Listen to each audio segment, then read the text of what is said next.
Hi, welcome back guys. This is your friend, the Nika Fanfics. Back with amazing fanfiction. This is the series of What if Deku had Ainz resurrection quirk? Now before starting, please give this video a like and subscribe to the channel if you want more videos like this. Now let's get into the fanfic. You have to go. The older man shouted urgently, shooting a fierce glare towards his companion. If I leave you, you'll die. The younger argued, green eyes brimming with tears. You know as well as I do, that we don't have a choice, here. We always knew one of us would have to stay behind to destroy the portal. So why should I be the one to go? You're the teacher. The hero. What good could someone like me do? Izuku. The man's voice was harsh, and his sharp tone made the younger man's eyes focus on his friend. The elder's eyes softened. It must be you. You're not who you were back then. You aren't useless. Remember this, you are a hero. And the world is counting on you even if nobody realizes it. But, Izuku sniffled. What about you? I swore. I promised I'd look after you. Here. When the time comes, give this to him. You'll know he trusts you when he calls you, problem child. He smiled fondly, handing Izuku a pair of rings on a chain. Deranged laughter filtered down the corridor, making the two stiffen. They hadn't expected him to show up. With that man in the building, they knew their defenses wouldn't hold for much longer. You need to go, now. He pulled Izuku into a hug, as the smaller man clung to him for all he was worth, tears streaming down his face. This isn't goodbye. Yes it is. Izuku's fingers dug into the man's shoulder. You won't be, you. That's ridiculous. I'll always be me. And you'll always be my problem child. The man then violently shoved Izuku backwards, making him stumble into the swirling vortex. Save the world, Midoriya Izuku. He smiled, a bright hopeful grin that looked so out of place on the man's exhausted face. The door behind him disintegrated into dust as a blue-haired man covered in severed hands grinned in glee, only to screech in rage upon seeing Izuku in the portal. With an indomitable fury, his hand latched onto the older man's face, covering his eyes so he couldn't escape his fate. Shoulda. With a smirk, Shoyuta clicked the big red button. The last thing Izuku heard, before being entirely consumed by the portal, was the gateway exploding. Pain. Pain was all that Izuku knew. It felt like his atoms were being torn apart and moved back together. The first thing he was aware of, as the pain started to fade, was that it was unusually bright outside. And someone was there. He tried to fall into a defensive crouch, but his body wouldn't obey. Instead he found himself on his butt as he blinked up at All Might? I cannot simply say you can become a hero even without power. Oh. This was that day on the rooftop. Of course I had to go back to one of the worst moments of my life. Of course. He only looked back up when the iron door closed behind the blonde figure. Izuku winced as he staggered to his feet. He looked down at his younger hands. They were smaller than he was used to, but there was still that scar he'd gotten when he was 23 after he stupidly participated in a drunken round of the knife game. Wait a minute, he winced when his voice came out several octaves higher than he was used to, but ignored that for the moment. He instead looked himself over. Carefully peeling off his shirt, he looked down to find a familiar, yet vastly different body. His muscle was still there, as were all his scars. He could count his ribs, and his skin was shockingly pale. That slash he'd gotten from Anomo 2 weeks ago was still there and healing, but his body was also so much smaller. I'm 14 again. They had no idea how things would pan out. For all their calculations and carefully run scenarios, Izuku and Shoyuta had no real way of knowing if this would even work. For all they knew, he'd be tossed back a few months or even to the womb. Or just killed. Shoyuta, Izuku breathed as the gravity of what had just happened hit him hard. He fell back against the wall behind him and brought his face to his knees. With no one there to witness anything, he freely cried for the first time since Zashi's death. He was truly alone for the first time in years, and it wasn't a good feeling. He felt isolated and lost, and he needed Shuta's strong reassuring arms around him. He needed his best friend, his brother. And the realization that Shoyuta and Hisashi were still alive now didn't help any because they wouldn't remember him. He would be a stranger to them, and that just hurt him all the more. Damn it, Sho, he sniffled, voice cracking. I swear to God I'm going to make your life a living hell for pulling that kind of stunt. He aggressively swiped away his tears. We were supposed to do this together, you a-hole. He looked down at the necklace clenched in his fist. Hisashi and Shuta's wedding band sat innocently in his palm. With a shaky sigh, he put the necklace around his own neck and tucked it into his shirt which he put back on. Wait. He looked down at his clothing. It was exactly what he'd been wearing in the lab that he and Shoyuta had occupied. How had All Might not? Time travel is so goddamned confusing. He shook his head. He patted himself down, smirking lightly as he realized he had all his weapons on his person. Cool. So I've got 10 months until the entrance exams. He nodded to himself. He looked over the railing to the bustling city below him. He felt like his senses were on overdrive. He'd survived about 8 to 10 years in the deathly silence of a post-apocalyptic world where the slightest sound could very well get you killed. So a lively town filled with colorful noise and movement made him twitchy as hell, and set all his senses to high alert as he awaited the arrival of an enemy that he knew wasn't going to come. As if I wasn't socially awkward enough before. He shook his head. Izuku had no intentions of going back home. His dear mother had never taken kindly to his quirklessness. She had been a kind and loving woman once, but his father had come home when he was about 5 and slowly poisoned her mind. So even though his father was off on long business trips and never home, his mother had dished out plenty of neglect more often than not. She wasn't outright abusive, but she could care less if he was even there or not. With that thought in mind, he carefully leapt from one rooftop to another, avoiding the more populated areas as he made his way back to his mother's apartment. He was honestly surprised he remembered where it was, let alone which window was his. It had been long enough that he'd hardly remembered the apartment number. The only way he recognized the room was because of that crack on the window from when he'd gotten mad at age 7 and threw something at it. Izuku stole into his old bedroom, taking a moment to reminisce about his old childish room. The walls were covered in drawings of hero posters that he'd never been allowed to buy. He'd gotten much better at drawing them over the years, and the shelves were covered in replicas of hero merch that he'd eyed in the stores. The older ones he'd made from stolen Play-Doh at school, while the newer ones were made of actual clay he'd snitched from some pottery places around town. The scraps, that is. He smiled softly before grabbing a backpack and stuffing it with clothes, provisions, and blankets. He carefully took the 3 Eraserhead figurines, 5 Present Mike figurines, and 1 Midnight figurine. He grabbed his analysis notebooks and a fair supply of pencils, clay, and paints before sneaking into his mother's room and snagging some money. With that done, he grabbed one picture, taken on his 3rd birthday, before everything went to shit, and fled out the window. There was only one place he could think of that he could stay without having to answer any unnecessary questions or interact with people: Dagoba Beach. He couldn't help but grin as he came upon the heaping mountains of trash. Nobody would bother him here. That's for sure. He dug his way through the trash before finding an old abandoned camper. He'd need to clean it out, but it'd be perfect. He grinned as he went inside. It smelled terrible, but he'd lived in worse. At least he'd be warm. Being a kid again, Izuku decided, was weird. Gone was his stubble and deep voice, and back was that awkward higher-pitched squeaky voice he'd been stuck with until he'd hit 16 or so. It had been about 2 weeks since his return, and Izuku was finally settled. He'd cleaned out the camper and scrubbed every inch of it with bleach he'd bought from the local dollar store. Beggars can't be choosers, but he was going to minimize as many health risks as he could. By the time he was done, the place was practically sparkling. He'd fixed the moldy leaky roof, too. The engine was shot to hell, but that was fine by him. He wasn't planning on going anywhere, anyways. But he was also getting restless. He'd had a backpack that had come back with him from the future that had plenty of supplies and plans that he and Shoyuta had worked on together, and sometimes just seeing Shuta's handwriting made him tear up. But his old vigilante outfit was in there, too. And it got him thinking. In the years before Shigaraki destroyed the world, Midoriya Izuku had been a vigilante known as Viridian. He'd tried to find a solid career as a quirkless nobody. He'd ended up eventually trying his hand at support items, but even helping heroes didn't satisfy his deep-seated need to help people. And back then, there'd been a lot more people that needed help than the heroes could reach, so Izuku had taken it upon himself to answer those quiet cries for help. He smiled softly as he held the dark green jumpsuit. The mask looked more like an old-school ninja's, leaving his green eyes open for the world to see. He held it up in front of him and frowned.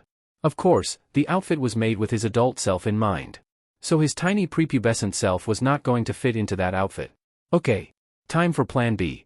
Plan B was to go by the local discount store and buy a Halloween costume and then modify it to look as close to his vigilante outfit as possible. The end result was a black jumpsuit with multiple hidden pouches, as well as a bunch of pouches that resembled a utility belt that looked reminiscent of a ninja. It wasn't as durable as he would have liked, and it wasn't anything resistant, but it'd have to do. He pulled up the head mask, which left only the slit for his eyes, and attached his weapons to his person. He looked in the cracked mirror he'd salvaged from the dump. He looked like a good old-fashioned ninja, like an actual shadow person. He was kind of cool, if he did say so himself. He tightened his bootlaces, 5-finger discounted from the mall, and triple-checked his mask. He was finally ready to go. Izuku sighed as he readied himself to go out on his patrol. It had been about 2 months since he started doing these again, and it was dreadfully easy. He'd had no idea how uncommon vigilantes were before the League of Villains attack on USJ. In fact, there were only a handful in Japan, who lasted more than a week. Even though he was still dreadfully malnourished from his time in the future, he rarely had any trouble bringing down criminals. They just weren't anywhere near the same caliber as the Nomo he was used to facing. Because of this, he was starting to make a name for himself. The internet, in particular, was starting to whisper about a new vigilante who was protecting civilians in the harsher, less patrolled areas that heroes seemed to forget. Places like South Muzurifu, where the unwanted of society seemed to end up. He'd learned from the misfortune of others that if he didn't come up with a name for himself, that the police and internet would come up with one for him. And they didn't always come up with the best of names. So Izuku decided, since he was also kind of shit at names, to stick with the one he'd had in his previous timeline, Viridian. He smirked as he tied up a group of drag traders, who were glaring at him. He chuckled. The new voice modifier made his voice sound deeper and older. It sounded like his future self, which honestly put Izuku more at ease. "Do me a favor, would ya?" He grinned beneath his mask as he looked at the 3 men. "Let the cops know that Viridian says hi." With that, he nimbly scaled the side of the building, finding handholds and footholds where most people would find none. Within minutes, the police were on the scene, responding to the phone call of the frightened civilian he'd saved. A man with a familiar tan trench coat stepped out of one of the vehicles. Viridian grinned. "So they've finally brought Tsukachi on? This'll be interesting." He knew of the detective from his original vigilante career. He was a good man and a fantastic detective. Viridian was going to have fun with him. "All right, detective." Viridian muttered to himself. "Let the games begin. Dude, have you heard of that new vigilante in Muzurifu? The Kakisalai, Viridian, right? He's all over the chat rooms. Nobody can stop talking about the guy. Dragonina dress, I think he's just a rumor. Nobody's seen him but the people he's supposedly caught, after all. Moldy broccoli, I saw him. I swear. He totally saved me the other night. These guys were about to attack me, and he just hops down from the rooftop like a badass and saves me. He looks like a ninja but has green eyes. Noiskardali, you serious? The Kakisalai, I'm glad you're okay. Did you get a picture? Dragonina dress, I still don't think he's real. Moldy broccoli, I got a grainy shot. It was dark. Gimme a sec, I'm new to this site. Noiskardali, upper left of your chat box, click the dots. Should have an option for an attachment. Moldy broccoli, thanks. Moldy broccoli, savior.jpg. Demonic gay microwave, holy shit he's real. Dragonina dress, could be photoshopped. Barbie's a war, just admit you are wrong, SMH. Moldy broccoli, at any rate, I owe Viridian my life. He's got a new fan in me, for sure. Hashtag Viridian, hashtag heroes, hashtag vigilante, hashtag Viridian hero chapter text. This chapter was edited and reposted as of Sunday, July 12th. Viridian grinned. He was having a blast. It had been nearly 4 months since he'd become a vigilante again, and the lower crime rates of this time allowed him more time to mess with his favorite detective. They'd already brought the heroes on board, as was protocol when a vigilante ran rampant for too long. He enjoyed his little game of hide and seek, if you will. If he was stuck as a kid again, he was going to enjoy every minute of it. So far, nobody but the villains he left for Tsukachi had seen him, and he now held a reputation as one of Japan's most elusive vigilantes to date, something he was rather proud of. Tonight, he was playing a game with Tsukachi and the hero that the detective had invited along midnight. Viridian would admit it was hard to see her again. She'd been like family to him in his original timeline, and knowing that she wouldn't even recognize him now made his heart constrict painfully. It was part of the reason why he was playing this game tonight. If he couldn't even handle seeing Namuri again, how on earth would he handle seeing Hizashi or Shoyuta? And he had no doubts that Eraserhead would soon be brought onto his case. The man was well known for his ways with vigilantes. Viridian had been leaving notes with each criminal he'd captured tonight. Each one had some sort of puzzle or code that Tsukachi had to crack, which would lead him to the next clue, or villain. Izuku had spent the last week and a half making them all, so he was greatly enjoying the chaos that was unfolding. Especially when Tsukachi found one clue taped under his desk. How the hell did he get in here? Tsukachi growled, rifling through the security footage, which had since been edited. Looks like Viridian is pretty tech-savvy. Midnight tapped her chin as she looked around the office. I have little doubt he can hear us right now. Tsukachi growled as his phone pinged. Viridian chaos, sure can Tsukachi-kun. How did you? You know what? I'm not even going to ask. He shook his head as Midnight came over to look over his shoulder. Huh? So this guy's got us bugged, too? She looked herself over. Viridian Chaos, don't bother with it right now, Kayama-chan. I'll deactivate the bugs as soon as tonight's game is done. No worries. How the hell does this guy know my name? Midnight growled, eyes scouring the room as if she could find the vigilante hiding under a chair. That's just how he is. Tsukachi sighed, placing a calming hand on her shoulder. Don't take it too personally. He's got information on just about everyone that we have no idea how he got a hold of. Now come on, this clue has coordinates to follow. With that, the two sped off towards the coordinates. Viridian laughed as he followed them along the rooftops. He'd been at this game since early that evening around 6 p.m. and it was now nearly 12 a.m. He'd kept the two far past their shifts, but it was for a very good reason. Because while they were busy following his breadcrumbs and rounding up the criminals he'd captured, Viridian was busting open a very large and highly dangerous drag ring, one that he didn't want to let the detective participate in due to the volatile nature of the drags they were handling. To someone with a quirk, getting hit by these drags could be devastating, as their effects were known to permanently damage someone's quirk factor, sometimes completely destroying it altogether.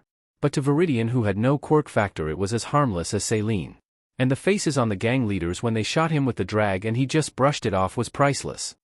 How? That should have destroyed your quirk. The man cried out, terrified, as he backed away.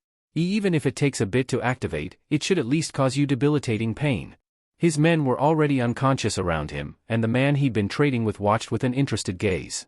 So you're the new vigilante on the block? Viridian, yes? The man had dark brown hair and a mask that reminded Viridian of an old witch doctor. Yes. And you are Chisaki Kai, better known as Overhaul. Your information network is as impressive as they say. You're one elusive man, you know. Was that a compliment? Could be. Overhaul pulled out what looked to be a business card. If you ever find yourself in need of comrades, I can make you great. I appreciate the offer, Chisaki-san, but I'm afraid that I work for myself. He answered carefully as he casually knocked the whimpering drag trader out, turning his entire focus towards the Yakuza boss. I had a feeling you'd say that. So what do you say to a mutual partnership? Viridian could hear the grin in Chisaki's voice as he spoke. I'll leave you to think on that. Contact me if you change your mind. He let out a breath of relief when the masked man left. He knew Overhaul was one of the worst kinds of villains one could encounter. He wasn't stupid enough to pick a fight with him right off the get-go, especially when he had no backup. He vaguely remembered hearing about the man torturing children, and keeping one girl who was rumored to be his daughter captive. He clenched his fist. I'm sorry, little girl. You're going to have to wait a little while longer, okay? I can't get to you, yet. He mentally apologized. Viridian shook his head and rounded up the villains in the warehouse before tying them all up and getting the final prize ready. Tsukachi and Midnight were going to hate him so much for this, but their reactions would be hilarious. Tsukachi Naomasa was not happy. He'd been sent on a wild FING goose chase with Midnight for nearly 6 hours straight. He was tired, and that stupid vigilante Viridian had been mocking them all night long. At one point, the BSTRD had even led them to Tsukachi's favorite cafe. And upon walking in, the barista had held out his and Midnight's favorite drinks, claiming that someone had come in earlier to pay for them. He'd even specified the time for pickup. And of course, there was no physical description or video on the security cameras to tell them anything they didn't already know. The detective was far beyond done, and his hero companion for the night looked frazzled and high-strung, too. He had half a mind to just call it quits and give up on Viridian for the evening, when they finally discovered the last clue. Or, what Naomasa prayed was the last clue. Viridian Chaos, I see you've made it to the final clue. Just in time, detective. Come find your treasure. R. He shook his head as he read the text. This guy was so childish. The location in question was an old warehouse. He could smell the gunpowder from outside, meaning that something had gone down here recently. He signaled for his team and Midnight to be on high alert, as they rushed into the warehouse. Freeze! Police! He paused as he stared at a large group of men tied up and suspended from the rafters. They were making muffled protests through their GGS, as a spotlight, of all things, illuminated a large old-fashioned treasure chest like what you'd see in pirate movies. It looked big enough for a grown man to climb into. Was this a sneak attack? No, Viridian was clever. He wouldn't allow himself to stay in such a restricted and obvious location. So who or what was inside? Tsukachi gave a long-suffering sigh as he ordered his men to round up the villains and approached the chest cautiously. Midnight gave him a subtle nod and they opened it together. Inside were thousands of golden coins? They're chocolate. Midnight realized. Tsukachi would not be proud of his momentary lapse in self-control as he screamed out in frustration and anger. Viridian. They heard laughter echo around the warehouse and everyone stiffened. The vigilante was still here. I see you found your treasure, detective. The voice was low, and he'd placed the man somewhere around late 20s to early 30s. Come out now, Viridian. We've got the place surrounded, you've nowhere to run. That's what you think. Now, let me just clarify something before you come after me with guns blazing. The man sounded more amused than anything else, and no matter how hard Tsukachi looked, he couldn't see any sign of the man that was speaking. Those men down there? They came here earlier tonight for a drag trade. Viridian continued. It's actually why I kept you occupied all night. Can't have any of you in the line of fire for this, after all. From the shadows of the rafters, a single briefcase fell to the floor. One trigger-happy cop fired at where the case had fallen from, and a pained grunt followed. Ow. JRK. Hold your fire. Tsukachi ordered. We don't want him dead. So nice to know you care, Tsukachi. Viridian chuckled as a few drops of blood fell onto the briefcase. Evidence. We can run the blood through the system to figure out who he is. Tsukachi quickly gathered what he could. All the while, the vigilante chuckled. Gather whatever you want, it'll bring you nowhere. I promise you, detective, you won't find me that way, but A+4 effort.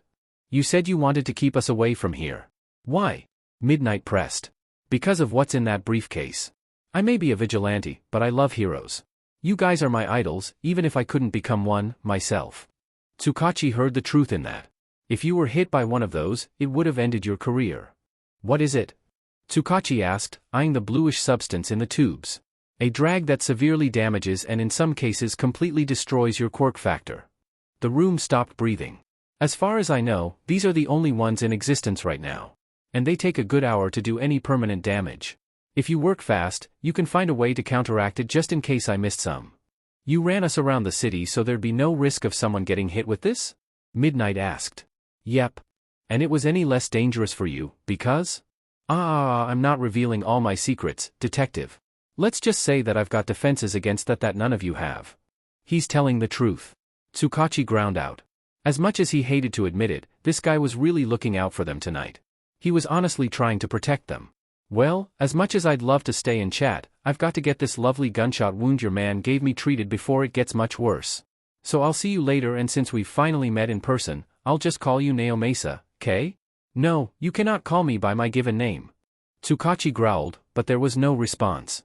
That night, Viridian escaped, and none of them could figure out how. They'd found a blood-soaked beam in the rafters where he'd been shot, and presumably where he'd been talking from, but the blood trail ended pretty quickly. Nobody was admitted to a hospital with a gunshot wound that night or within the next few days that matched what little description they had, and though he wouldn't admit it, Tsukachi was actually a little relieved when the vigilante showed up on patrol again 3 days later. He wasn't about to forgive him for that hellish night of treasure hunting, but he realized that this guy was closer to a hero than a villain. Perhaps it was finally time to call an Eraserhead. Moldy Broccoli, guys. Have you heard? Viridian's on the list. Demonic Gay Microwave, list?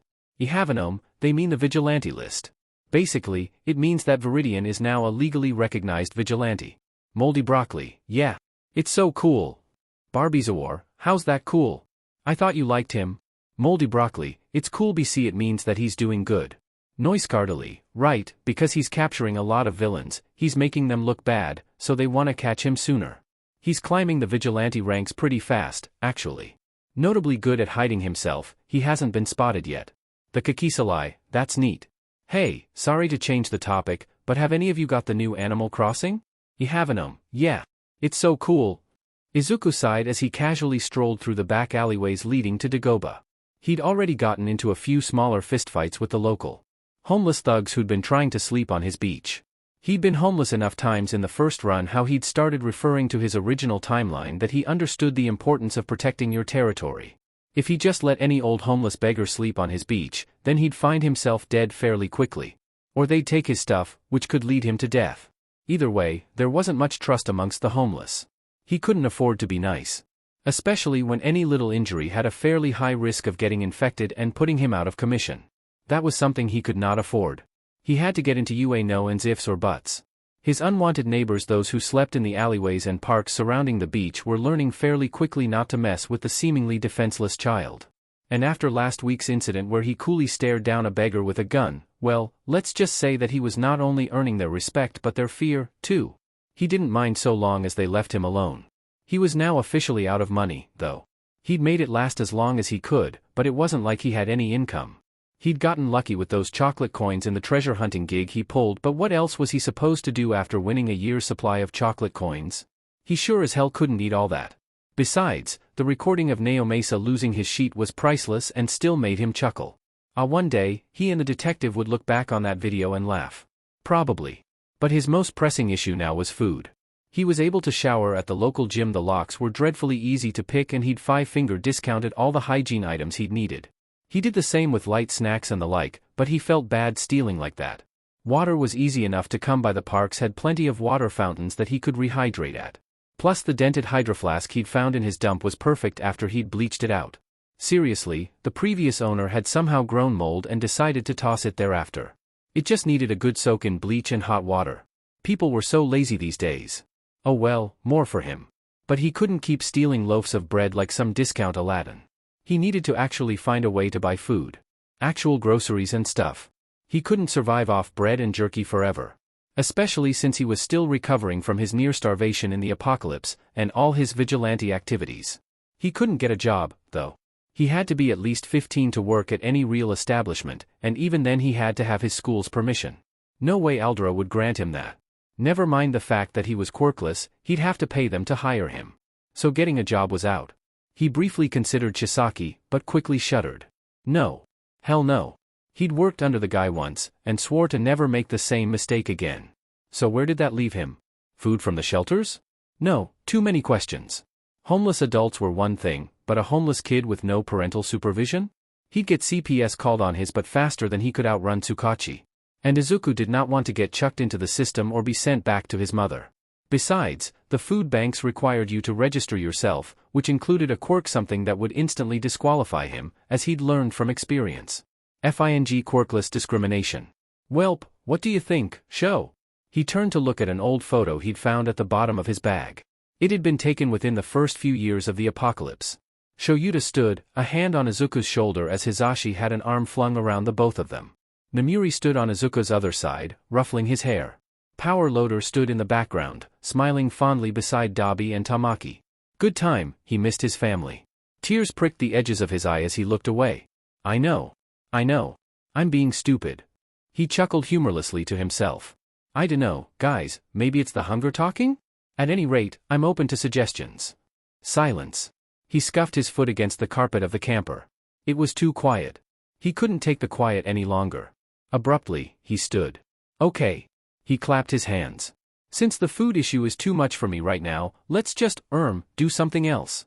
He glanced out the window where the late afternoon sun shone through. It's too early for patrol. He pouted. But. He reached over and pulled out the laptop he'd salvaged from the dump. Well, salvaged was a bit of a stretch, considering the fact that he'd practically built the DMN thing from scratch. He booted it up. He grinned as he played some music. Let's get hacking, then. Viridian had just finished tying up some unsavory thugs. One man glared at him, and he chuckled. This guy's glare had nothing on Shigaraki. He'd never really been concerned about villains seeing him. Or heroes or cops, for that matter. It was more of a game, really. He wanted to see how long he could go before they sighted him.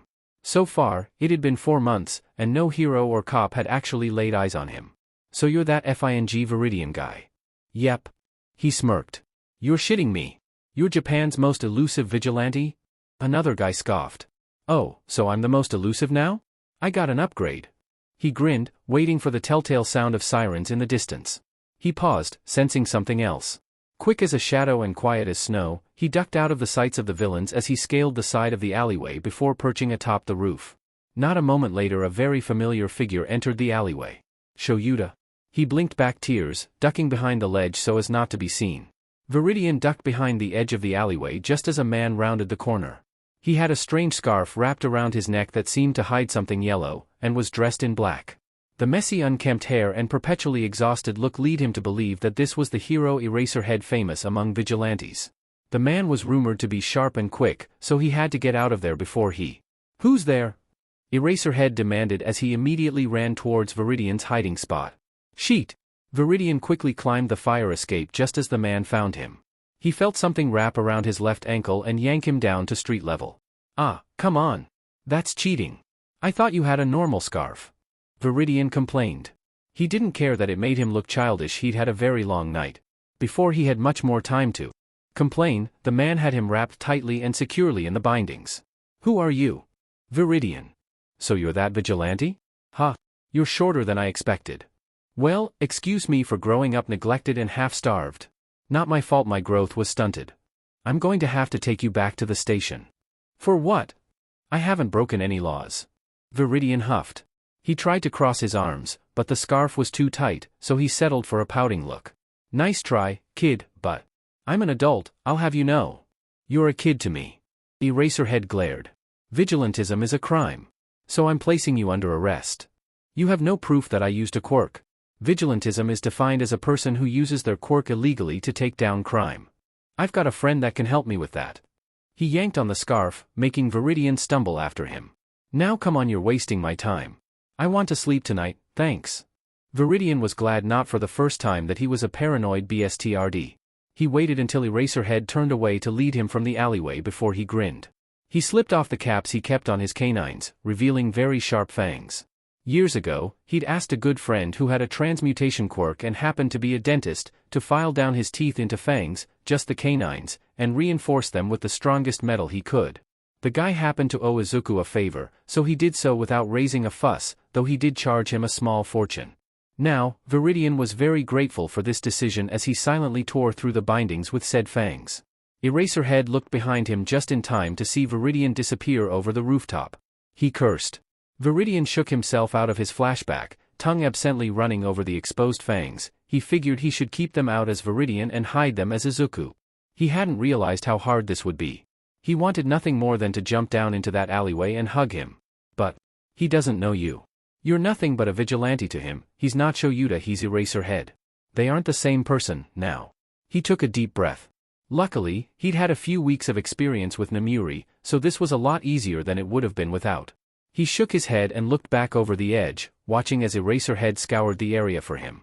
Viridian barely dodged out of sight as Eraserhead looked up, and he heard the capture weapon wrapping around the nearby fire escape. Well, Viridian had no intentions of replicating how they met in the original timeline. He wasted no time in making his own escape. He leapt over rooftops with as much grace and practice as the man behind him. Eraserhead was fast, but Viridian had had plenty of practice running across rooftops while trying to outrun dangerous and hungry monsters. Compared to that, this was a leisurely jog. He locked eyes with Eraserhead over his shoulder as he finally shook him off his tail. That made Eraserhead the first person to actually see him. Naomasa was going to flip his sheet. But first, he smirked, knowing that Eraserhead would still be looking for him. Now that he'd had a breather to calm down and really process his situation, he found himself giddy. He knew how to get under Aizawa Shuta's skin like nobody else, and he was going to have fun this go around. Okay, so maybe he was a little bitter at how the man had captured him in the original timeline. Viridian Chaos, hello Eraserhead. Nice night we're having. Watson, how the hell did you get this number?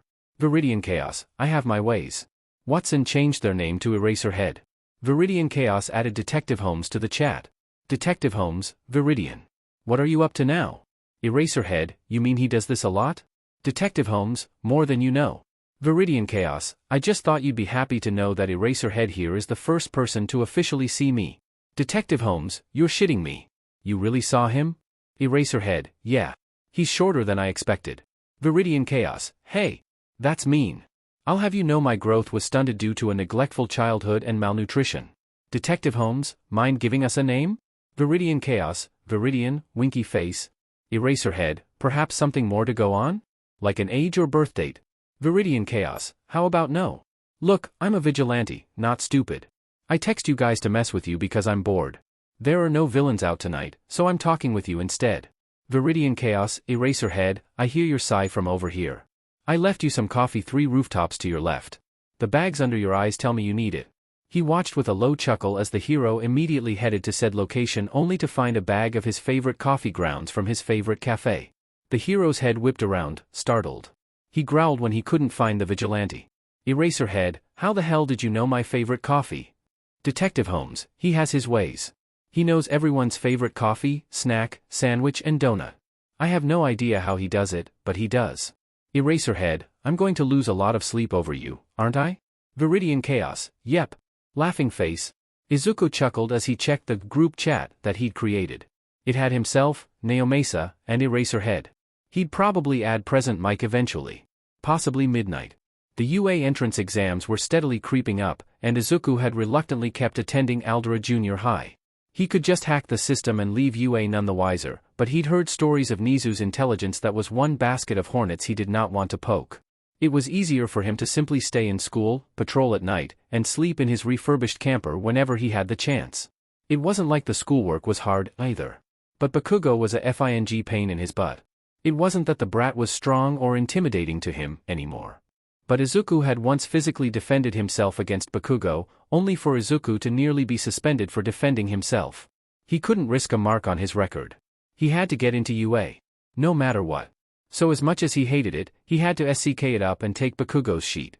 Though he tossed his own verbal remarks right back at the little brat, causing the blonde to blink in angered shock every time, which was rather entertaining. Especially when Izuku tossed in some profanity, when the teachers couldn't hear, of course. It actually made things somewhat interesting for him, as he had to find new and creative ways to outmaneuver Bakugo so he didn't get beat up after school. Besides, Izuku wasn't known for his fighting skills. So that was just another thing to separate Izuku from Viridian. By the 6-month mark, Viridian had been listed as one of the most wanted vigilantes in all of Japan. Not because he was that dangerous, he was, but they didn't need to know that, but because he was just that difficult to catch. And even after 6 months, the only people who he'd let see him were Eraserhead and Naomasa. There was once or twice where he'd let his silhouette be spotted on a rooftop, but Naomasa and Eraserhead were the only two he'd actually let fully see him in person, aside from the people he'd rescued and villains. He'd done some work in a few other towns, too, deciding to branch out to search for any sign of the League of Villains. Even in Tokyo, which had some of Japan's most prevalent and talented heroes, nobody had really gotten a good look at him, let alone gotten close enough to catch him. But now, he was back in Muzurafu. He grinned at the thought of Tsukachi and Eraserhead. They still had no idea that the guy they were chasing was a now 15-year-old middle schooler who didn't even have a quirk.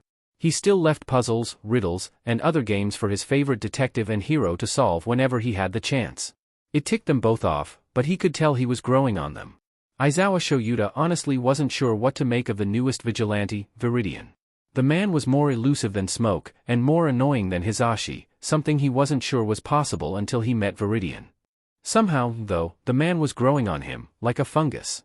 An unwanted, irritating, disgusting fungus. Even after all these months, they were going on month 6, now, since Viridian started his vigilante career, they knew next to nothing about the man, and it was incredibly frustrating. They'd had a nice break these last few weeks where Viridian had been bothering the heroes and police in other cities, mostly Tokyo and Kyoto. The man was infuriatingly good at slipping away. Not a single hero had gotten close enough to even see him, let alone capture him. That meant that he and Tsukachi were still the only people who'd had the honor of seeing the man in the flesh. He scowled at his phone in his pocket when it quietly vibrated, letting him know that the very irritation he'd been thinking of was also thinking of him. Wonderful. Viridian Chaos, Eraser, what's up? Eraserhead, Viridian. Viridian Chaos, you're no fun. Detective Holmes, any reason you two decided to distract me from my paperwork with this? Eraserhead, you could just silence the chat. Detective Holmes. Viridian Chaos, oh, this is rich. You don't know how. Ha ha ha ha ha. You're such an old man. Winky face. Shoyuta had to admit, the fact that the detective didn't know how to silence the chat was kind of funny. Though he'd never tell Viridian that. Ever. Eraserhead, was there a reason why you contacted me? Viridian Chaos, oh yeah. Wanted to let you know I'm back in town. Smiley face. Eraserhead, DMN. Here I thought I'd have a longer vacation. Viridian Chaos, you know you love me. Eraserhead, love? I think you misspelled loathe. Viridian Chaos, tongue sticking out, don't be a grouch, you tsundere. By the by, you've got that drag bus tonight, right? Detective Holmes, I don't know why I even question how you know so much anymore. Yes, Eraserhead, and I have a drag bus tonight. Why? Viridian Chaos, don't go. It's a setup. They know you're coming, you'll get hurt. Eraserhead stared at the phone for a full minute. This was not what he was expecting. Eraserhead, do you have any evidence to back up your claim? Viridian Chaos, nothing physical. I overheard a few things, and now I'm seriously worried about you guys. Detective Holmes, that's cute, but we've got jobs to do. Viridian Chaos, I mean it, Naomasa. Don't go. You too, Shoyuta. Eraserhead stiffened at his given name. How the hell had this guy gotten his civilian name? Eraserhead, I did not give you permission to call me by my name. Viridian Chaos, sorry, Aizawa. Is that better? Eraserhead, no. Viridian Chaos, too bad. Tongue sticking out, either way, don't go. Eraserhead, sorry, but we've got a drag ring to bust. Viridian Chaos, Eraserhead? Viridian Chaos, Aizawa? Viridian Chaos, Shoyuta? Damn it, Sho, you'd better make it out of there alive. You too, Naomasa. Shoyuta would admit that he was a bit bothered by the way this man was using their given names so freely, but he didn't have much time to worry. They both needed to be at the top of their game for the bust tonight.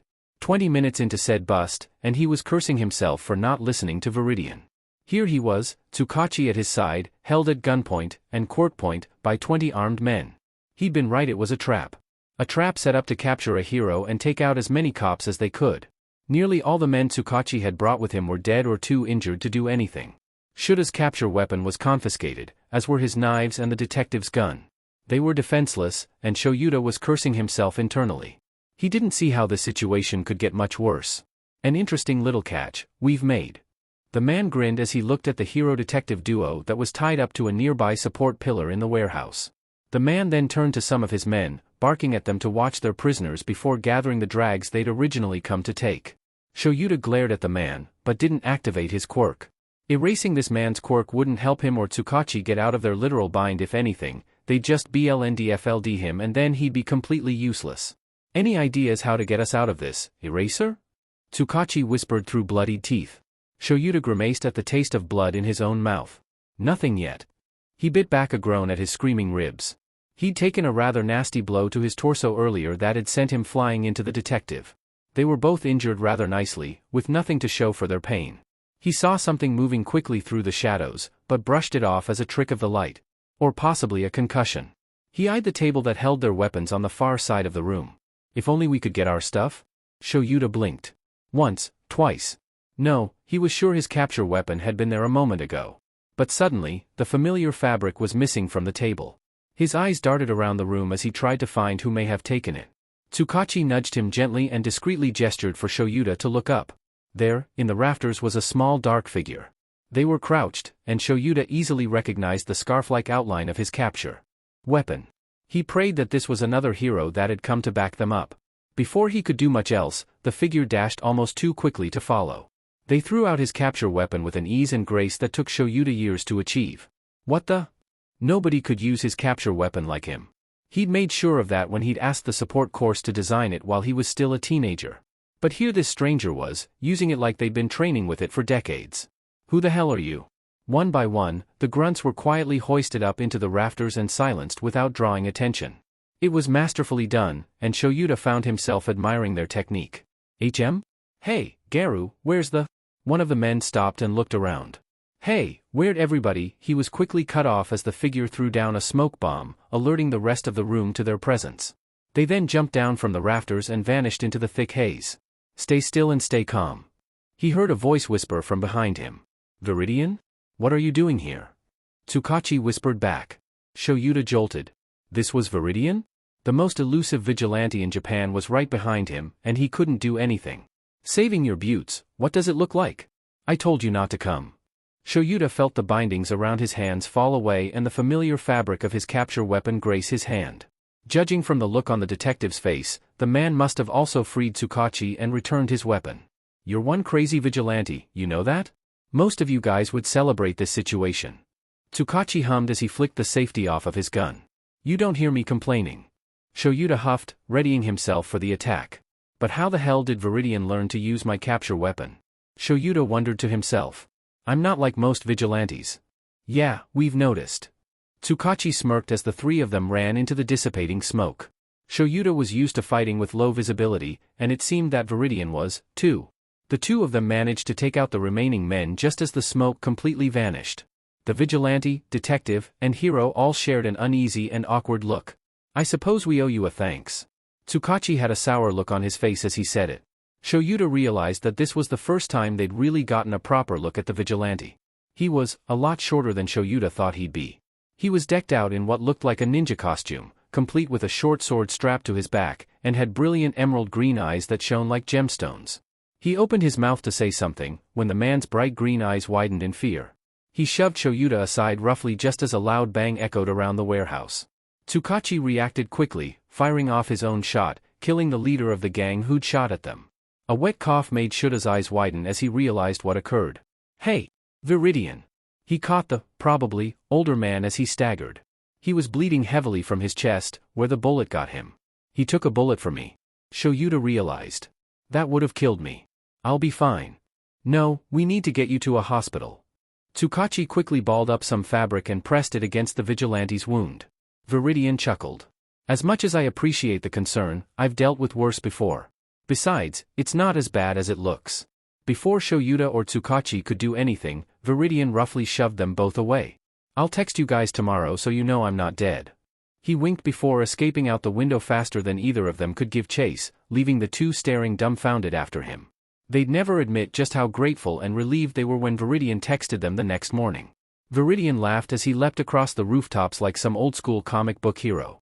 He'd been leading around his favorite hero and detective duo all night. Again. He'd been a little off his game when he'd started this vigilante work again 7 months ago, but now he was back in full swing, and ready to go. He'd been following any little whisper of the League of Villains. Maybe, if he could find Shigaraki, he could kill the BSTRD before ever taking the UA exams. Crisis would be averted and the USJ incident wouldn't even happen. Then, they'd just need to worry about All for One, but that was really more of All Might's major problem anyhow. At the very least, All for One wasn't about to bring about the end of humanity as they knew it. At worst he'd forcefully take over Japan as a dictator again. But even that would be better than what he'd already lived through. He smirked as he landed down in an alleyway. This was their reward for all the crap they'd gone through. He knew his little games were beyond annoying, but they entertained him. Besides, at least he was helping them rather than hurting them. His games were usually to protect them, anyhow.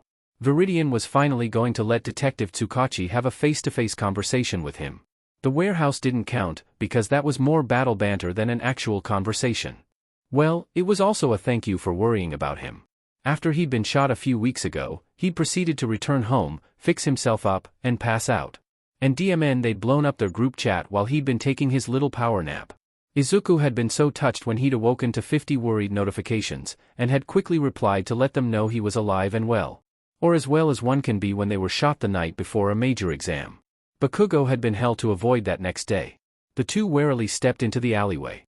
He'd been careful to stay under the radar for the last few weeks, mostly due to his recovering injury. Viridian's note had explicitly told them to show up alone, no other cops. He smirked as he stepped out of the shadows, a tray of coffee cups in his hand. Naomasa. Aizawa. Good to see you two again. He smiled, though they could only see his bright green eyes. The two gave barely noticeable sighs of relief.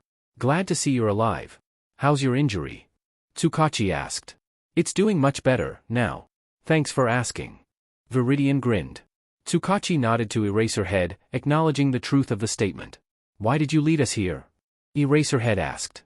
I got bored, and thought that, after the games I've put you two through, the least I owed you was a face-to-face conversation. He shrugged, leaning against the brick wall casually. Plus, I figured you were still worried about the whole gunshot thing. He handed over the coffee, to which the hero and detective didn't even blink. Eraserhead quickly started drinking his. You do realize that we have a legal obligation to arrest you, right? Tsukachi asked in disbelief. Yep. But not tonight. I'm simply here to talk for as long as you want, but the moment you make a move to arrest me, I'm gone. So if you've got any burning questions, ask them now. He knew his green eyes were sparkling with amusement, because Eraserhead scowled. Who are you? Eraserhead growled. I am Viridian. Your real name. Something you'll have to figure out on your own. Good luck with that, though. How old are you? Tsukachi asked. Somewhere between the ages of 6 and 50. He smirked. Are you Japanese? Yes. They blinked at the straightforward answer. Born and raised. Why are you a vigilante? Tsukachi asked again. Tough question, detective. He tapped his chin for a moment as he thought. I suppose. I've always wanted to be a hero. But I failed every hero school entrance exam I took as a young teenager. I tried to live a normal, boring life, but, he looked off for a moment. I can't help but want to help people. I just can't not help them. And if I have to do so as a vigilante instead of a hero, then at least I'm still helping others. At least I'm still saving lives. He's telling the truth. Tsukachi blinked incredulously. What, is that uncommon for vigilantes? Viridian tilted his head, confused. Most of the ones I've met just want to use their quirks in public. Tsukachi shook his head. Well, then, Mr. Lie Detector, let me let you in on a little secret, he chuckled again, a grin spreading across his face. I, Viridian, have never used a quirk during my vigilante activities. Why you're shitting me? Tell me he's lying. Eraserhead choked. He's telling the truth. Doesn't that mean? Eraserhead looked like he wanted to bash his head against the brick wall. We can still get you for assault. Tsukachi glared. Section 24 subsection C states that assault charges are valid only when the accused party struck first. I always let my enemies strike first, even if said strike doesn't hit. You can ask any single one of the villains I've turned into you. Then, by the law, I've done nothing illegal. Viridian laughed lowly. Besides, the laws technically don't even affect a quirkless person. Even child custody laws don't matter. That's why Tsunagami-chan's son was put in the foster care system, even though she was alive, able, and had stable income. After her husband died, she was invisible to the law, and her son was taken away. He clenched a fist in anger, making a mental note to keep her husband from dying this go-around, before taking a deep breath. You legally can't arrest me. I'm so f***ing done. Eraserhead leaned against the brick wall next to him. Come, now, Eraserhead, don't be like that. And here I've come with an opportunity for you both. The two men stiffened. Opportunity? Yes. Now that we've established that, while I'm a vigilante I'm not technically doing anything illegal, I'd like to extend an offer of alliance with the two of you. Namely, I know a lot of things that go around. I've got an extensive information network. I can provide you with information. Be your eyes and ears beyond the police and hero networks. I'll be your gray area. You realize that we can't actually do that, right? Tsukachi didn't look impressed. Unless under extenuating circumstances. Viridian nodded. But fortunately for me, these are. He tossed a folder at Tsukachi's feet, and the man warily bent down to pick it up. His eyes went wide as he flipped through it. This case has been cold for weeks. I've been looking into it for you. I'm 98% sure that's where they're keeping the missing children. He locked eyes with the two. Look, I'm not asking you to trust me. I'm not asking you to like me. But the three of us have one thing in common: we want to save lives. And if I can help you do so, then why would you throw me away? He shoved his hands in his pocket. You know how to get a hold of me.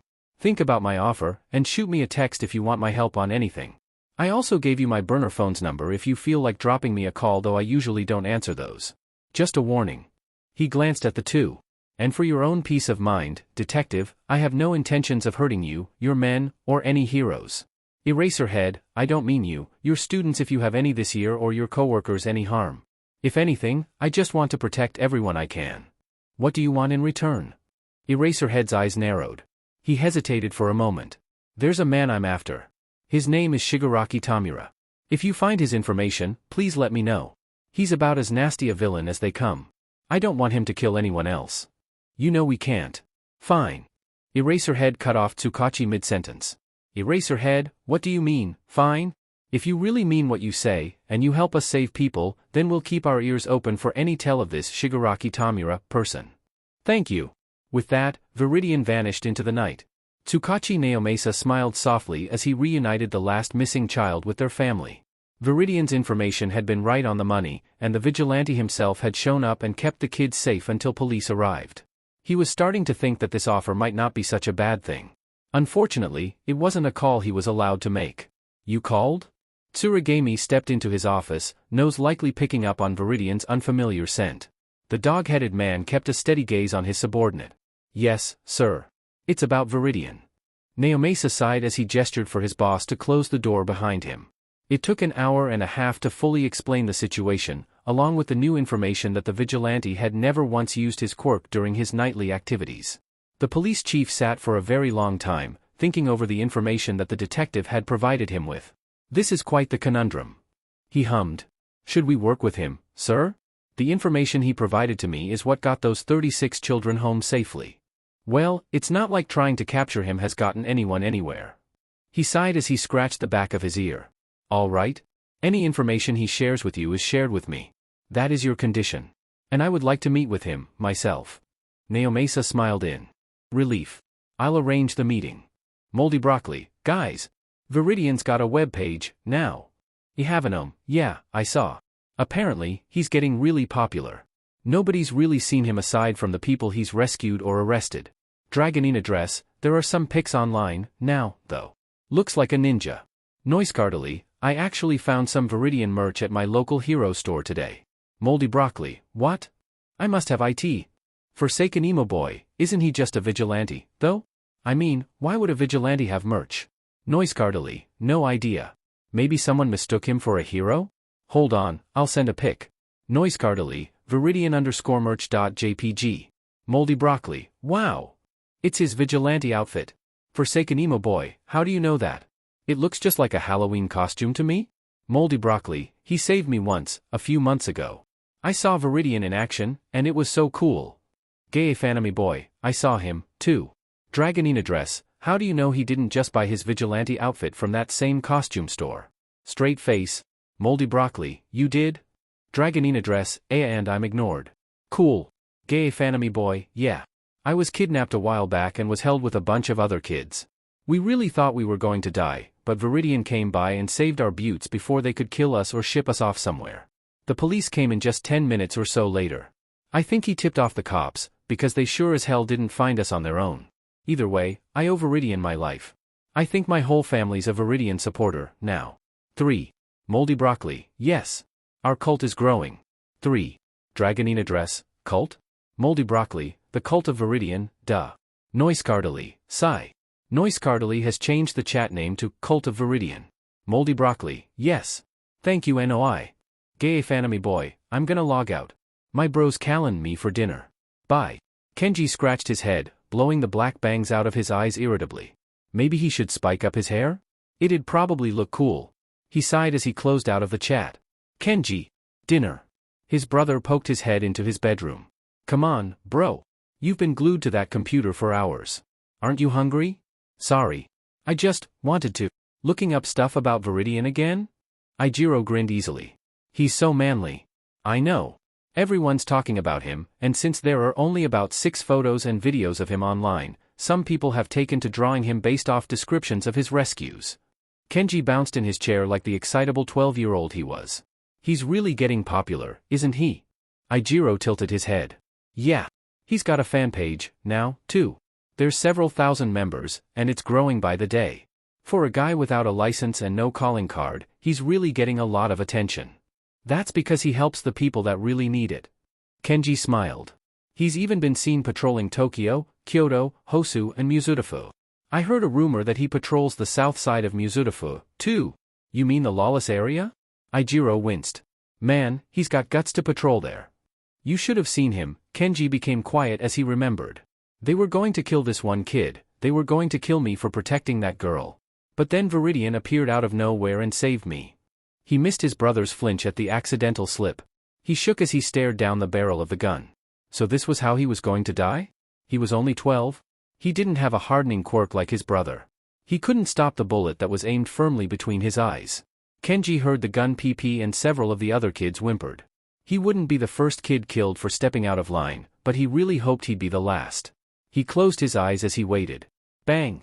Suddenly, he realized that there was no pain. Was death really this painless? You okay, kid? He opened his eyes and saw bright green staring back at him from what looked like a ninja mask. The man held him firmly in his arms, and, you saved me. Yep. The man grinned. Name's Viridian. Don't worry. The police are almost here. It's over, kid. You're going to be just fine. All of you are? Viridian gently set him down on the ground. You're safe. It's over. I'll protect you. For the first time in his life, he felt like he understood why All Might said, I am here. When All Might rescued people, he said his catchphrase and you just knew that you would be okay. Viridian's words, I'll protect you, sounded the same, in his ears.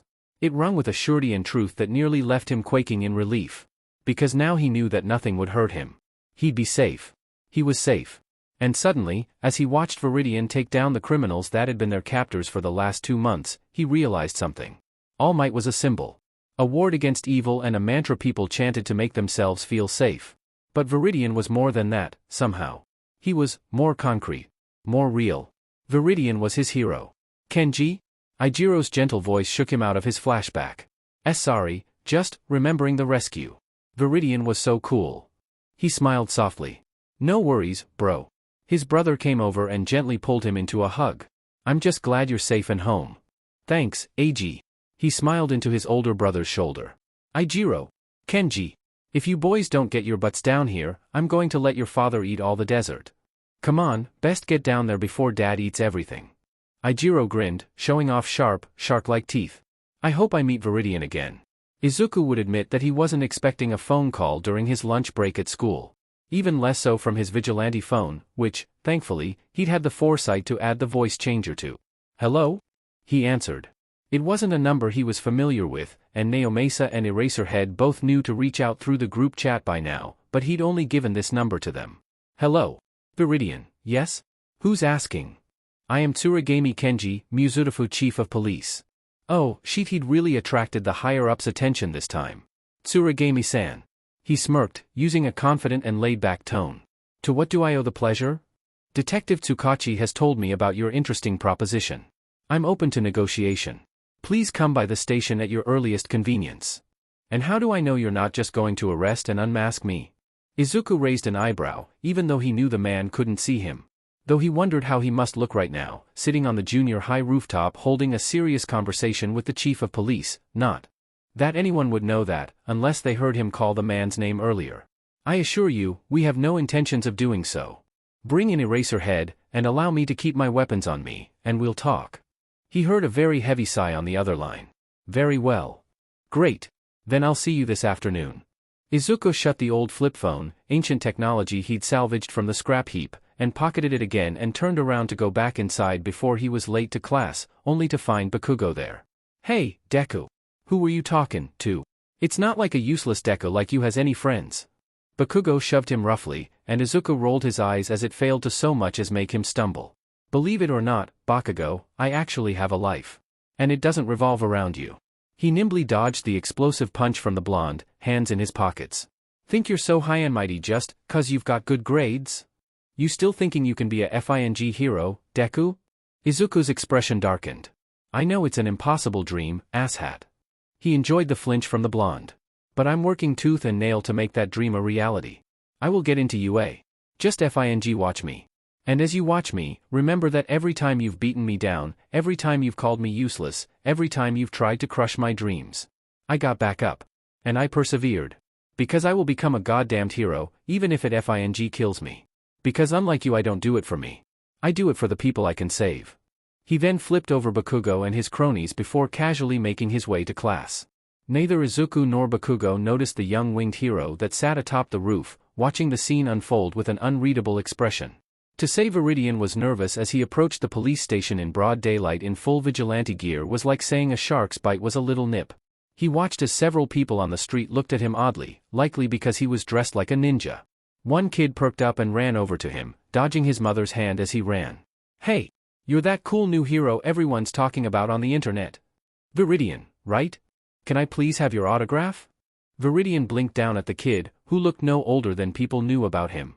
Maybe he should take some time to browse the internet. He thought it was just the villains and police that knew him. I'm a vigilante, kid. Not a hero. He crossed his arms. No. You save people, which makes you a hero. You save everyone. He argued stubbornly and held out his book expectantly. A few people whispered excitedly as they pulled out their phones. Damn it, he couldn't be in but and just refuse, now.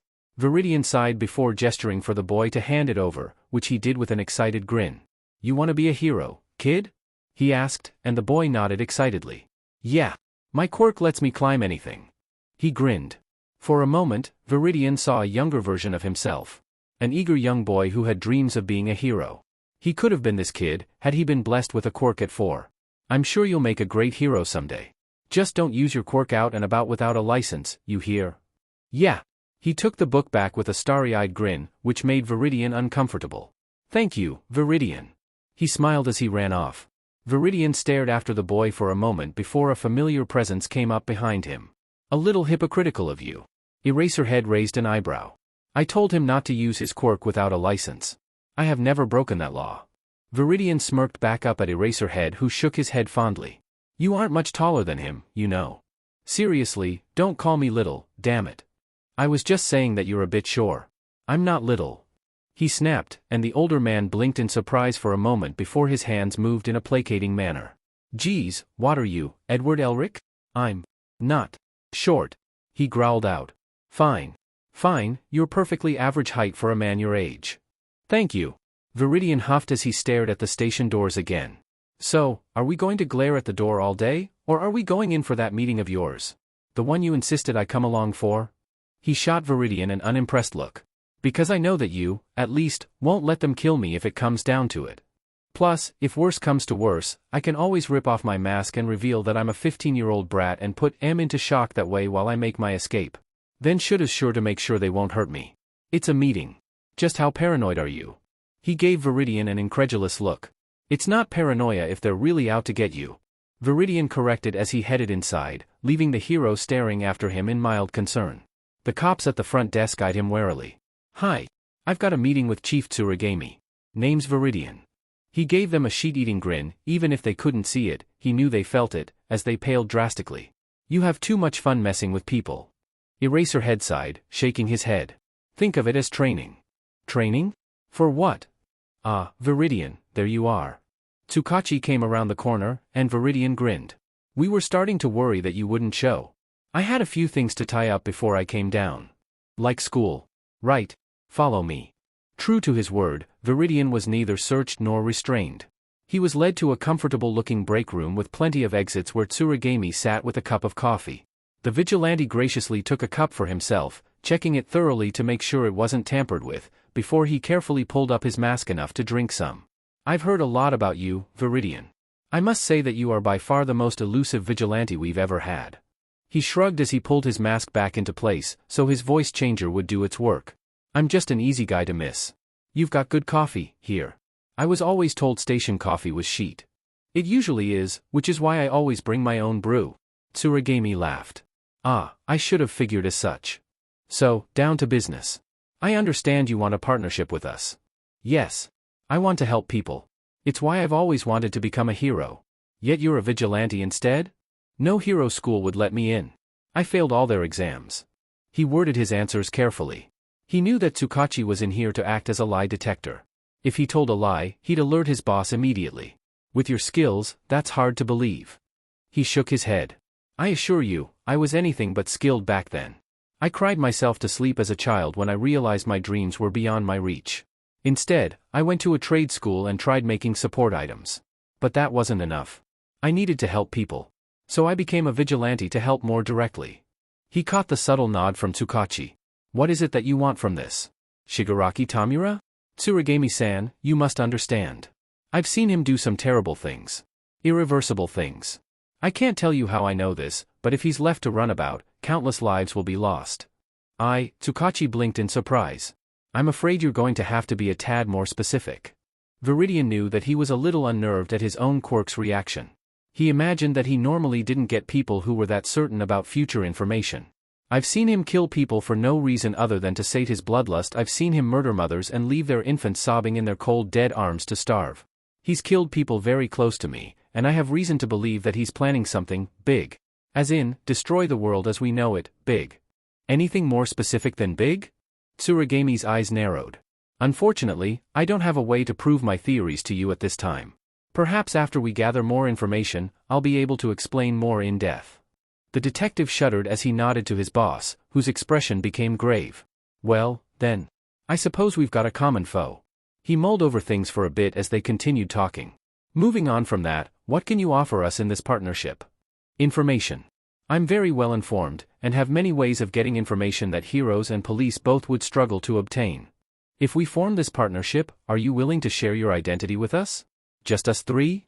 Tsurigami asked. Unfortunately, not at this time. Viridian shook his head. And what if we had ways of getting you licensed? Eraserhead cut in, and Viridian's head whipped up in shock so quickly that he nearly spilled the coffee. What? He had to have heard that wrong. A hero license. Eraserhead smirked. That can't, he stuttered and blinked in absolute shock. There was no FING way that it could be that DMN easy. You're the #1 vigilante in Japan. Tsukachi deadpanned. And you think you wouldn't pass the license exam for heroes? As long as a current hero recommends you, you can take it, even if you didn't go to a hero school. Since Eraserhead here spoke up, it sounds like he's willing to sponsor you in this. I am. It'll make things easier for the both of us. Viridian's head was spinning. Hold on. I need some time to think about this. You sort of just broke my whole worldview, okay? He ignored the chuckles from Tsukachi and Eraserhead, as well as the amused smirk from Tsurigami. Was there a reason to take it? Well, yeah. He'd be a licensed hero, just like he'd always dreamed. But he'd probably have to reveal his identity, which would complicate things, as he didn't think they'd let a 15-year-old become a hero without a fight. But if he was able to make it, then he'd be able to bring down the league outright, and forego the entire student fiasco. Cons, though. If he forewent the student fiasco, then there was no guarantee that he'd be able to make it to the USJ incident, which would result in the death of one Azui Tsuyu and near-death of Aizawa Shoyuta. Plus, he'd be able to do so as Midoriya Izuku, and not Viridian, who could remain a vigilante and still help the police and heroes through information gathering and fighting. And if they knew that Viridian was no older than a first year, they'd surely start keeping him from things that they deemed too dangerous. But he couldn't give those reasonings to them. So what could he say that'd sound believable? I might take you up on that offer, but not at this time. For the time being, I think I'm more valuable to you as a vigilante who can get in and out of areas that heroes and police can't. Oh? Like? Tsurigami prompted. A few underground information and black market networks that I know of. He smirked, leaning back against his couch. He pulled up his mask a bit to take another sip of coffee, allowing them to see said fanged smirk. I'll agree to our partnership, then. So long as you stick to the laws, that is. And tell us what your quirk is. Viridian pulled his mask back down so he could speak. He hummed, as he stroked his chin, used to the stubble he had in the future. Let's see, do I tell the truth and break you? Or simply leave it as a mystery? He wondered aloud, internally laughing at their offended looks. Please. Humor us. Eraserhead deadpanned. Fine. Viridian grinned. My quirk? Is nada. They blinked, not understanding. I'm quirkless. I'm practically invisible to the laws. That's why I'm your ace. He watched with no small amount of glee as the information settled into their brains like water in a rock before freezing and expanding and breaking their minds. Why you mean, all this time? Eraserhead stuttered, which was honestly what made Viridian lose it and start laughing. He's lying, right? Tsurigami looked over to Tsukachi, who shook his head. Don't tell me that Japan's #1 vigilante is? He's telling the truth. He paused for a moment. That drag trading ring you busted a few months ago, the one with the quirk-breaking drags. His eyes widened in realization. Doesn't do shit to a quirkless guy. Should have seen the looks on their faces when they got me with it and it did nothing. He let his smirk drop. Of course, I completely understand if you'd like to reject this offer. I know things are a bit different when my quirkless status is taken into account. He puzzled at the frowns of the three men. Illogical. This changes nothing. Eraserhead shook his head. Quirkless or not, you still, ran circles around us. Wow, that sounded like it physically pained him to admit. Viridian bit back a snicker to spare the man some dignity. All right, then. Tsurigami stood up, shaking himself out of his stupor. He held out a hand. Welcome to the team, Viridian. I'll put out the word to stop chasing you. You'll be an official informant for us, now. Really? So no more late-night chases? Viridian took his hand with a firm shake. I have to say, I'm going to miss our midnight games. He sighed wistfully. Well, I'm going to enjoy the quieter nights. Tsukachi stated, and Eraserhead nodded resolutely. You two are no fun. Viridian pouted, causing Tsurigami to chuckle. You've certainly done a good job keeping my men active and on their toes. Maybe we should have you run a training camp or two sometime? He pondered, making Viridian grin, and the other two men pale. Sounds like a blast. I'll look forward to working with you, Viridian. Here's my number. Use it. Viridian walked out of that police station with a grin that would have made the future Shoyuta shudder. World, here I come. Cult of Viridian chat. Gay Fanami Boy is online. Gay Fanami Boy, guys. Did you see? Viridian made a public appearance in Muzutafu. Moldy broccoli, no way. Show me. Gay Fanami Boy, just check out his fan page. There's a ton of photos and videos there. A lot of people saw him go into the police station, so maybe he's working with them, now? Dragonine address, DMN, he's really public? That seems unlike him, though. Noiscardily, he looks distinctly uncomfortable in such a populated area. I'm willing to bet that the police asked him to come in for some reason, maybe the kidnapping case he helped with? He's gaining a lot of clout online, so they may be trying to recruit him, or turn him into a legal hero instead of a vigilante. Barbizawar, is that really possible? I thought you had to go to a hero school to become a hero? Moldy broccoli, I think it's possible. I mean, Hawks didn't attend a hero school, right? It's an old law that nobody bothered to update. It's leftover from before the hero schools were established. If a licensed hero recommends someone who's been apprehending villains on their own, then they can take the hero licensing exam. It was originally the only way to become licensed. Noiscardily, I think I remember reading about that.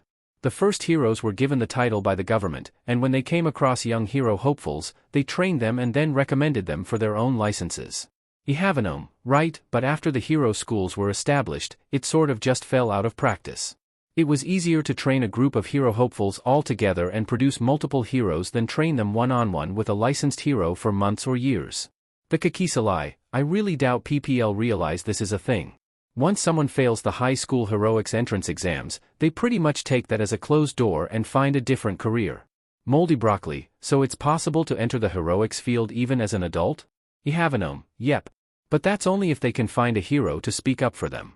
Gay Fanami boy, I doubt Viridian'll have trouble with that. He's amazing. Noiscardily, either way, now we have good pictures and videos of our favorite vigilante. Laughing face. Guess what my new screensaver is? AN continued, I'm working on Swan Dive, and I'll try to get that next chapter up tomorrow, so look forward to that. Laughing face. As it's written right now, chapter 21 of Swan Dive should see the UA entrance exams. Winky face. So look forward to that, okay?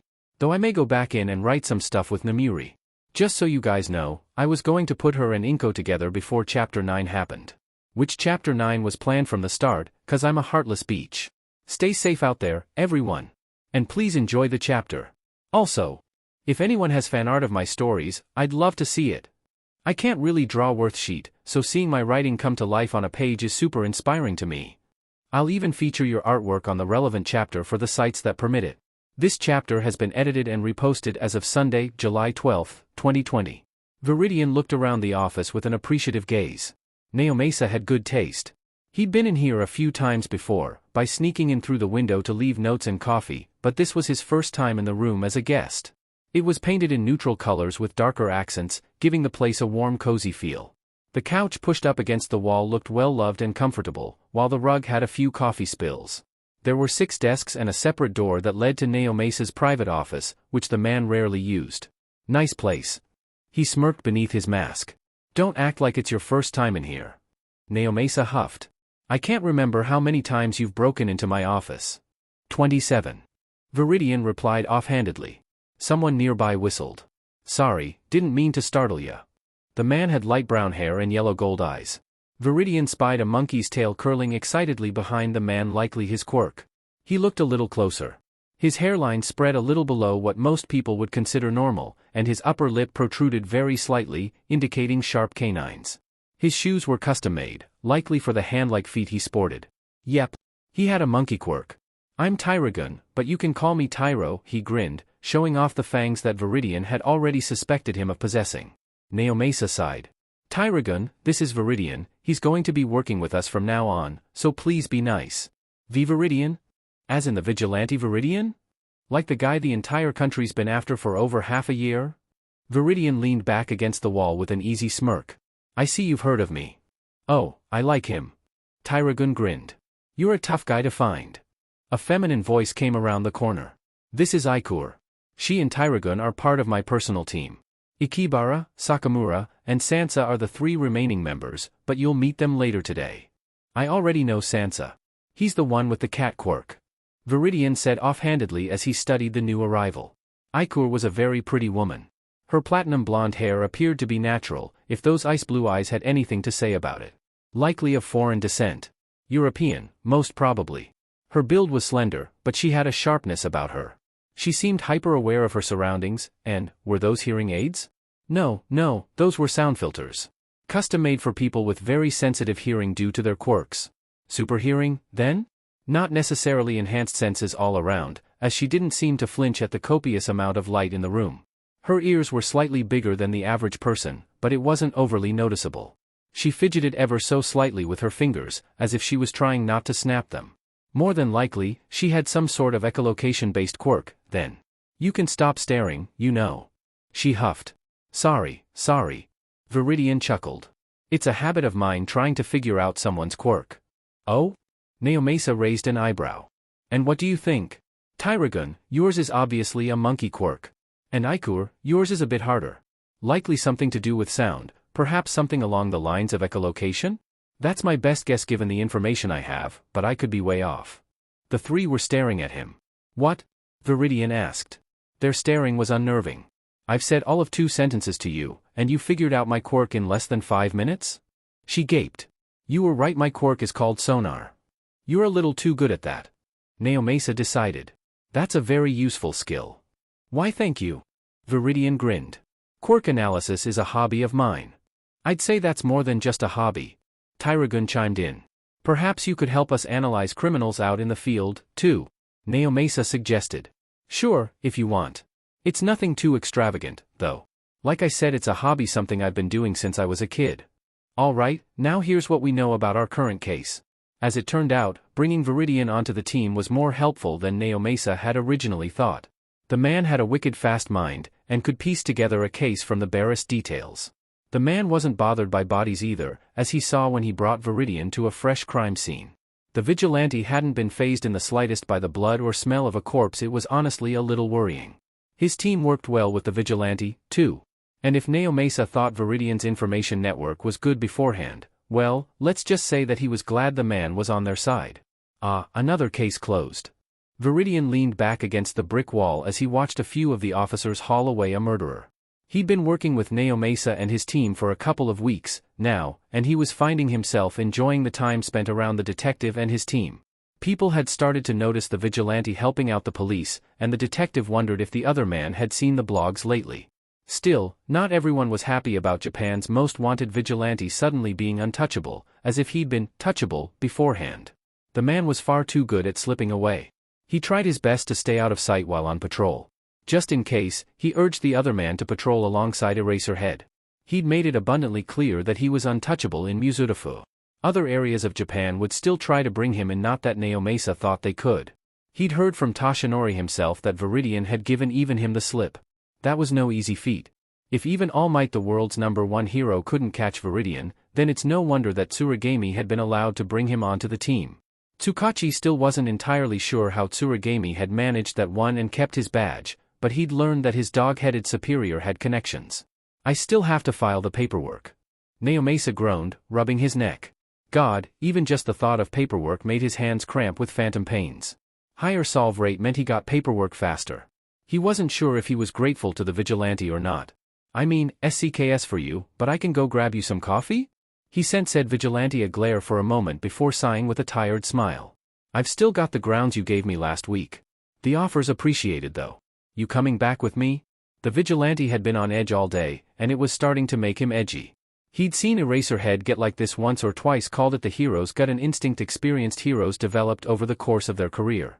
Many countries even accepted it as a valid reason to grant things like search warrants and the like to police.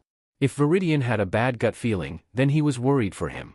It'd be safer for him to come back to the office with him. I would, but I'm going to patrol a bit before Eraser takes over. Something about today's got me on edge. Be careful, Masa. So it was a gut feeling. DMN. You too, Viridian. He sighed. Hopefully the man would be careful. Message me tonight so I know you aren't dead. PSH. As if I'd die so easily. Ye of little faith, detective. What's the worst thing that could happen? Viridian laughed as he shoved his hands in his pockets and casually strolled away. There was only 2 hours before Eraserhead started his shift, but maybe the detective should call him in early? He couldn't help but feel like Viridian jinxed it. I F it up. It wasn't something that Viridian liked to admit. He'd FING jinxed himself. What's the worst thing that could happen? I asked. Well, apparently running into motherfucking Stain. He'd been trying to steer clear of the alleged hero killer. He knew how dangerous the guy was. But somehow, Stain found him. Now, Viridian was hurt badly, and left bleeding out in some back alleyway. He had no idea how, but he thought he might have managed to impress Stain, enough to keep him alive. At the very least, the hero killer didn't come back to finish him off. And Viridian was fairly certain that there was no permanent damage done, or at least, there would be none if he could manage to get out of this mess alive. But the hero killer had, accidentally, broken his phone when he'd sliced Viridian's side open. And he was losing way too much blood. He couldn't even stand, let alone contact Naomasa. Eraserhead wouldn't start his shift for another half hour, and by that point, he'd be dead. Sheet. He struggled to keep his breathing calm. I can't afford to die here. He heard footsteps down the alleyway. For a moment, he feared that Stain had changed his mind and returned to finish the job. Holy shit. He groaned when he felt something press painfully against his injury. He blinked a few times to clear his vision. It was a kid? No, he knew this guy. He was a young hero. Hawks. Yeah. Hold still. You're hurt pretty badly. I'll fly you to a hospital, it'll be faster than an ambulance. He carefully scooped Viridian up in his arms, keeping pressure on the wound. Hospitals were bad. Hospitals would unmask him and ruin his chances at getting to Shigaraki. He wouldn't be able to make it to the USJ incident in time, and everything would be for nothing. The vigilante took a deep shuddering breath as he made his decision. No hospital. He ground out through bloodied teeth. The winged hero paused for a moment to look at him incredulously. I can't just let you die. I can stitch it up myself. Please. He looked up at the blonde, and he could see the youngster's eyes flicker in indecision. I need you to trust me. Why am I listening to you? He muttered to himself. Fine. Where are we going? He spread his impressive wingspan and took to the skies. Viridian internally whooped at the feeling, though it was dampened by the blood loss. Take me to Dagoba Beach. Viridian forced out between gasps of pain. Tell anyone where I live, and I'll pluck you. He added as an afterthought. That's a great way to thank the guy who's saving your life. Hawks huffed back, unamused. I'm kind of in a bit of pain, here, if you hadn't noticed, so please excuse my rudeness. Viridian hissed. Fine, he tightened his grip as he altered course. If Viridian liked hopping across the rooftops, then he loved flying. It was the most freeing experience he'd ever had. He smiled under his mask, and couldn't help the light laughter that bubbled up in his chest, even if it hurt like a beach. Takami Kigo, better known as the pro-hero Hawks, looked down with his own soft smile, though it turned to a concerned frown when he realized how much blood the vigilante had lost. He wasn't sure what to expect when he'd found the famed vigilante Viridian bleeding out in an alley. At first, he hadn't even believed that it was Japan's most elusive shadow hero, as they called him online, but the hero killer himself had found Kigo and pointed him in the direction of the alley. I'm not here for you, Hawks. I left Viridian in that alleyway back there. Don't let him die, he's got potential as a hero. Before the winged man could do anything, the hero killer had vanished. If Kigo was being honest, he hadn't believed Stain when he said he left Viridian bleeding out in an alley, but here he was saving the stubborn JRK who refused to go to a hospital. Viridian was certainly an enigma. He was one of the most wanted men in all of Japan, the most wanted of all the vigilantes in the country, and yet he was also amongst the most peaceful. If Kigo didn't know any better, he'd assume the man a hero, not a vigilante. And recently, all the heroes in Muzutafu got an alert from the Muzutafu PD that Viridian was now working with them. It was a first in a long time. The fact that he was elusive enough that the cops thought it was better to pull him onto their team spoke volumes. Because that hadn't happened since Quirks came about. The last time the cops had to ask for help from a vigilante consistently enough that they formed a partnership was the formation of the profession of hero. He snapped back to reality when he realized they'd arrived. Honestly, you live in a dump? Kigo asked as he carefully landed where the vigilante specified. Beggars can't be choosers, you know. Viridian shot back. Not all of us are lucky enough to have families to go back to. He said the last part quietly, and Kigo was sure he wasn't meant to hear it. Either way, he filed the information away for later. He carefully followed the vigilante's instructions, navigating an extremely specific pathway through the mountains of trash until he came to a clearing. There was a fire pit set a safe distance from an old beat-up camper. DMN. He really does live here. He went inside the camper and set the man down on the bed inside. The place was actually kind of nice, considering everything in there was likely salvaged from the junkyard outside. Though he idly wondered if letting the man heal up in here with such a gaping wound was a good idea. It couldn't be sanitary. I've scrubbed the place with bleach, don't look so apprehensive. Viridian scoffed, words a little slurred from blood loss. Sit down, make yourself a cup of tea. Yes, the stove works. I've got to get this stitched up. Kigo was about to protest. Surely he didn't mean to stitch himself up without any kind of pain medicine, but Viridian had already started stitching the wound closed with the kind of nonchalance and precision that came from years of experience. The hero turned a little green, despite himself. How was he doing that so easily? Kigo hated stitches. I'm done. Viridian finally said. From what Kigo could see, he was quite pale. Here. You need to stay hydrated. Kigo handed him a bottle of water he'd found in the fridge, which actually worked, which was shocking. He hadn't expected electricity in a literal dump. Not gonna arrest me? Viridian pet an eyebrow. Or at least, Kigo assumed he was ping an eyebrow. Muzutafu PD put out the word that you're on our side, now. Yeah, something tells me Naomasa wouldn't be too happy if you brought me in injured and all tied up. Viridian chuckled. You mean Detective Tsukachi? Why was he on a first-name basis with the lead detective in Muzutafu? Yep. Since I'm an informant for the Muzutafu PD, they've stuck me with Naomasa's team. I've been helping them on investigations and stuff. You know, since they technically can't arrest me, as I've never used a quirk during my vigilante work, Viridian was smirking, Kigo was sure of it. Still, the man never used his quirk? He had to be lying. Kigo was pretty DMN sure the vigilante had some kind of evasive quirk he had to. So why trust me with your humble abode? Kigo changed the topic. Like I had a choice? Between you or the hospital, I think I'll sooner take my chances with you. The hospital would likely drag me just to get the mask off. Most vigilantes aren't that protective of their identities, especially those who don't need to worry about being arrested. Most vigilantes don't plan to do something with their civilian persona. Oh? And why would being a vigilante impact that? Don't tell me you want to join the cops? No. I'm going to become a goddamned hero. Viridian snapped back. Kigo must have hit a nerve, because the man before him instantly shut his mouth, like he'd said something forbidden. I hate pain. I should not have said that. You technically already are a hero, you know. Shut up. Viridian glared, causing Kigo to raise his hands in surrender. I'm not a hero. I'm a vigilante. There's a difference. Kigo decided that tonight was not the night to argue the point. Look, you need to get some rest. I've got nowhere to be. Viridian gave a snort. The number 3 hero has nowhere to be? Somehow I find that hard to believe. You interest me. I can take a couple days to myself. My sidekicks can handle things while I'm gone. Fine. Not like I'm in the state to kick you out, anyways. Viridian waved his hand. Just don't go snooping or anything. And don't touch the mask. Viridian groaned as he woke up. The previous night's event slowly trickled into his mind as someone opened the door to his camper. His first instinct was to bolt upright, but a sharp pain had him immediately regretting that decision. Whoa! Stay down, would ya? You're badly hurt. Hawks reprimanded lightly. What are you, my mother? I'm the hero who saved your life. He replied irritably as he placed his hands on his hips. The plastic bag from the convenience store hung on his wrist. What's with the bag? You're out of food. Hawks replied like it was the simplest thing in the world. Don't think I didn't notice how light you were when I carried you home 2 days ago. 2 days ago? Sheet. He'd missed school.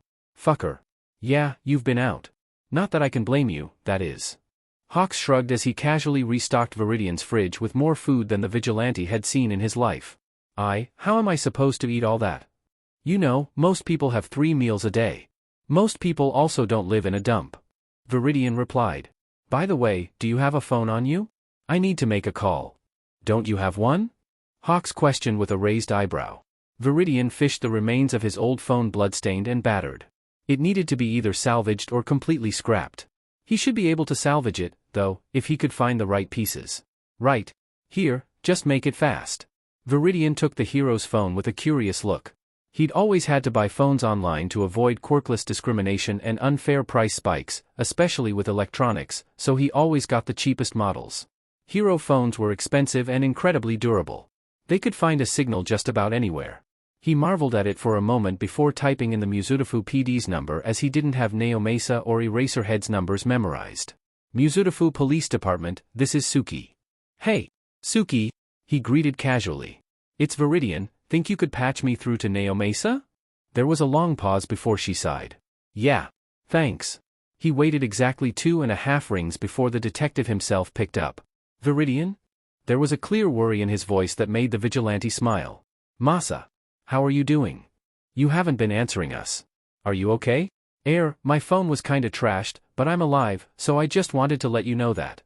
He felt Hawk's phone vibrate, indicating a new mission or message. Anyhow, I'm borrowing someone else's phone, so I gotta go. I'm good, though.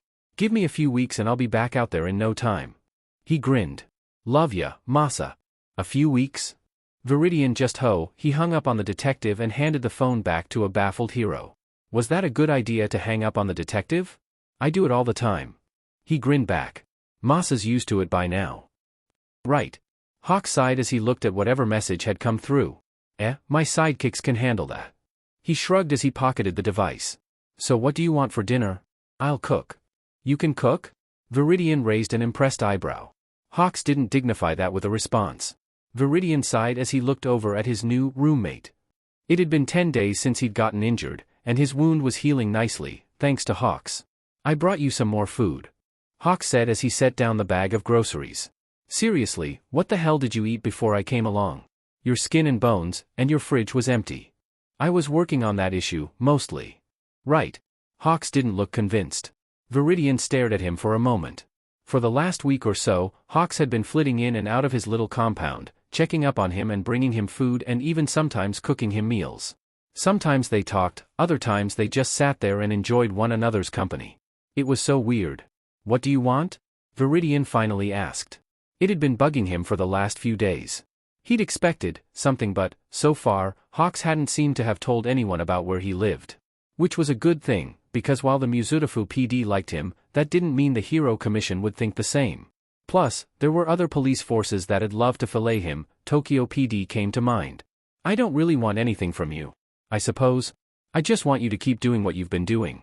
You do good. Hawks finally answered after a moment. He held his cup of coffee with both hands as he stared at the quickly setting sun. Come again? You're not like the other vigilantes. You genuinely want to help people. I think that's admirable. You're a hero in your own way. I just don't understand why you'd subject yourself to this. Hawks gestured to the mountains of trash surrounding them. You make it sound like I've got a choice. Viridian chuckled. Someone like you, why not become a legal hero? Viridian snorted. You think I'd be here if that was an option right now? He resolutely shoved away the memory of Eraserhead offering to sponsor him. It wasn't an option right now. It wasn't. Because everything was riding on him killing Shigaraki, and his best shot was UA. I'd vouch for you, you know. Viridian stared at the hero. If I were to fail, or become a villain, your reputation would be in tatters. You're not that kind of man. You haven't even known me for a month, and you've never even seen my face. How can you possibly know the kind of man I am? Viridian glared. I like to think I've got good instincts. Hawk smiled as he leaned back against the old repaired lawn chair before the fire. The light of the flames danced in his eyes, and Viridian sighed. I can't believe I'm doing this. He reached up and loosened his mask, causing Hawk's eyes to widen in surprise. I can't take the hero exam. He pulled the mask off. I'm only 15. The hero blinked in shock. He stared, open-mouthed at the child before him. Now that is a shock. He laughed in disbelief. The most elusive vigilante in Japan is a 15-year-old kid. I'm going to try out for UA's hero course in a few months. Izuku smiled, holding out a hand. Midoriya Izuku. Hawk smirked and took the proffered hand. Takami Kigo. You can just call me Kigo. Then call me Izuku. So why's a kid living in a trash dump as a vigilante? Kigo raised an eyebrow. Because it was strange when I thought you were an adult, but it's downright worrisome knowing you're a kid. I'm not a kid. Izuku protested with a glare. He faltered when Kigo raised an eyebrow. Okay, maybe I am technically a kid, but, he sighed and ran his hand through his hair. I'm quirkless, okay? If you know anything about how we're treated by society, then you won't need any further explanation. Kigo stared at Izuku for a long moment, processing that the most wanted vigilante didn't even have a quirk. DMN was so sure about that stealth quirk. He muttered before speaking up. Why not stay with me, then? I can't. It's too dangerous. Izuku protested immediately. I've got a lot of very dangerous people after me, as Viridian, and if word got out about you helping a vigilante. Like I care about that. Kigo rolled his eyes. Look, Izuku.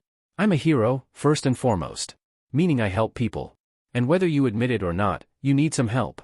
Okay, this was obviously not working the way Izuku needed it to work. He had to stay as far under the radar as Izuku as possible until UA. He couldn't risk anything blowing this shot. And as awesome as it'd be to live with Kigo, it'd only put the man in danger. He couldn't do that to the kid, because Kigo was a kid compared to Izuku's mental age. You're the number 3 hero, right? Izuku asked suddenly, causing Kigo's brows to furrow in confusion. Yes. Have you ever heard of a villain called All for One? Kigo stiffened, and his entire demeanor changed. No longer was he so carefree and light. How the hell did you learn that name? Come on, surely you know Viridian has an extensive information network? I have my ways. Izuku answered with a mysterious smirk before returning to the more serious topic. I'm not after him, per se, but I am after his protege Shigaraki Tamura. Listen, Izuku. Vigilante or not, I can't let you go anywhere near All for One. You've no idea how dangerous he is. On the contrary, I know precisely how dangerous he is. It's why I can't risk staying with you. Once I'm on his radar, he'll use whatever means available to get to me. And people will notice if the number 3 hero gets a new roommate. Izuku. Please, Kigo. Izuku looked the hero in the eye. Please. Just. Trust me. I know what I'm doing. There was a long pause. The two held a staring contest to test the other's will. Finally, Kigo relented with a sigh. I'm still going to bring you food and make sure you're not killing yourself with this stupid vigilante sheet. Izuku snorted. Careful. You make it sound like I'm a friend. Well, maybe you are. Huh? You don't have many friends, do you? I don't think I've ever had friends. Izuku replied dumbly. Even Shoyuta and Hisashi were more like brothers than friends. Yeah, I haven't really had many, either. He shrugged. Guess we're in the same boat, then. Here, gimme your phone. Why? So I can add my number. He paused. Oh wait, Stain trashed yours, didn't he? Yeah, my vigilante phone is still out of commission, so you'll have to make do with my civilian phone. Izuku smirked, tossing it at the blonde. You live in a dump, but own 2 phones? Correction. I live in a dump, so I fixed 2 phones and hacked them to be untraceable and free. He grinned. My vigilante phone is almost repaired, though. Finally found the stupid parts one needed. You're unbelievable. Kigo shook his head with a fond smile. Izuku laid back against the sand to watch the stars blink into view. Aren't your sidekicks worried? You've been disappearing over here a lot lately. Nah, they're used to me just up and vanishing for a bit. I'm pretty free-spirited. I'm going to go get ready for my patrol. Izuku decided, pushing himself up. I wish you'd wait another week. Nope. Sorry, no can do. While Masa and Eraser know I'm not dead, I still need to let M know what happened. Besides, Naomasa and the team's probably worried sick over me. I swear, if you end up bleeding out in an alleyway somewhere again, I'm going to stop bringing you coffee. No. Not the coffee. Izuku gasped. Go on, or they'll get more worried than they already are. Kigo shook his head fondly, and Izuku just shot him a grin as he tied on his mask. Have fun, don't burn down my place while I'm gone. I won't. Kigo promised. You've been missing for 10 days. Shoyuta glared at Viridian the moment he came into view. He, Tsukachi and his team, and Tsurigami had been growing increasingly concerned, especially when the vigilante had promised to text them, and never did. He always texted them when he promised to. The phone call Naomasa had received from the vigilante 2 days after hadn't done much to alleviate their worries. The vigilante had been a constant face around the police department since their partnership, and he always met up with Shoyuta during the start of his patrol. So when the man just dropped off the map without warning, they'd assumed the worst. They'd been searching just about every crevice they could find in an attempt to contact or track down the vigilante. The call had helped a bit, but not much, especially considering the fact that he wouldn't respond to any calls or messages thereafter. Sorry. I sort of got hurt, and needed some recovery time. My phone was trashed in the incident. Viridian scratched the back of his head sheepishly, and Shoyuta felt a spike of worry. How badly are we talking, here? I ran into the hero killer, Stain, and he may have left me bleeding out in an alleyway halfway across town with a busted phone. Shoyuta felt himself pale. Show me. If he'd run into the hero killer, then it was a miracle he was still alive. That guy hardly ever let people live without some kind of permanent damage. What? The vigilante took a step back in surprise. The injury. I am not going to let you patrol if you're still in bad shape. I don't let my coworkers die. You do care. Viridian smirked, and Shoyuta narrowed his eyes. Fine. Viridian lifted the edge of his shirt to show white bandages. With a sigh, the vigilante carefully unwrapped the injury, revealing a rather nasty gash that was stitched up. Happy, now? Who did the stitches? Shoyuta asked as he helped the man rewrap the injury. It had only been 10 days, after all. He couldn't help but notice several other scars on what little skin he could see. What is this? 20 questions. I stitched myself up, like I always do. He huffed, and the hero sighed. No official medical treatment. Wonderful. Look, Viridian. You're part of our team, now. That means you can actually get legally treated at hospitals without worry of being arrested. Shoyuta pinched the bridge of his nose to stave off an oncoming headache, as Viridian lowered his shirt. And if push comes to shove, then I'll even call Recovery Girl. You can't keep doing this. I'm more worried about being unmasked than arrested. He muttered. What's so important about your identity that you'd nearly die protecting it? Shuta's gaze narrowed. Whether he wanted to admit it or not, the Erasure hero had become rather fond of the immature vigilante. He was easy to talk to, and while mysterious, he was honest. It was refreshing for Shoyuta, and he often didn't find people who appreciated his dry sense of humor. I'll tell you one day. Viridian promised. But right now, if I told you who I was, it'd cause more harm than good, he smirked. Listen to your elders. He chuckled, like he'd made a joke. Elders? Shoyuta raised an eyebrow. For all you know, I could be older than you. For the information you've given us, you could be younger, too. Though Shoyuta highly doubted that was the case. The man moved with far too much experience and his eyes held far too many years. The world may never know. He smirked. I think that was a slogan for a candy at some point. Tootsie Pops. Shoyuta grunted. Definitely older. My great-grandfather loved those things. At any rate, since we're working together now, I thought it'd be nice to patrol with you, instead of making you run around after me. How thoughtful of you. Shoyuta twitched. Let me inform the other two about your situation, though. Have you all been worried about me? If we have, I wouldn't admit it. He fished out his phone, the black case fitting nicely in his hand. Eraserhead added Tsurigami to Chaos Unlimited group chat. Eraserhead, I found Viridian. He's okay. Detective Holmes, thank God. How is he?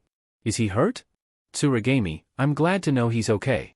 Eraserhead, you guys do care about me. Laughing face. Eraserhead, he's not hurt too badly, but if he steals my phone again, he might be. Detective Holmes, so what happened? Eraserhead, he ran into Stain, the hero killer. He's recovering nicely, but we'll be patrolling together until he's fully healed. It's a self-treated wound, but the stitches are passable. Tsurigami, Stain? Hand the phone to Viridian. I need information. Eraserhead, hold on, he's fiddling with a flip phone? I thought those died out centuries ago? Viridian Chaos, HA. I feud it. Viridian Chaos, wait, feud. www damn it, no. The WQ is broken. TAT. Detective Holmes, looks like it works just fine to me? Eraserhead, he means the WXYZ key. It's a flip phone, so he can't type X, Y, or Z. It comes out as a W. Seriously, why do you have a flip phone? I didn't even know those still existed. Shoyuta stared at the small grayish device in the vigilante's hand. It looked like it had seen better days, and even had welding marks on the back. Because they're durable as hell, and untraceable. Besides, it's what I found in the trash, so it was free. I'm not complaining. You got your phone from the trash? Why? Shoyuta blinked. Was he one of those weirdos who went dumpster diving to find useful items? Strange. Oh shush. You're just jealous because I don't have a phone bill. I assure you, Viridian. I am not jealous. Viridian Chaos, he's totally jealous that I can fuel up my phone and not paw a phone bill. Eraserhead, would you just let it drop? Viridian Chaos, winky face. Nope. Detective Holmes, I'm lost. Eraserhead, good. Viridian Chaos, we're all lost to the darkest corners of our deepest fears, lest we learn to stand and fight in our most desperate hour. Detective Holmes, that was surprisingly deep? Viridian Chaos, an old friend told me that once. I think he was drunk. Shoyuta sighed. Are we going to patrol or not? Viridian Chaos, gotta go patrol, now. Oh, and that info on Stain. He's got some pretty serious ideals, so I'll tell WoW about that in person, but I didn't really get a good gauge on his quirk. He definitely has one, though. It's got something to do with paralysis. I didn't see what he did, he's so fast, but I found Muself unable to move for a short PRD of time. I recommend that nobody patrol alone until we're sure he's left town. Viridian Chaos, I hate the fact that this stupid queue is broken. Tsurigami, noted. I'll put out the word for the heroes. Thank you, Viridian. And I'm glad you're still with us. Detective Holmes, seriously, first you got shot, twice, and now you've gotten yourself stabbed by a man who's known for murdering heroes. I'm starting to think that maybe you're a trouble magnet. Viridian Chaos, mob I am? That would you plain a few things? Tsurigami, Viridian, your penchant for finding trouble is both invaluable and dangerous. For this reason, I'm going to ask Eraserhead to stick by you as often as possible. Eraserhead, I'll make no promises. He's pretty DMN slippery when he wants to be. You're just peeved because you couldn't catch me. Viridian smirked. Either way, we'll be working together a lot from this point forward. Shoyuta huffed, though he was actually rather pleased. It would put his mind at ease to be able to keep an eye on the vigilante during patrols. Viridian went to put his phone back in his pocket, but a nearby pigeon nearly clipped his ear, causing the man to drop his mobile device. Fing bird. He muttered as he bent down to pick it up. A small slip of paper fell out from one of his many hidden pockets. Shoyuta picked up the paper that had landed by his feet. It looked like a business card. It was made of good quality paper and was black with silver letters. Chisaki Kai. Shoyuta paled. Viridian, where did you get this card? The vigilante looked up, puzzled as he held out his hand for said card. Oh, Overhaul gave it to me when I met him a few months back. During that Quirk-destroying drag bust. He replied nonchalantly. Have you any idea how dangerous this man is? I know quite well, which is why I played nice and took the business card. He offered me a position working for him, and when I politely declined, he instead offered me a partnership should I ever want it. Of course, I'm not stupid enough to dip my toes into that kind of web. I know my limits, thanks. Well, at least you know that much. Shoyuta let the topic drop thereafter. He'd bring it up to Tsurigami and Tsukachi later, but for now, they had a patrol to do. And if he was being honest, the Erasure hero was interested to see how the infamous Viridian worked. He always found trouble before the other heroes, and nobody's ever actually seen him in action. Most of the work he's been doing with Tsukachi has been information gathering and whatnot. Nobody's actually seen him fight yet. The image of the vigilante flitting across the beams of that warehouse like a living shadow came to his mind. You comin', or what? Viridian asked as he turned away from Shuta's route. The patrol ring is this way. Nah. If you're gonna make me stay with you on patrol, then we're taking my patrol route, not yours.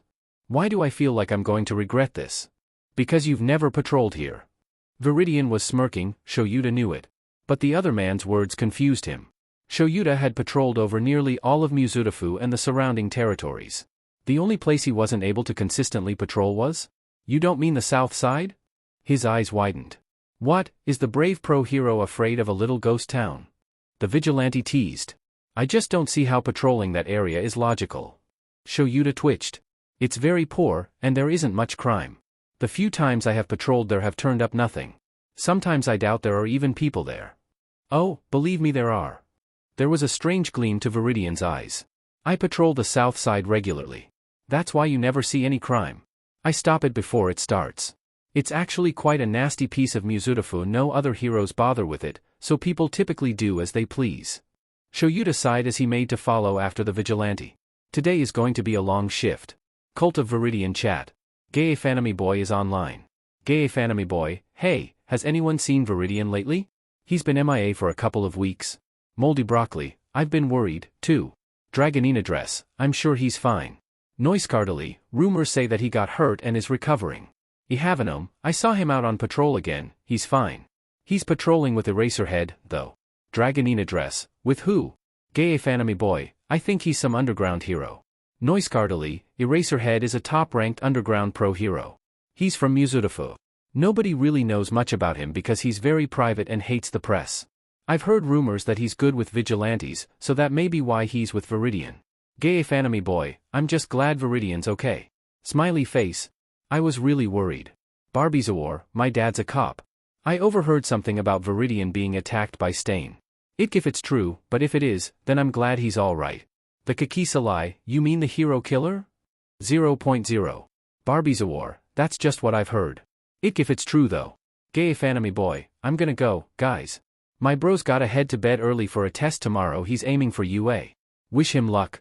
Dragonina Dress, isn't the entrance exam next month? Gay Fanami Boy, yeah. He's working really hard to get in. I know he can do it. He's so cool. The Kakisa I wish him luck, then. Deku is online. Gay Fanami Boy, new person? The Kakisa welcome back, Deku. Haven't seen you on here in a while. Deku, I guess it has been a year or so, hasn't it? Noiskardily, Deku's been part of this chat room for years. He's a huge hero fan, and knows just about everything about all of them. Though he vanished suddenly about 9 months ago? Barbizawar, were you PRGNNT? Deku, wah? No, I'm a guy. Angry face. The Kakisa so your girlfriend, then? Deku, bold of you to assume I could land a girlfriend. I could be gay for all you know. Demonic gay microwave, 0_0 that wasn't a no. Deku, bullying at school got really bad, and I've been through some serious life changes. But anyways, I just wanted to check in and let you guys know that I'm still alive, I think, and still kicking, but... Gay Fanami Boy, have you heard about Viridian? Dragonina Dress, who hasn't heard about Viridian? Moldy Broccoli, well... I mean, we've kinda read on the chat a bit so... Deku, why is the chat named Cult of Viridian? 0_0.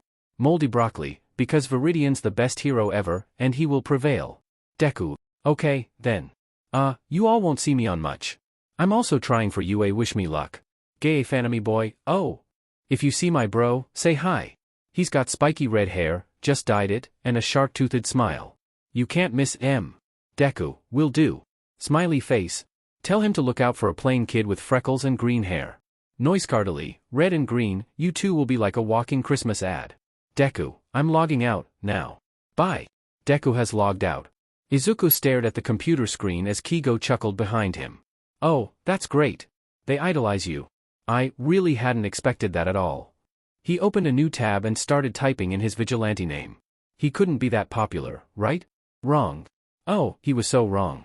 Kigo was busting his gut laughing so hard. You really have no idea, do you?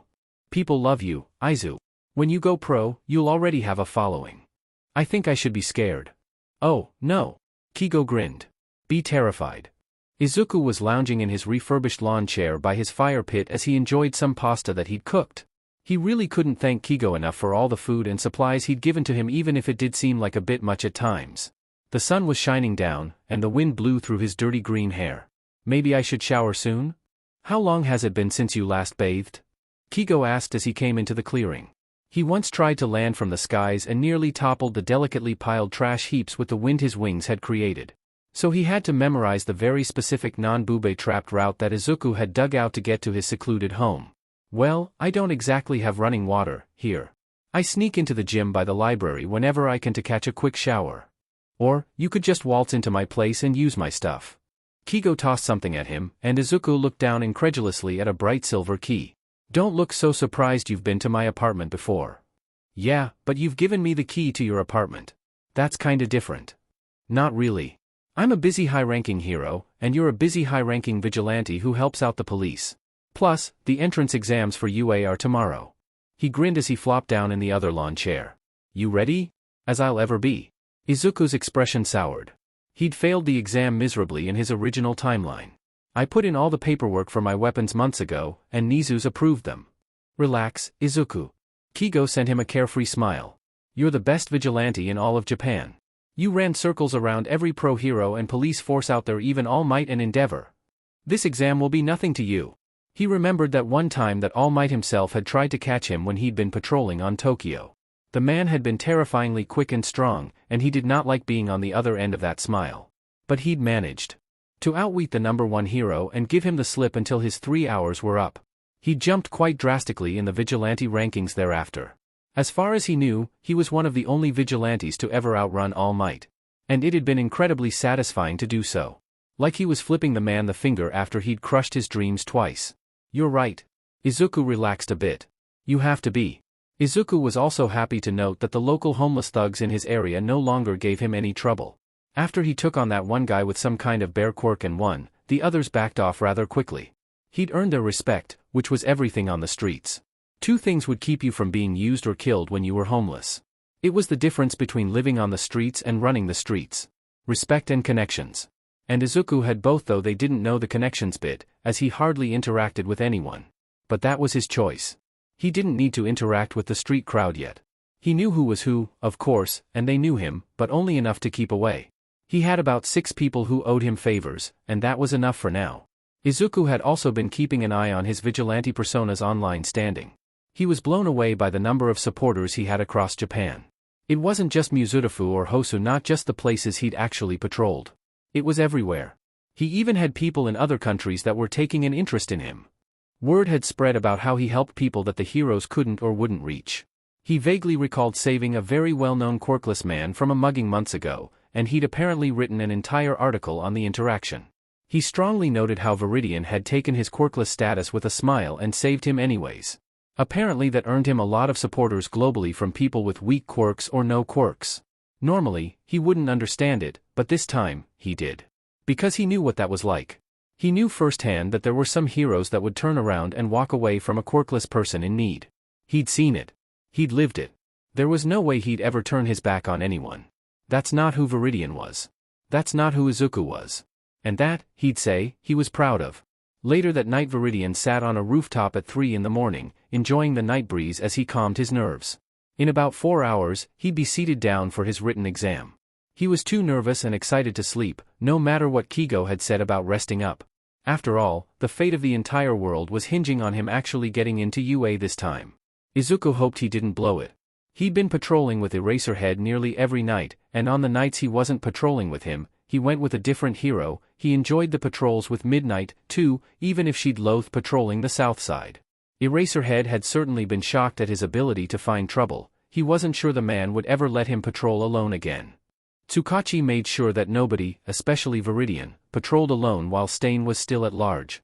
Some nights, Viridian spent his time with Tsukachi and his team, helping them look over case files and pointing out things they'd missed or overlooked. Other nights, he patrolled with his favorite underground hero. He smirked as he heard the quiet footsteps of Eraserhead on the roof behind him. The man sat down beside him. "I thought we were supposed to patrol together." Eraserhead raised a reprimanding eyebrow as he held out a cup of coffee to Izuku, who took it gratefully. He smiled as he gave a nod of thanks. "And I thought you'd get some extra shut-eye, considering you've got a long day tomorrow. Aren't the UA entrance exams in a few hours?" Aizawa sighed, taking a long sip of his coffee. "I'd ask how you knew I was a teacher there, but I doubt I'll get any answers from you." "Don't like that, Zawa." His eyes crinkled in a smile, making the hero twitch in annoyance. "I'm just looking out for you, trying to make sure you take care of yourself." "That's not your job," he replied gruffly. "It is, because I'm your friend. You're a coworker, not a friend." He glared, but there was a certain fondness behind those eyes. Totally a friend Sundara. Over the last month or so that he'd been patrolling with Eraserhead, the two had grown close. Eraserhead had learned to trust Viridian's gut instincts and let him lead the patrols to find trouble. Viridian was a bit more confident during the daytime, too, and had started some smaller patrols in the late afternoon.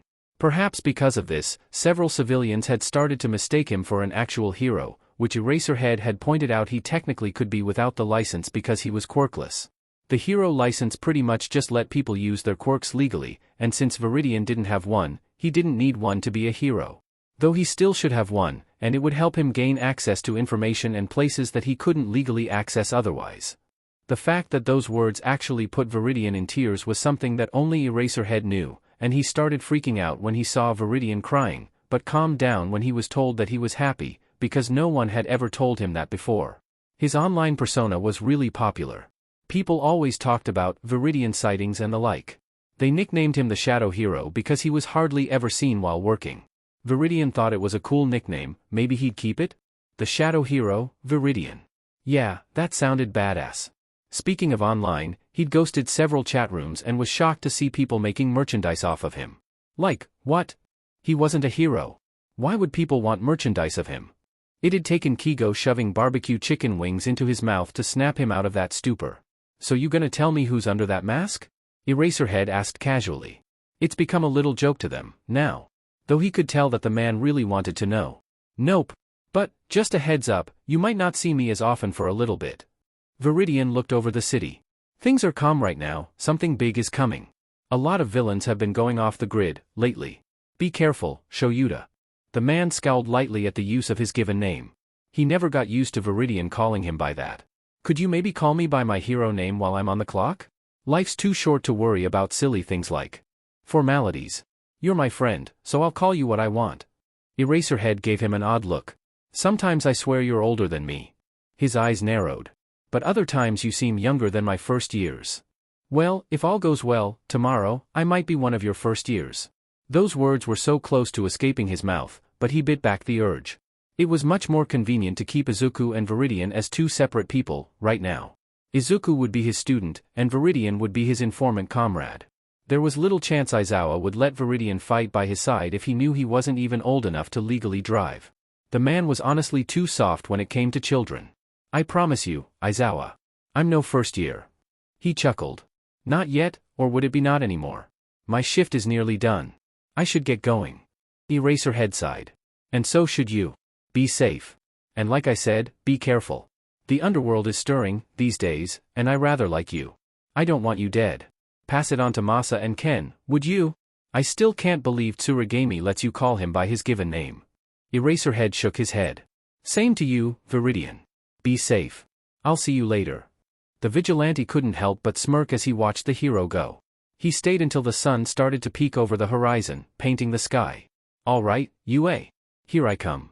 He cackled as he vanished out of sight. Cult of Viridian chat. Gay Fanemy Boy is online. Gay Fanemy Boy, guys. Check it out. Gay Fanemy Boy, Viridian_bedspread.jpg. Dragonine address, did you buy Viridian merch? That's a thing? Moldy broccoli, I must have.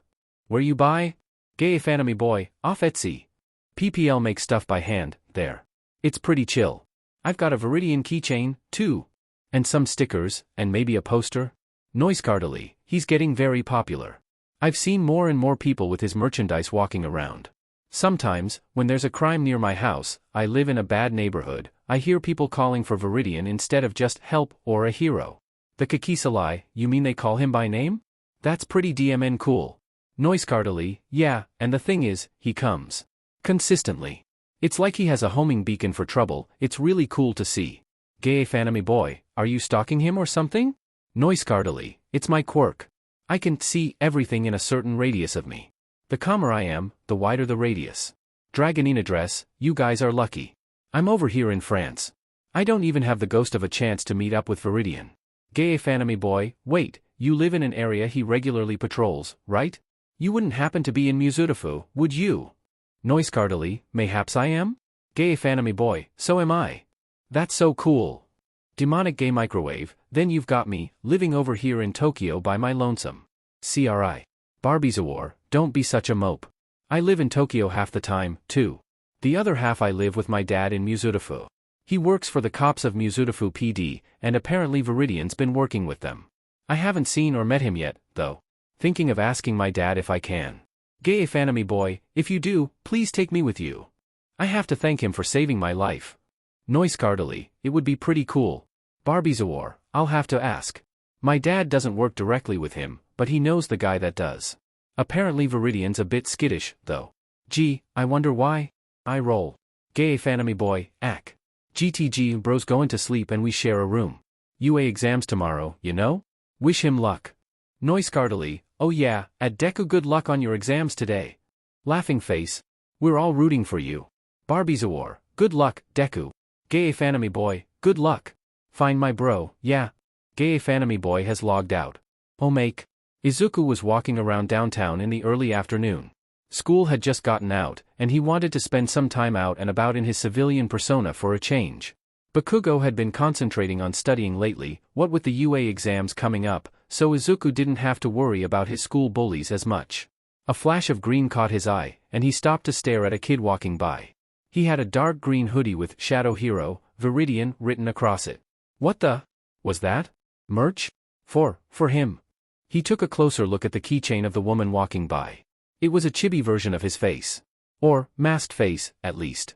Excuse me, miss? He stopped her, and she turned to look over at him. Where'd you get that? He pointed to the keychain. Oh, another Viridian fan, huh? He sure is popular. She grinned. You can really only find his merch online places like Etsy who make stuff by hand and to order, but I think there might be a shop or two in the mall that has some stuff for him. Honestly, sometimes I forget he's not a legal hero. She laughed before bidding a shell-shocked Izuku goodbye. He had merch. What the hell? He pulled out his cell phone and called Kigo. You knew. He accused the moment the winged hero picked up the phone. You're going to have to be a tad more specific than that, Aizu. Viridian has merch. He still couldn't process this. He wasn't a hero. Why did he have merch? A vigilante with merch was unheard of. That was like a villain getting merch, it just didn't happen. He stared as a kid across the street loudly proclaimed to his sister that he wanted to be a hero like Viridian someday. The world had gone crazy. This was a whole new type of apocalypse. Yep. Wondered how long it'd take you to catch on. You're really popular, you know. Kigo sounded amused. Traitor. But Viridian is a vigilante. Not a hero. He echoed dumbly. Yep. He chirped happily. Listen, Izuku. Why do you think the police accepted your offer? Because we can help people? Suddenly, he wasn't so sure anymore. Why had they agreed to a partnership? It was actually fairly unheard of for a vigilante to work with the police like this, something that hadn't happened since, oh, wow, since the pre-Quirk era. Try again, Kigo teased. Because I have connections? It's because they know it's impossible to catch you. Kigo responded. They can't win against you. So when you offered to join their side, they jumped at the chance. It's a sore spot, but you beat them. They have no power over you, Aizu. You have power, and you don't even know it. Me? Izuku laughed. Yeah right. April Fool's is long past, K. He shook his head. And here he thought the winged hero was going to give him an actual answer. Though he did have a point that they couldn't catch him. Maybe that was why? If you can't catch M, join M? Or something like that. Anyways, I've got to go. Still got a few errands to run. Love ya, bro. He chuckled as he heard Kigo splutter on the other end. Yeah. Don't get into too much trouble, baby bro. Izuku felt his face heat up as he clicked off the phone. He hadn't thought Kigo would take his little joke seriously. Didn't mean he didn't like it, though. Hello everyone. This is day 6, I think, of consecutive updates. Whoo. And day 2, 3, of me actually having a TikTok account. Already got 60 people following me. For some reason, do they not have a life? I also made an email specifically for fan art and the like. It's aizawa@email.com. Fairly simple, right?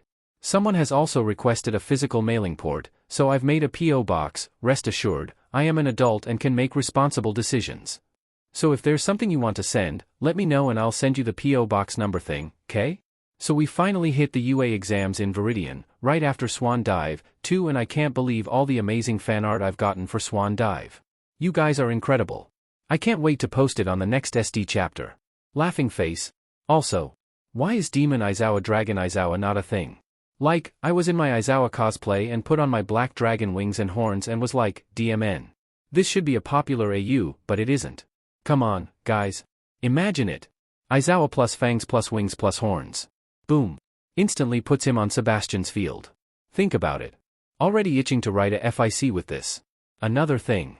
I feel the need to announce that this is day 3 of me sustaining myself completely off of smoothies and frosted mini wheat cereal, dry. I feel like this is not how I should eat. But I'm too lazy to go downstairs and microwave myself food right now. I'd rather write. Stares at cup of ramen I snatched up at Walmart the other day. There's that, too. Please stay safe out there with corona. Wash those hands. All the DMN time. I'm serious. I had a customer today who just lost her niece and husband in the span of a week. I want everyone to be safe, okay? I love you all. Love. This chapter has been edited and reposted as of July 12, 2020. Aizawa Shoyuta sighed tiredly as he took his place in the examiner room at UA. He didn't exactly agree with the hour that the exam was held at, but he supposed that was only because he didn't get off shift until 4:30 that same morning. He smirked as he pulled out his phone, clicking into the group chat. Let me sleep, I'm FING tired, and it's all your fault, Viridian. Viridian Chaos, nope, it's your fault, too. You didn't have to sit and talk to me. Besides, you're the one who brought caffeine. Detective Holmes, another late night with no coffee? Viridian Chaos, I can hear your amusement from here, Masa. And I just said there was caffeine. Obviously, that'd be coffee. So there. Tongue sticking out. Detective Holmes, I keep telling you not to call me by my given name, let alone a butchered form of it. Tsurigami, and you aren't used to this by now? Viridian Chaos, how about Fury then? Like that old character from the Marvel movies? He's pretty kick-ass. Viridian Chaos changed Detective Holmes's username to Fury. Fury, change it back. Viridian Chaos, whoops. GTG. I've got some sheet to do. Text you later. And have fun at the UA entrance exams, Eraser. I think you'll be pretty impressed with this year's batch. Let me sleep, you've been watching them? Viridian Chaos, I may have seen one or two of them use a quirk here or there. Winky face. Hope you managed to keep some of your class this year. Let me sleep, I'm going to regret getting up this morning, aren't I? Fury, don't you always? Shoyuta sighed as he pocketed his phone, ignoring the questioning look that Namuri was sending him. Texting your partner again? She smirked, amused. He's not my, Shoyuta sighed. Technically, he supposed Viridian was his partner. Keep telling yourself that. Personal feelings aside, Shoyuta couldn't shake the feeling that Viridian was someone that he should keep an eye on. The past almost year that he'd been interacting with the vigilante had made him actually like him. The fact that the vigilante had once taken a goddamned bullet for him didn't hurt the trust he was fostering with the mysterious man either. And he's still worried about his friend? Were they friends? Because the guy never seemed to go to a FING hospital either. Shoyuta had half a mind to make him just take the stupid hero license exam and get him certified so he wouldn't have an excuse about going to the stupid hospital. So? What do you think of the examinees this year? Namuri asked as she slipped an arm around his shoulders, startling him out of his thoughts. I don't know, the exam is only just starting. Shoyuta replied as his husband's voice filtered across the speakers. Go. He noted that only one examinee in Battle Center be bothered to move. It was a kid with green fluffy hair and a hoodie. He also held? Did he get that approved? Shoyuta pointed to the sword that the kid wielded. Nizu looked up at the screen. Oh, yes. Examinee 2234, Midoriya Izuku. He sent in the request for a few items a couple of months ago. I saw no problem with it, so I agreed. Items? Other than the sword? Cementos asked, watching as the kid tore through a three-pointer brutally. DMN, he actually knows how to wield that. Shoyuta thought in disbelief. Yes, though he only asked for 3 things. Nizu grinned. His sword. The kid shoved another examinee out of the way as he blocked an attack that would have seriously injured the other kid. A first aid kit. Nizu continued as the kid helped another examinee who'd gotten a rather nasty cut on his arm. He wrapped the wound with the kind of fast diligence that only came from field experience. And a lot of it. Who the hell is this kid? And a cell phone. A cell phone? Snipe asked, incredulously. Nizu nodded. I'm quite interested to see what he's planning, to be honest. What are his points at so far? Midnight asked.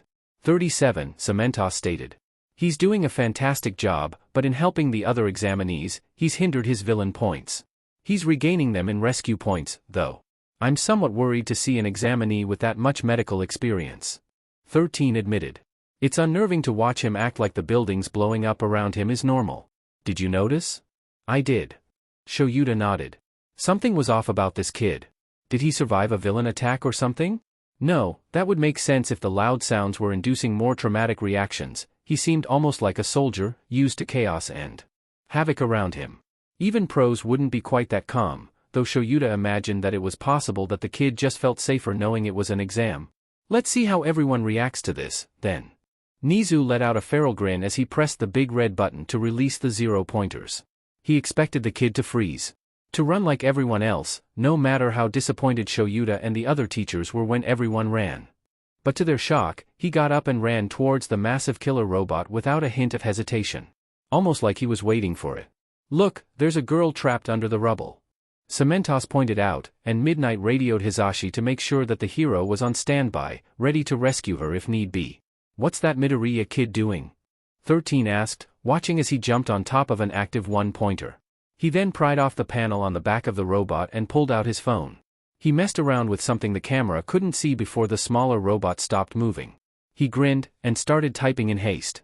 A moment later, every robot in Battle Center be shut down including the 0-pointer. The room was silent, the sound of someone dropping their pen sounded like a grenade. Did something happen? Was that a glitch? Midnight stuttered. I don't believe it. Nizu's eyes were wide and gleaming with excitement. He hacked the robots. He broke the exam. With a cell phone. He started laughing maniacally. Why you don't seriously mean? Vlad King looked pale as he realized that Nizu was interested and excited by this kid. No way. All Might's eyes were wide as he choked on his own saliva. That can't be the same boy? You know him, All Might? Shuta's eyes narrowed. No, I met him once. I remember him vaguely. He's Quirkless. His words sent the room into murmurs. All the more reason. Nizu grinned. Aizawa, I hope you'll train this boy properly. He'll be joining you in your class this year. Shoyuta bit back a groan. Great. Just what I need, a problem child. Yes sir. Because what else was he supposed to say to his boss? Vlad King sent him a pitying look. For a moment, he wondered if this Quirkless boy was related in any way to the Quirkless vigilante, but quickly brushed off the thought. There were plenty of Quirkless people in the older generations. It was highly unusual for a child to be born Quirkless in this day and age, and he'd surely need to keep an eye out for any lasting trauma from a rough childhood due to that, but there were plenty more Quirkless people in Viridian's age group. Besides, Tsukachi had assured him that the man had spoken the truth when asked about his reasonings for being a vigilante. And he'd stated that he'd failed every high school hero exam he'd taken. Which meant that he was a fully grown man. Not a 15-year-old boy. No. There was no possible way that Viridian and Midoriya Izuku could be the same person. Shoyuta took a sip of his coffee, and the thought wouldn't pop back into his head for weeks to come. Izuku was a wreck. It had been nearly 2 weeks since the exams, and he had no idea if he passed or not. Shoyuta had told him about the rescue points, so he'd made sure to help as many people as possible. Logically, with the 40-something villain points he'd managed to get, plus the rescue points, he was probably going to pass. But what if they knocked off points for quirklessness? Or recklessness? Or hacking the robots. He hadn't even thought about being disqualified for it. So here he was, stalking his mother's house to steal his UA letter before she came out to snatch it. Izuku obviously couldn't tell them to send his mail to the dump, now could he? And though Kigo had offered to let him use his address, the fact that a quirkless 15-year-old knew the number 3 hero well enough to use his private address would bring up more questions than he'd like to answer. Besides his mother and he shared the same last name. They wouldn't even look twice at the address. Beyond that, there was a tiny, bitter part of him that really didn't care if all for one targeted Inko. He tensed as he saw a thick heavy envelope mixed in with the bills. He carefully replaced the rest of his MO Inko's mail, and quickly made his way back home. He'd also been unable to meet up with Gaofanum Boy's brother, though he had caught sight of spiky red hair in the crowd at some point. He'd honestly been far too worried about everything to process much. And seeing his present mic up on that stage was hard. Really FING hard. It took every ounce of self-control he had not to cry upon seeing him, or rush up there and assure himself that he was okay. He swallowed down his unbearably strong urge to apologize, but he must have made some kind of sound because the blue-haired kid called him out on being disruptive. Luckily, Izuku had managed to pull himself together by that point, so the spotlight illuminating him hadn't reflected off half-formed tears. Though he was able to see the flash of concern in Present Mic's face, he knew that the man had seen something and had immediately called the attention back to himself. Izuku was grateful. He hadn't said anything to the blue-haired kid, wasn't he a member of the Ida family, because he couldn't let anything hinder his chances of getting into UA. He had to pass, the literal fate of the world depended on it. He shook his head to dispel the thoughts. The exam was over, and if all went according to plan, then he'd just have to get used to seeing Hisashi and everyone all over again. Once he was settled in his camper, he sat down on his ratty futon and carefully opened the envelope. Kigo was out on patrol right now, so Izuku was blessedly alone. A thick, heavy disc fell to the floor with a thump and a projection appeared. "I am here as a projection." All Might's smiling face beamed down at Izuku, and he couldn't help but scowl. Sure, he didn't necessarily hate the symbol of peace, but he didn't like the man, either. Experience has taught him the bitter truth to All Might's words on the rooftop that day. He was no longer angry with him for what he'd said, but he was still hurt and a little bitter for it. Izuku was allowed to feel hurt for having his dreams crushed by his hero, after all. "You managed to get 44 villain points in the exam. Well done, my boy." "Not your boy." Izuku glared half-heartedly, deciding to ignore the fact that this was a projection. Unfortunately, this in and of itself is not enough to pass. Izuku's heart stuttered, and for one horrific moment, he feared he'd blown everything. If he hadn't passed, then his next best bet was to take Kigo and Aizawa up on their offers of a sponsorship. He'd have to reveal his identity, but, however, his attention snapped back to the projection. "You were also awarded rescue points during the exam. And you, Midoriya Izuku, managed to gain an astonishing 88 rescue points. Amazing. Not only that, but you managed to do something incredible. Nobody has ever managed to hack the robots before, and Principal Nizu is keen on meeting you himself." He stared at the projection. From what Izuku had heard of the mouse rat bear dog thing that was the principal of UA, he wasn't really sure if that was a good thing or not. Shoyuta seemed to be rather terrified of the little guy. "Congratulations. 132 points puts you at the top of the list. Not only that, but you've broken the record. Welcome, Midoriya Izuku, to your Hero Academia." The projection shut off, and Izuku sighed in relief. "I made it." It took him several minutes of staring at the ceiling of his makeshift home before he found himself crying and laughing hysterically. The first time he'd tried the exam, he'd failed miserably. Not a single point villain or rescue. He'd subsequently failed every hero school entrance exam he'd taken, before settling for an academic school instead. And while his choice was by no means a shitty school, it still wasn't heroics. Eventually, he went to a trade school for technology, hoping to at least make support weapons for heroes. He found that he had a knack for hacking and technology, and pursued that career, eventually gaining a PhD in computer science, hence how he hacked the robots so easily. However, he soon became restless, and making support gear and helping out heroes by hacking information for them just wasn't enough. Even if his support gear was known as some of the best available, right up there with Hatsum Industries. He needed to be out there. Helping people. Really helping them. So he took up his proverbial cape and cowl and became a vigilante. He really sucked at first, but luckily there'd been much more sinister things to keep the attention of the heroes and police occupied until he found his rhythm. He'd been a very well-known and semi-respected vigilante for 6 years before the apocalypse hit. Before Shigaraki gained the power of All for One and destroyed everything. Releasing the feral Nomu, leveling cities and entire nations with the flick of a wrist, killing All Might. Izuku shook his head, dispelling his memories as he held the very real acceptance letter to the UA Heroics course. It's like a dream. Maybe I actually did die. He shifted, wincing as he accidentally whacked his funny bone off the side of the table. Ow. Most dreams don't have pain, only flashbacks, memories and nightmares. So, not a dream. He tilted his head, laughing. Not that my dreams would ever be this kind. He shook his head. He needed to rest. He'd been too worried about his letter to really do much of that lately, and he could feel his eyes burning with the need for sleep. He picked up the photo of his real family. He kept it face down so Kigo wouldn't see it by accident, because it'd bring up a lot of uncomfortable questions. I really did it. Shoyuta. Hisashi. Namiri, please watch over me. I promise you, I'll do everything I can to make this right. The stars twinkled down at him. Cult of Viridian chat. Gay Fanami Boy is online. Gay Fanami Boy, guys. My brother passed. He made it into UA's hero course. A Floffelwef, OAWJ, Flestfogerluckf. Noiskardali, are you okay? Moldy Broccoli, OMV that's amazing. Barbizawar, OMV? Moldy Broccoli, oh my Viridian. We are the cult of Viridian, so that means he's our god. Deku, what did I just walk in on? Confused face. Gay Fanami Boy, my brother made it into UA. He's gonna be a hero. Though he said he didn't see you there. Sad face. Deku, I think I saw him in the crowd, but I was too nervous to talk to him. Shrug. The Kakisalai, you still didn't tell us how you did, Deku? Demonic Gay Microwave, Cake, he might not want to talk about it. Deku, actually? I passed? Like, I still can hardly believe it. I made it into the hero course. Gay Fanami Boy, Hallyu Hawaiiua. Congrats. You did it. You might be in the same class as my bro? That'd be so cool. Deku, huh? Cool? Noiskardali, Deku, you realize that your hero analysis skills are top-notch, right? Like, PPL know you on the internet. Deku, what?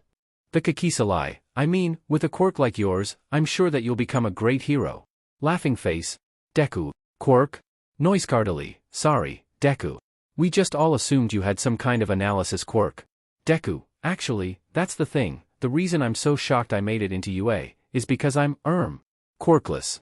Noiskardali. Surprised face, what? Barbizawar, you're joking. Deku, nope. 2 pinky toe joints. Gay Fanami Boy, so you're like, what, UA's first quirkless student? That's so manly. Deku, I mean, I think so? Ik how I managed to pass? The Kakisalai, remind me never to challenge you to a fight. Geez. You don't need a quirk to kick but apparently. Deku, I've GTG. My fam and I are celebrating my success. Smiley face. Noiskardali, congrats. Have fun. The Kakisalai, and no worries, we don't care that you're quirkless. Gay Fanami Boy, internet's great for finding friends that don't give AF dash. Smiley face. Barbizawar, LANGUAGE. Gay Fanami Boy, current language setting is Japanese with a dash of I don't give AF dash. Tongue sticking out. Deku has logged out. Shoyuta sighed as he leapt across the rooftops with Viridian. It was about a week before the start of school, and he had about 1.5 million things to do. Fortunately, patrols were a lot easier when you weren't going it alone. He'd been patrolling with the vigilante nearly every night, now. The guy was pretty much healed, and his patrol route was never the same twice. He always found the most trouble, though. It was like Viridian had a built-in beacon for people who needed help. And Shoyuta had noted that many of the people who called out for help in or near the south side exclusively called for Viridian himself, like he was the only one who would heed their cries for help. Either way, it had been a rather busy night, and things were starting to calm down. The two of them stopped atop a roof for a breather. What you say to a quick cup of joe? Viridian asked, tilting his head. Cup of joe? Isn't that an old American saying? From the 20th and 21st centuries, actually. He grinned. Not for the first time, the hero wondered just who was beneath that mask. Or how old he was, at the very least. Coffee sounds good. He agreed. But then again, Shoyuta was always down for a cup of coffee. The two of them landed on street level and went into the nearby cafe. It was one of Shuta's regular haunts, and the barista recognized him immediately. Ah, Eraserhead. Your usual? He nodded as she rattled off his order to one of the other baristas who started his coffee. And long time no see. Your usual as well? She asked the vigilante, and Shoyuta twitched internally. Mostly because Viridian was probably coming to Shuta's favorite coffee shop long before they teamed up. Right under my nose. You got it, Yuko. He smiled back at her and Shoyuta could swear he saw her blush. Within minutes they were seated at a table with their drinks. It was nearly the end of their shift anyhow. There shouldn't be anything for the last 20 minutes unless some idiot decided that 4 in the morning was the perfect time to rampage, which, knowing Viridian's luck, was a very real possibility. I haven't been here in weeks. Viridian sat back in his seat and pulled up his mask. Shoyuta had noticed that the man never spoke with his mask up. Was there? Is that a voice disguiser? He blinked in surprise at the tiny mechanical device stitched discreetly into the fabric of the mask. The vigilante gave him a fanged smirk as he pulled his mask back down. Yep. He chirped happily. I could be a lot older or younger than you anticipated.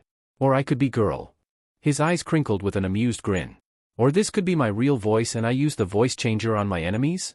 I'm going to get another migraine if I try to get a straight answer out of you, aren't I? Absolutely. But that's what the coffee is for. You're giving me gray hairs, Viridian. Please, your students do that for me. I don't have any students this year. Ah, but that'll change. He smiled. Unlikely. Shoyuta shook his head. He hadn't been overly impressed by too many of his prospective students this year sans the kid with the explosion quirk and the quirkless wonder who'd hacked all the robots. Oh? That look on your face tells me otherwise. Care to share? I'm not allowed to discuss my students with an outsider. Oh, Shoyuta. I'm hurt. I thought we were friends. I have no friends. Liar. I'm your friend. And so are Masa and Ken. He got the distinct impression that Viridian was sticking his tongue out at him. Come on, we've got 10 minutes. We should at least finish the loop. He wouldn't admit it, but he was starting to enjoy Viridian's crazy patrol route. As mentioned earlier, it was never really the same twice, but it typically took them through the south side and then halfway across town. The pattern was seemingly random, but it seemed that they always found the most trouble. At first, he'd been wary of patrolling the south side. There were awful rumors of that place, and many doubted that people lived there at all. The conditions were terrible too. Heroes and villains alike avoided the place like the plague, even police typically ignored it. It used to be the original Muzurafu before the city started expanding, but a major earthquake decades ago made it into a ghost town. Now, the south side had become a lawless area. Well, it was lawless until the vigilante showed up. It seemed Viridian's presence was doing the place a lot of good. Now Shoyuta patrolled the area even without the vigilante. The whole point of heroism was to help people, after all. Though if he kept his phone a little closer at hand on those nights, he'd never tell anyone. The stigma was there for a reason, after all. Fine, fine. Workaholic. The vigilante pushed in his chair and tidied up the table before joining the impatient hero. You do realize that cleaning up the tables is part of their job, right? Viridian twitched. Had Shoyuta hit a nerve? And do you have any idea how irritating it is when people don't clean up after themselves? I've worked in restaurants before. Yeah, it's part of the job, but it shouldn't have to be. We've got about a million other tasks to take care of aside from cleaning tables and making orders, you know. Detail cleaning, dishes, making more food, temping everything, cleaning the floors, stocking the utensils and napkins, refilling condiment bottles, cleaning Krathkos and soda fountains, refilling sinks, cleaning drains, cleaning the bathrooms, sweeping outside, trash, windows, counting the registers and the safe, answering the phone, getting orders out on time, paperwork, bank runs, more restocking. Viridian grew more and more irritated with each task he listed off. And then this beach calls, oh, my order wasn't made right, and I tried calling 16 times but nobody picked up. And what the hell are you supposed to say? Sorry, we had a rush with a line out the door and 3 people on staff with a last-minute call-out so nobody was available to take the phone. And then of course there's that one family who lets their kid make an absolute warzone out of the food you made them, and then they don't even bother to tell you about it so you can clean it up without having to SLV on your knees on tile with a bottle of bleach. For a long moment, Shoyuta just stared at Viridian as the vigilante panted. Are you okay? No. Nobody who works in the food industry is okay. He shook his head. Alright, okay, so that was one landmine Shoyuta never wanted to step on again. So you hold a job outside the vigilante business? Unlike pros, we don't get paid for what we do. Viridian replied, visibly calmer than before. But no, I'm unemployed right now. I did hold a few different jobs when I was younger, but I've decided to dedicate myself to protecting people. Admirable, but how do you pay your bills? The other man snorted. What bills? He held up his flip phone. This baby doesn't cost me a yen. He grinned, but didn't elaborate further. Please tell me that you've got a stable roof over your head? Shuta's stomach was sinking quickly. Was Viridian homeless? I do have a stable roof over my head. It leaks a little, but I've fixed it up. Why does this not make me feel better? He was about to say more when Viridian suddenly stopped. They'd been walking through an alleyway and Shoyuta couldn't see anything that would tip the other man off to something being wrong. But he'd learned a while back to trust the vigilante's gut. Suddenly, laughter echoed around the alley. So we meet again, Viridian. And who's your friend? Nobody you need to worry about. Viridian answered confidently back, but Shoyuta could see the tensing of his muscles. Someone. You know? Shoyuta loosened his capture weapon. You could say that. I still haven't forgiven you for what you did to me. The voice which Shoyuta now recognized as distinctly feminine held a hard edge. Ah, don't hold it against me. Viridian shrugged half-heartedly. It was nothing personal, you understand. You're just not my type. You broke my heart. Are you serious? Shoyuta gave the vigilante an incredulous look. She's your ex? Not really, I mean, she confessed to me, and I turned her down. I gave you my heart. And you threw it away. You never even gave me the chance. I've idolized you from the moment you first started fighting crime. Viridian. Why won't you love me? Because I'm gay, sweetie. Viridian was slowly backing them out of the alleyway, but his answer made Shoyuta startle a bit. He hadn't expected the vigilante to just come out and say something like that so plainly. Then I'll make you love me, or you'll die. Okay, not a jealous ex, but a crazy stalker. Noted. Shoyuta wondered if the vigilante dealt with this kind of sheet often. The woman leapt out of the shadows, her bright red hair gleaming in the moonlight. Her hair stiffened into blades for an instant as she threw them out like spears towards Viridian. Shoyuta activated his quirk, erasing hers. What the? Viridian didn't let their advantage go to waste as he kicked her hard, throwing her back against the wall. She quickly recovered, and threw down a smoke screen, obstructing Shuta's vision. Damn it. I know you. You're Eraserhead. You can erase quirks just by looking at someone.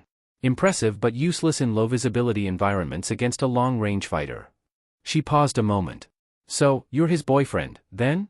Shoyuta and Viridian both choked on their spit. He's like a brother to me. Viridian protested. He's a coworker. Shoyuta protested at the same time. Brother? He mentally questioned the vigilante, but had to dodge out of the way of the woman's hair spears. One scratched his cheek, and he winced. You okay? Viridian asked as the two pressed their backs together.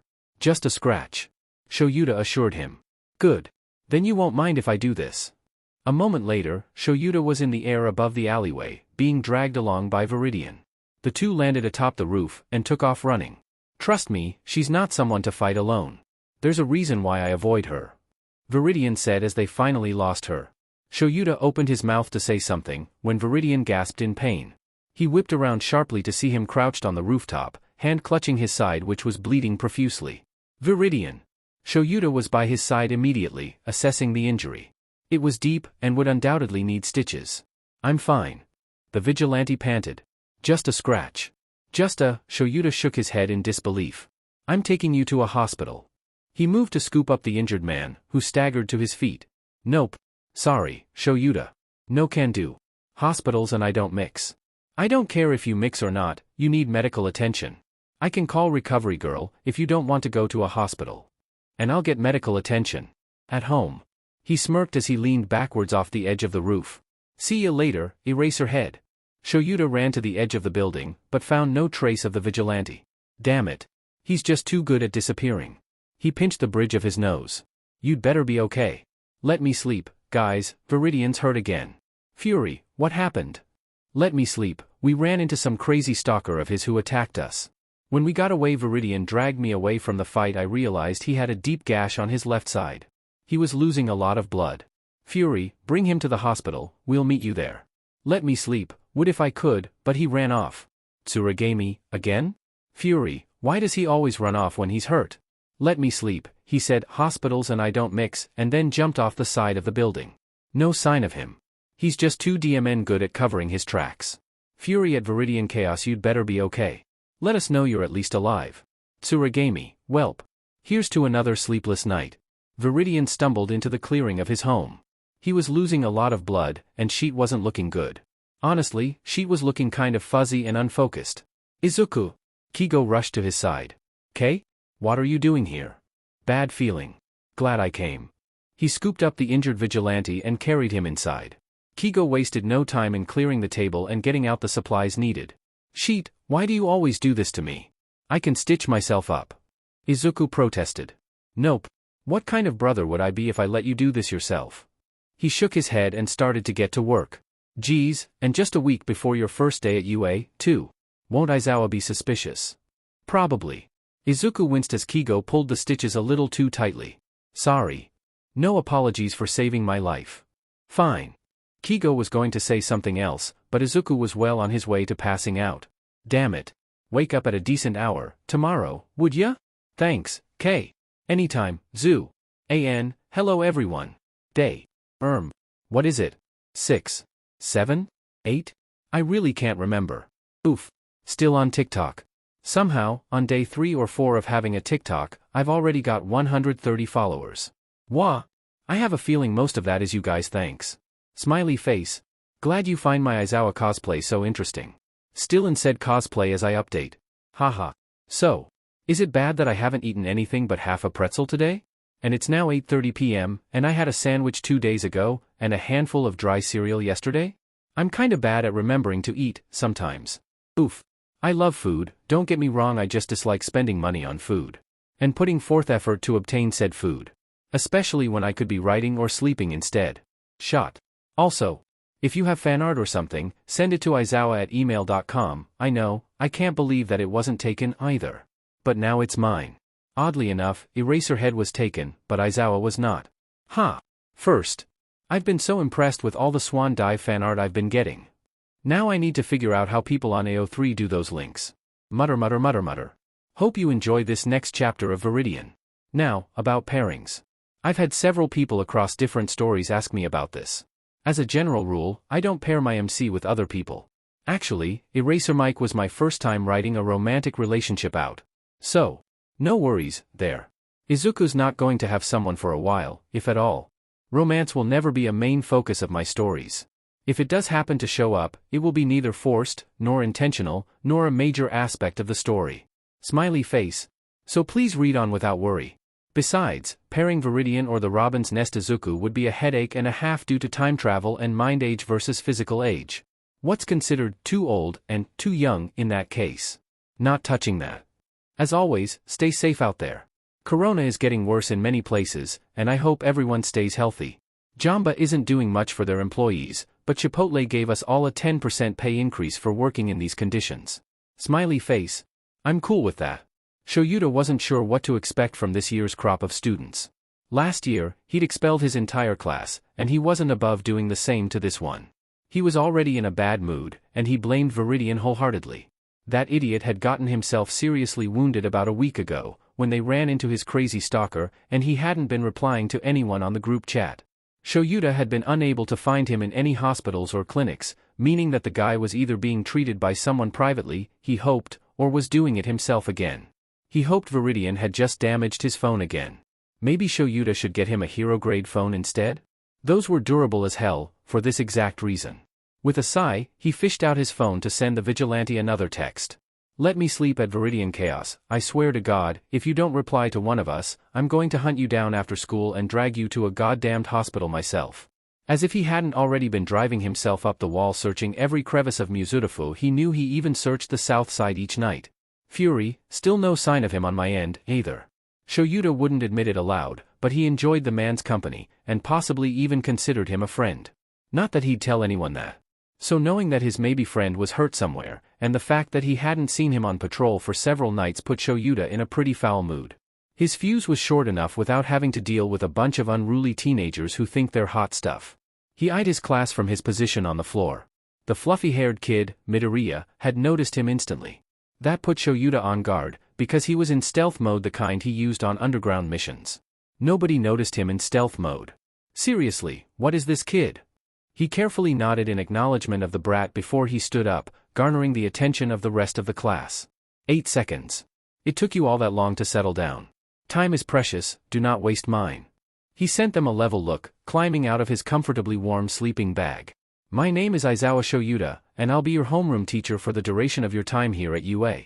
He pulled out their gym uniforms. Now put these on and meet me outside on the field. With that, he walked out, stuffing his sleeping bag into his pocket, because Hisashi was amazing and got him the kind that folds up into the size of a phone. As he made his way outside, he felt his phone buzz.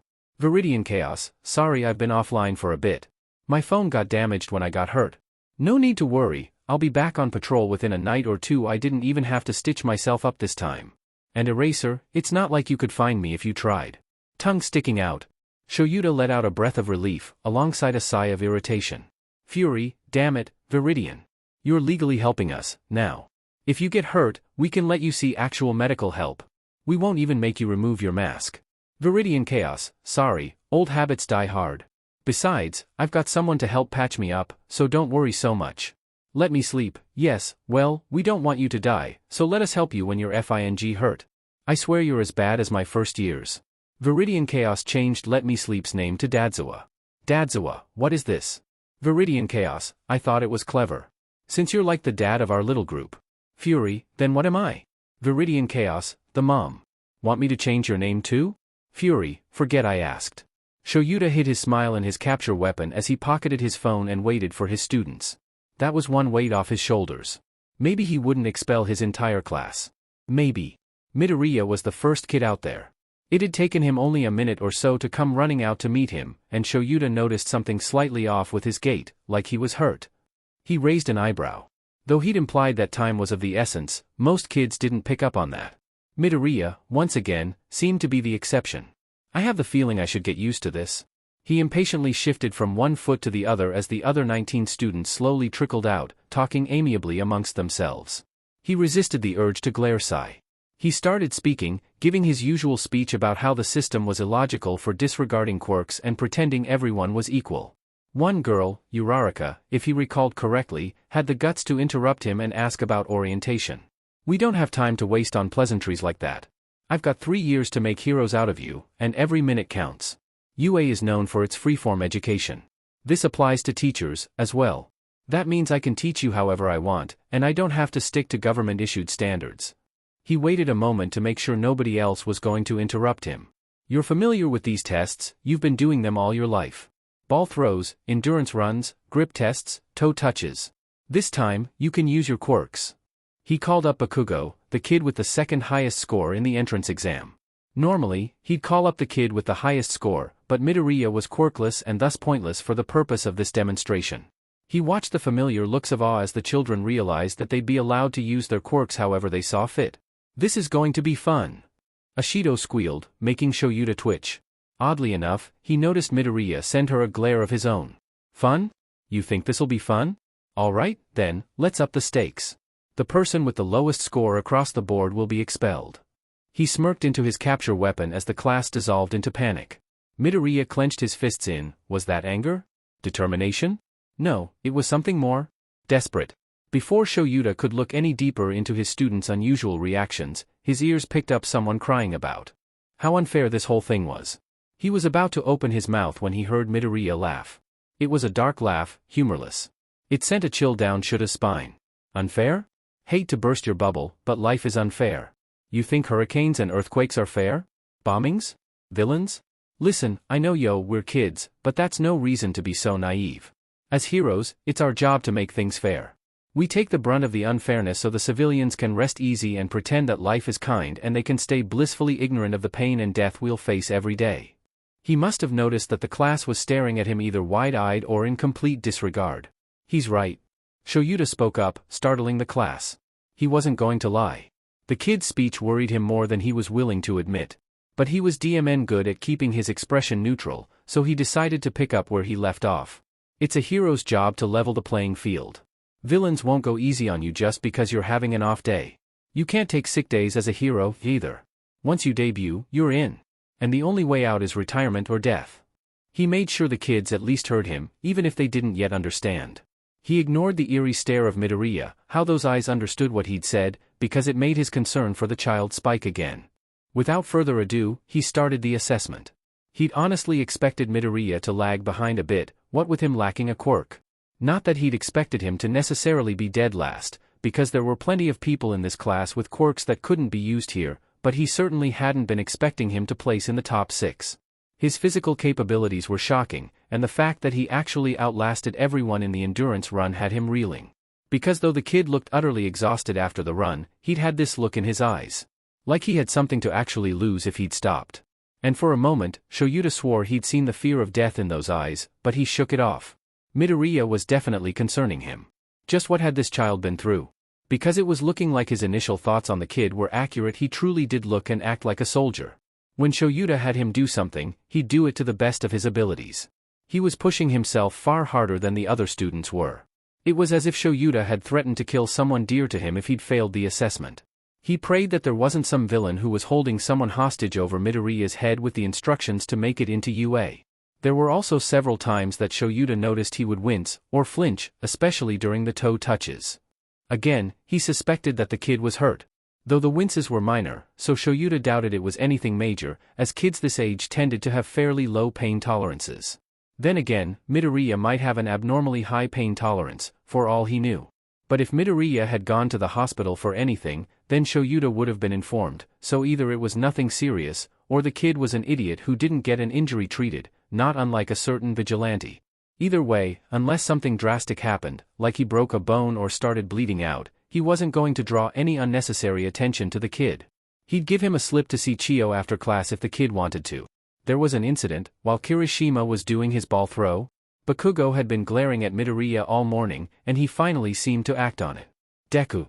Shoyuta blinked at the nickname. He vaguely noted the red head, Kirishima, blink in recognition at the nickname. The way he said it indicated that it was an insult. He was sensing a history here that he didn't like. I don't know how the hell you cheated your way into UA, but someone like you shouldn't be here. I got in the same way as you by passing the entrance exams. Midoriya answered back. He didn't seem intimidated by the other boy, which made the blonde even more angry, but Shoyuta noticed the clenched fist of the quirkless child. He didn't seem scared, but there was obviously some sort of trauma there. Bakugo started to fire up his quirk as he made to throw a punch, and that was all Shoyuta needed to see. He erased Bakugo's quirk, and restrained him with his capture weapon. That's enough. I will not tolerate infighting in my class. If you're going to fight, do it in a spar. This is your only warning. He blinked and released his hold on the simmering student. They seem to have some negative history. I'll need to keep an eye on them both. And I swear, if this kid starts bullying anyone, I'll have him expelled faster than Nizu can make a cup of tea. Shoyuta also mentally noted to talk to Hound Dog about getting Bakugo anger management classes. Finally, he showed the results. Mineta was dead last. Honestly, Shoyuta didn't like how he'd been oogling the girls in the class, and though his record was clean, he had the feeling that someone had pulled a few strings to make it such. Said kid was now on the ground sniveling and crying like a pathetic infant. I might have actually spared him if he'd had the decency to handle this graciously. But I honestly can't imagine this kid ever becoming a hero. His potential is zero. Mineta. Head to the front desk to fill out your paperwork. You're expelled. He stated firmly, and a few students looked at him wide-eyed. Why, you mean you were serious? Yaoyorozu gasped in shock. What part of last place is expelled was unclear. Shoyuta sent her a mild glare. I have no qualms about expelling students who have zero potential. And you all may have proven yourselves to me today, but if I catch any of you getting complacent, I won't hesitate to cut you. I've expelled third years before. He warned, taking no small amount of pleasure in watching them stiffen. Good. Be afraid. Let that motivate you to do better. These next 3 years, we're going to push you to your limits and beyond plus ultra style. Keep showing me your best, and you'll become heroes one day. Now go, and make sure you grab your syllabus on your way out. He waved his hand in a shoe motion as he walked away. Oh, and Midoriya. The kid froze for a moment, looking uncomfortable. Here. If you're hurt, go see Recovery Girl. He handed over a nurse pass. Alright. Thank you, sensei. He bowed awkwardly before leaving Shoyuta to grab his syllabus. Interesting. He seems to hold little faith in teachers. It's likely that nobody bothered to stop the bullying before. He entered the teacher's lounge with a heavy sigh, even as Present Mike greeted him boisterously. So, do you still have a class this year? Yes, I have 19 students remaining. Shoyuta announced, and several of his coworkers relaxed. You were right terrifying last year, when you came in after the first day announcing that you no longer had a class to teach. Snipe chuckled. No kidding. I thought you were joking until Nizu confirmed it. Midnight shook her head. So who'd you expel? Mineta Minoru. Shoyuta poured himself a cup of coffee as he curled up on the couch next to Hisashi. Kid has no potential as a hero. Isn't that a little harsh? All Might's brows knitted together in concern. We have a tough job. If someone doesn't make the cut, it's better to send them home crying than dead. Shoyuta defended his decision, making the other man wince. I suppose I see your point. He conceded. How'd the quirkless kid do? Did he pass? Midoriya placed 6th, actually. Shoyuta ignored the look of shock that painted the number 1 hero's face. He wondered if perhaps the man had something against quirkless people, but then All Might smiled a little. Or maybe he's biased. I'll need to make sure he doesn't treat Midoriya differently than his classmates negatively or positively. Shoyuta hesitated before pulling out his tablet. Whenever he performed assessments, Nizu wanted him to record his class. Mostly, it was so that he could justify any expulsions that occurred, but it was also to record their progress. But the kids, interesting. And concerning. Oh? Hisashi leaned in closer. Concerning how? I'm not sure. Shoyuta paused, trying to find the right words. There's something off with him. Like he's been through, he shook his head. I'll just show you. His coworkers gathered around. It wasn't often that a kid had left Aizawa Shoyuta at a loss for words, so they were intrigued. When he pulled up the video, they heard Shuta's explanation about expulsion, and how one kid called him out on being unfair. A few staff members snorted in amusement at that. But then Midoriya laughed. And just like Shoyuta, the pros in the room felt a chill run down their spine. That laugh was dark and heavy, filled to the brim with something they couldn't quite name. No kid should laugh that way. Ectoplasm shuddered as 13 nodded. It made their heart hurt. It was so desolate. Unfair? Hate to burst your bubble, but life is unfair. You think hurricanes and earthquakes are fair? Bombings? Villains? Listen, I know we're kids, but that's no reason to be so naive. As heroes, it's our job to make things fair.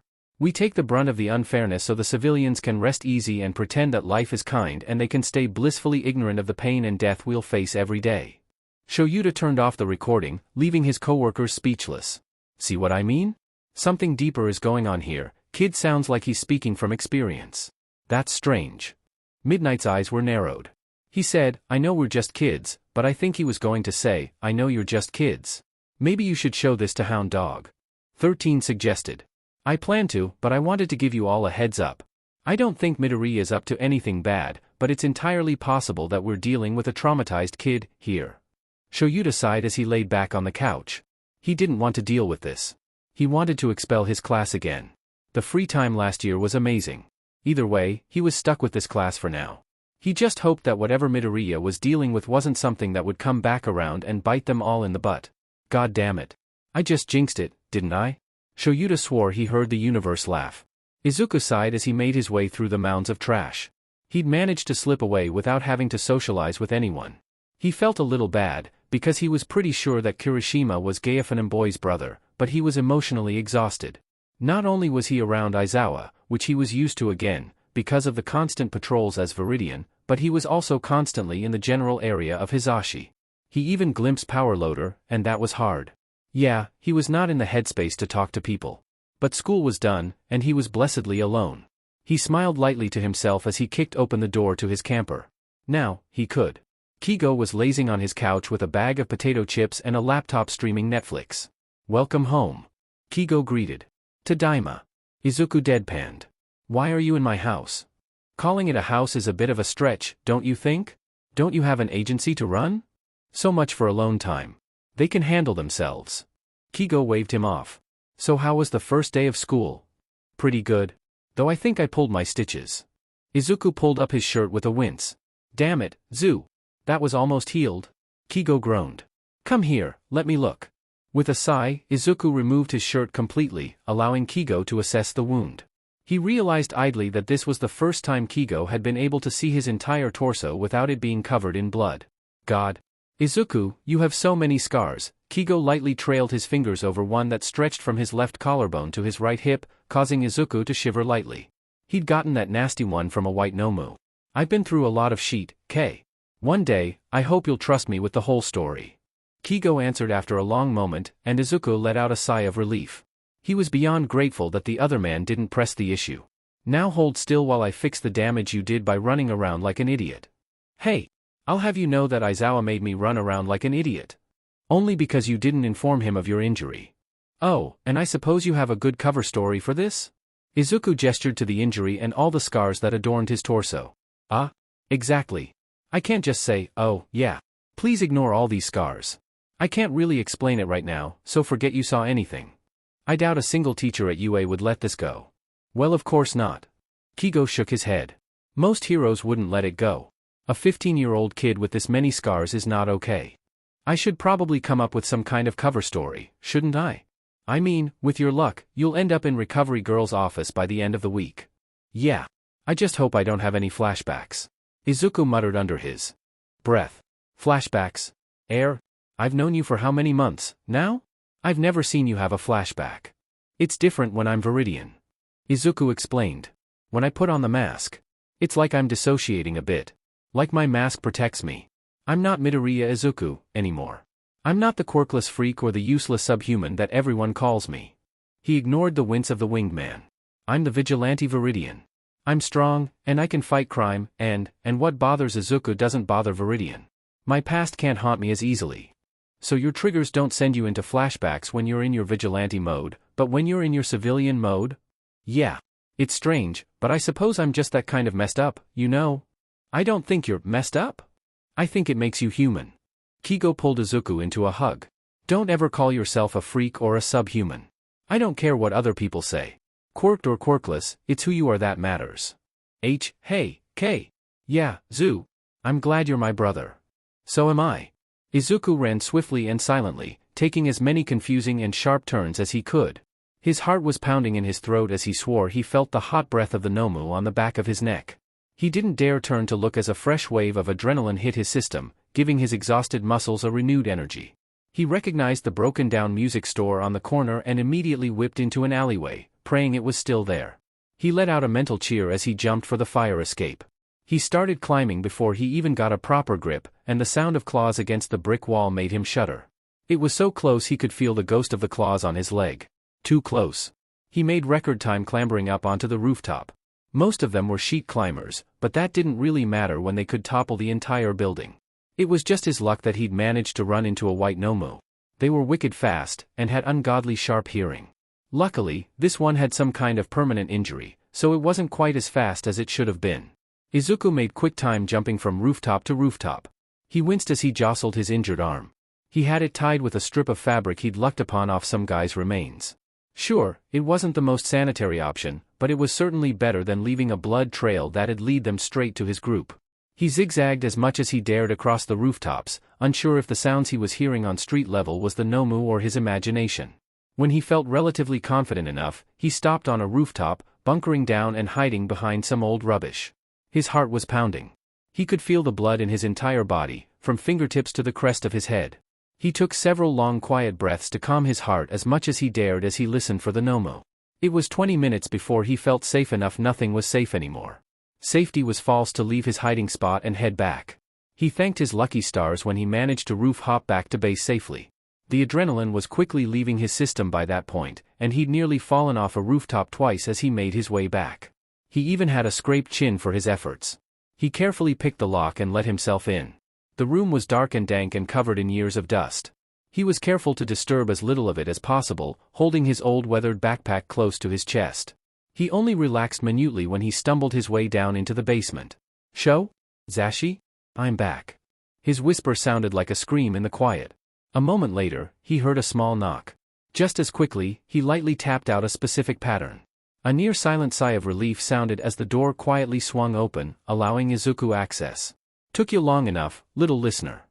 Hizashi smiled as he ruffled the tangled green locks, closing and locking the door tightly behind him. "Well, sorry. The place was crawling with Nomu." He shuddered lightly. "I saw 2 white Nomu, too. We should stay hidden for a bit." "White Nomu?" Shoyuta tilted his head, gesturing for Izuku to come forward so he could treat his injuries. He collapsed into a chair, letting his screaming muscles rest at last. Hizashi took pity on him and handed him a bottle of water. Izuku idly noted that they'd need to boil more water soon.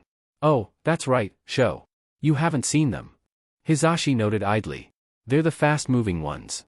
They're really thin and not nearly as strong as the darker Nomu, but they've got the claws and fangs to kill." Izuku finished with a shudder, remembering how one had effortlessly caught up to some guy with a speed quirk and tore him in half. "Right. We're staying far away from that one." Shoyuta grimaced. "Agreed. At the very least, they're mostly blind, so as long as you're quiet, you're safe." Hizashi smiled softly as he kissed Izuku on the forehead. "You know, it's almost domestic." "Ha," Izuku laughed dryly. "I suppose you're right. You know, except for the fact that I'm in my 30s. He flopped down on the chair. The room was rather large, thanks to Power Loader's help before he died. Izuku's eyes drifted over to the sleeping occupants in the room, before Shoyuta spoke again. Shush, problem child. You're still a kid to us. Yeah, because you two are old.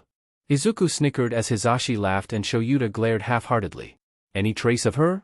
Shoyuta finally asked, and the room turned somber.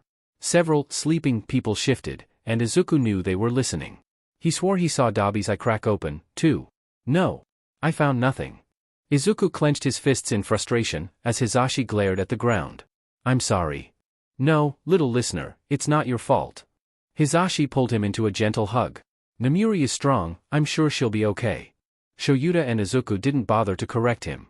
They shared a despairing look over Hisashi's shoulder. They both knew the odds.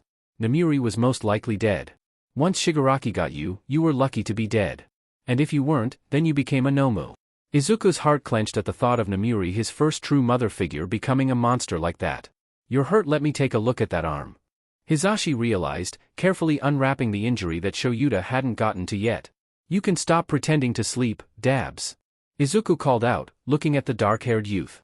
You're too observant, brat. Dabi sighed as he sat up and stretched. Hey, elf. Wake up, Aizu's back. The other occupant in the room cracked open an eye. Aizu? Hey, Tamaki. How was your nap? You look like sheet. He deadpanned, and Izuku cracked a smirk. You look like Sho. I'm so done with you both. Shoyuta sighed, as Hisashi laughed. The five of them were all that was left of a group that was once nearly 20 strong. Things were looking worse and worse by the day, and even now, after years of this sheet, Izuku still couldn't wrap his head around the reality that was now their world. He sometimes kept expecting to wake up at home, but he knew it would never happen. He'd likely never see anyone outside of this group again. Though he'd heard whispers years ago about an underground resistance group, he wondered if they were still alive? Izuku looked at the people that surrounded him. Hisashi Yamada, once a pro-hero known as Present Mike. His once long blonde hair was stringy and dirty, and had been cut off at his shoulders for safety after he was nearly killed when it caught in a Nomu's mouth. That same incident caused damage to his left knee. With no way to properly treat it, it healed wrong. He had a permanent limp, but the cane Shoyuta had stole for him did look pretty kick-ass. He was filthy, and his clothes were ragged. Izuku couldn't tell what color they were supposed to be anymore. He didn't wear his glasses anymore, and his lip and ear piercings stood out against his pale, dirty skin. Aizawa Shoyuta, also a former pro-hero called Eraserhead, was Hisashi's husband. He'd been after Izuku back when he'd been a vigilante, and he was very good at his job. His black hair hung around his shoulders, unkempt, knotted, and filthy. The bags under his eyes looked more like bruises at this point, and the ever-present air of exhaustion around him seemed to have amplified over the past few months in particular. His stubble was becoming a short beard, and he was also covered in grime and filth. Dabi was a former villain. He didn't tell them his original name, but he'd once confessed to Izuku that he was the eldest son of the old pro Endeavor. He'd run away due to abuse, and faked his own death. Izuku had to give him props for that. He wasn't sure he'd have the guts to fake his own death like that. Turned out, in the apocalypse, titles like hero and villain really didn't matter to anyone. What mattered was how you could contribute to the group.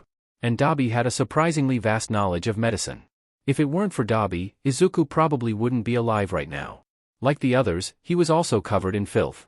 He was nursing a bad ankle, which is why he couldn't join Izuku on the food run, like he usually did. Finally, they had Amajiki Tamaki, also a former pro known as Sun Eater. He'd been terribly unconfident and quiet when Izuku first met him. It reminded him a lot of himself when he was younger. He connected with Tamaki instantly, and the brooding elf-like man felt most comfortable and confident around Izuku. He'd gained a lot of confidence over these last few years, anxiety dropping down to manageable levels in the face of the end of the world. He often talked to Izuku about Mirio, his old friend who perished in the early Nomu attacks defending civilians. I'll start dinner. Shoyuta decided as he rifled through Izuku's backpack. He paused and stared incredulously at the box of Twinkies. What? I went out on the food run. It's my special treat for putting my life in danger. I would have grabbed the Klondike bars, but they would have been melted by the time I got back. Only you. Dabi shook his head with a fond smile. What's that supposed to mean? Izuku pouted. You really grabbed junk food? You are a kid. Hisashi ruffled his hair again. Zashi. Izuku complained, making the blonde grin. You are the youngest, Aizu. Tamaki pointed out.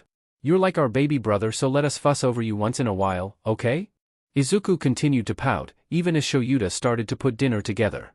He was really happy with his family, no matter how much he missed those they'd lost. He just wished he could do more for them. He felt like he never contributed to them enough. Even so, he never wanted this moment to end. This peace. This happiness. They'd all lost so much, he didn't want to lose any more. A moment later, the entire scene blurred. Suddenly, Izuku was outside, running with Shoyuta, and the cries of the Nomu reached up towards the deaf heavens like a terrifying symphony. Thunder rolled ominously in the background. Izuku's nose itched with the far too familiar scent of blood. Hisashi had gone out with Tamaki and Dabi to fetch some water. Normally, Zashi wouldn't go, but Tamaki had hurt his arm last week on a food run, and the last time they'd sent Dabi out to get water, he almost hadn't come back alive. Hisashi, at the very least, could provide some long-range support. While his quirk was ill-suited to this apocalypse, the Nomu were attracted to sound. He was a DMN good shot with that crossbow he'd snatched a while back. Izuku had known that Hisashi's main reason for insisting on going out was because he was tired of being useless. He understood that better than most. That frustration. Being treated like glass, all because he had a bad leg. Hisashi had lasted quite a while, but they'd all known he was going stir-crazy locked up in the base. Shoyuta tried his best to stay behind with him as often as he could, but even he went out on runs with Izuku often. With only 4 able-bodied people, they couldn't risk benching someone. But then Izuku had gotten a really bad feeling, and he and Shoyuta had run out to find them.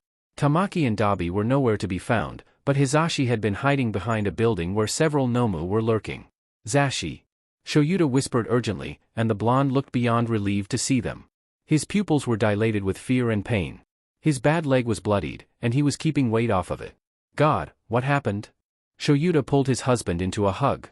We were attacked. Hisashi shook. I wasn't able to do anything. There were white Nomu.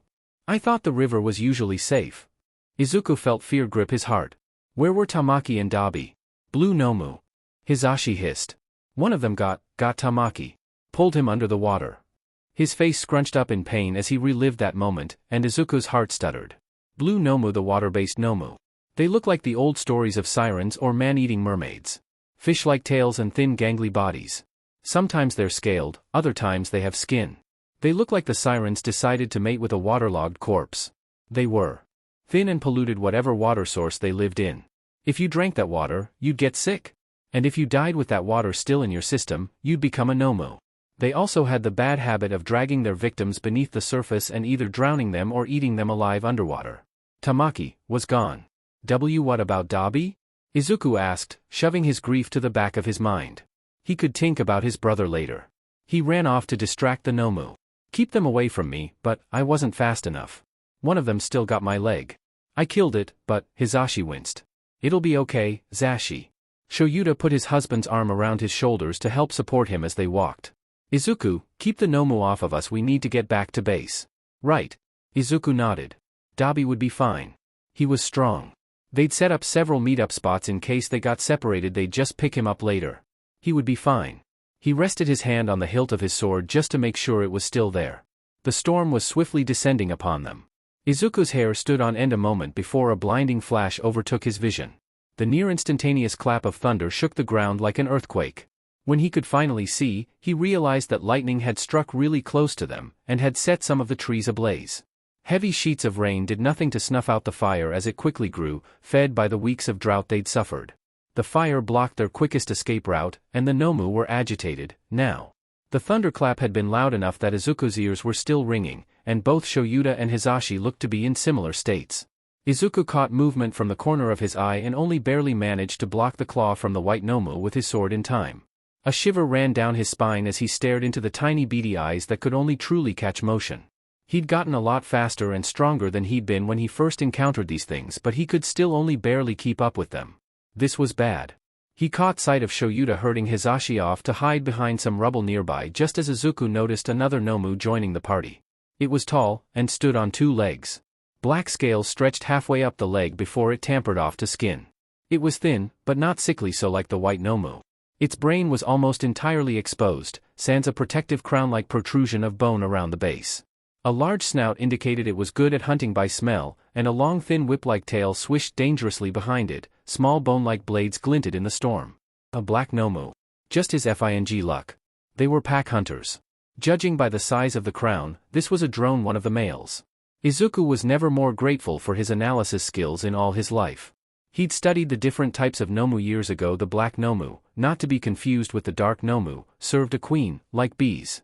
The workers, or drones, hunted, but they seemed to have a sort of hive mind with one another. This was bad. Really, really bad. One white Nomu was survivable. But packs of black Nomu could number anywhere from 5 to 50, definitely not something he could survive alone. He barely dodged the swipe from the white Nomu and parried the whip-like tail of the black Nomu. But the white Nomu took advantage of his distraction and wrapped its own whip-like, thankfully non-bladed, tail around Izuku's arm, yanking him harshly to the ground. He instinctively rolled, scarcely missing the white Nomu's killing strike, but found himself crying out in pain as the black Nomu's tail got him in the arm. He swiped at it, attempting to cut it off, but he missed it by a hair. He quickly assessed the damage. Nothing permanent. He could still use his arm, though strikes would be weaker. Blood trail was now a concern if he managed to escape. Sheet.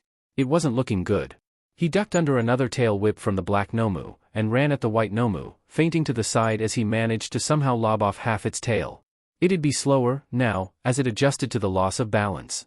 The white Nomu screeched, and Izuku heard the not-so-distant screeches of the other black Nomu. Reinforcements were on their way, and it wasn't for his side. He gritted his teeth as he dodged to the side, narrowly avoiding a claw swipe from the white Nomu. He had to make a move, and make it now. Izuku feigned dodging to the left, only to dive underneath the black Nomu's legs. He scampered up its back in record time, scarcely holding on as it screeched in anger, trying to shake him off. The tail nearly hit him, and he didn't hesitate in stabbing the brain. He realized the moment it went in that the jostling had altered the trajectory. Instead of stabbing it in the brain and killing it, it wedged itself between the brain and the skull. Non-fatal. Izuku was blindsided by the Nomu's tail hitting his shoulder, knocking him off its back. He bit back a cry of pain as he hit the ground hard.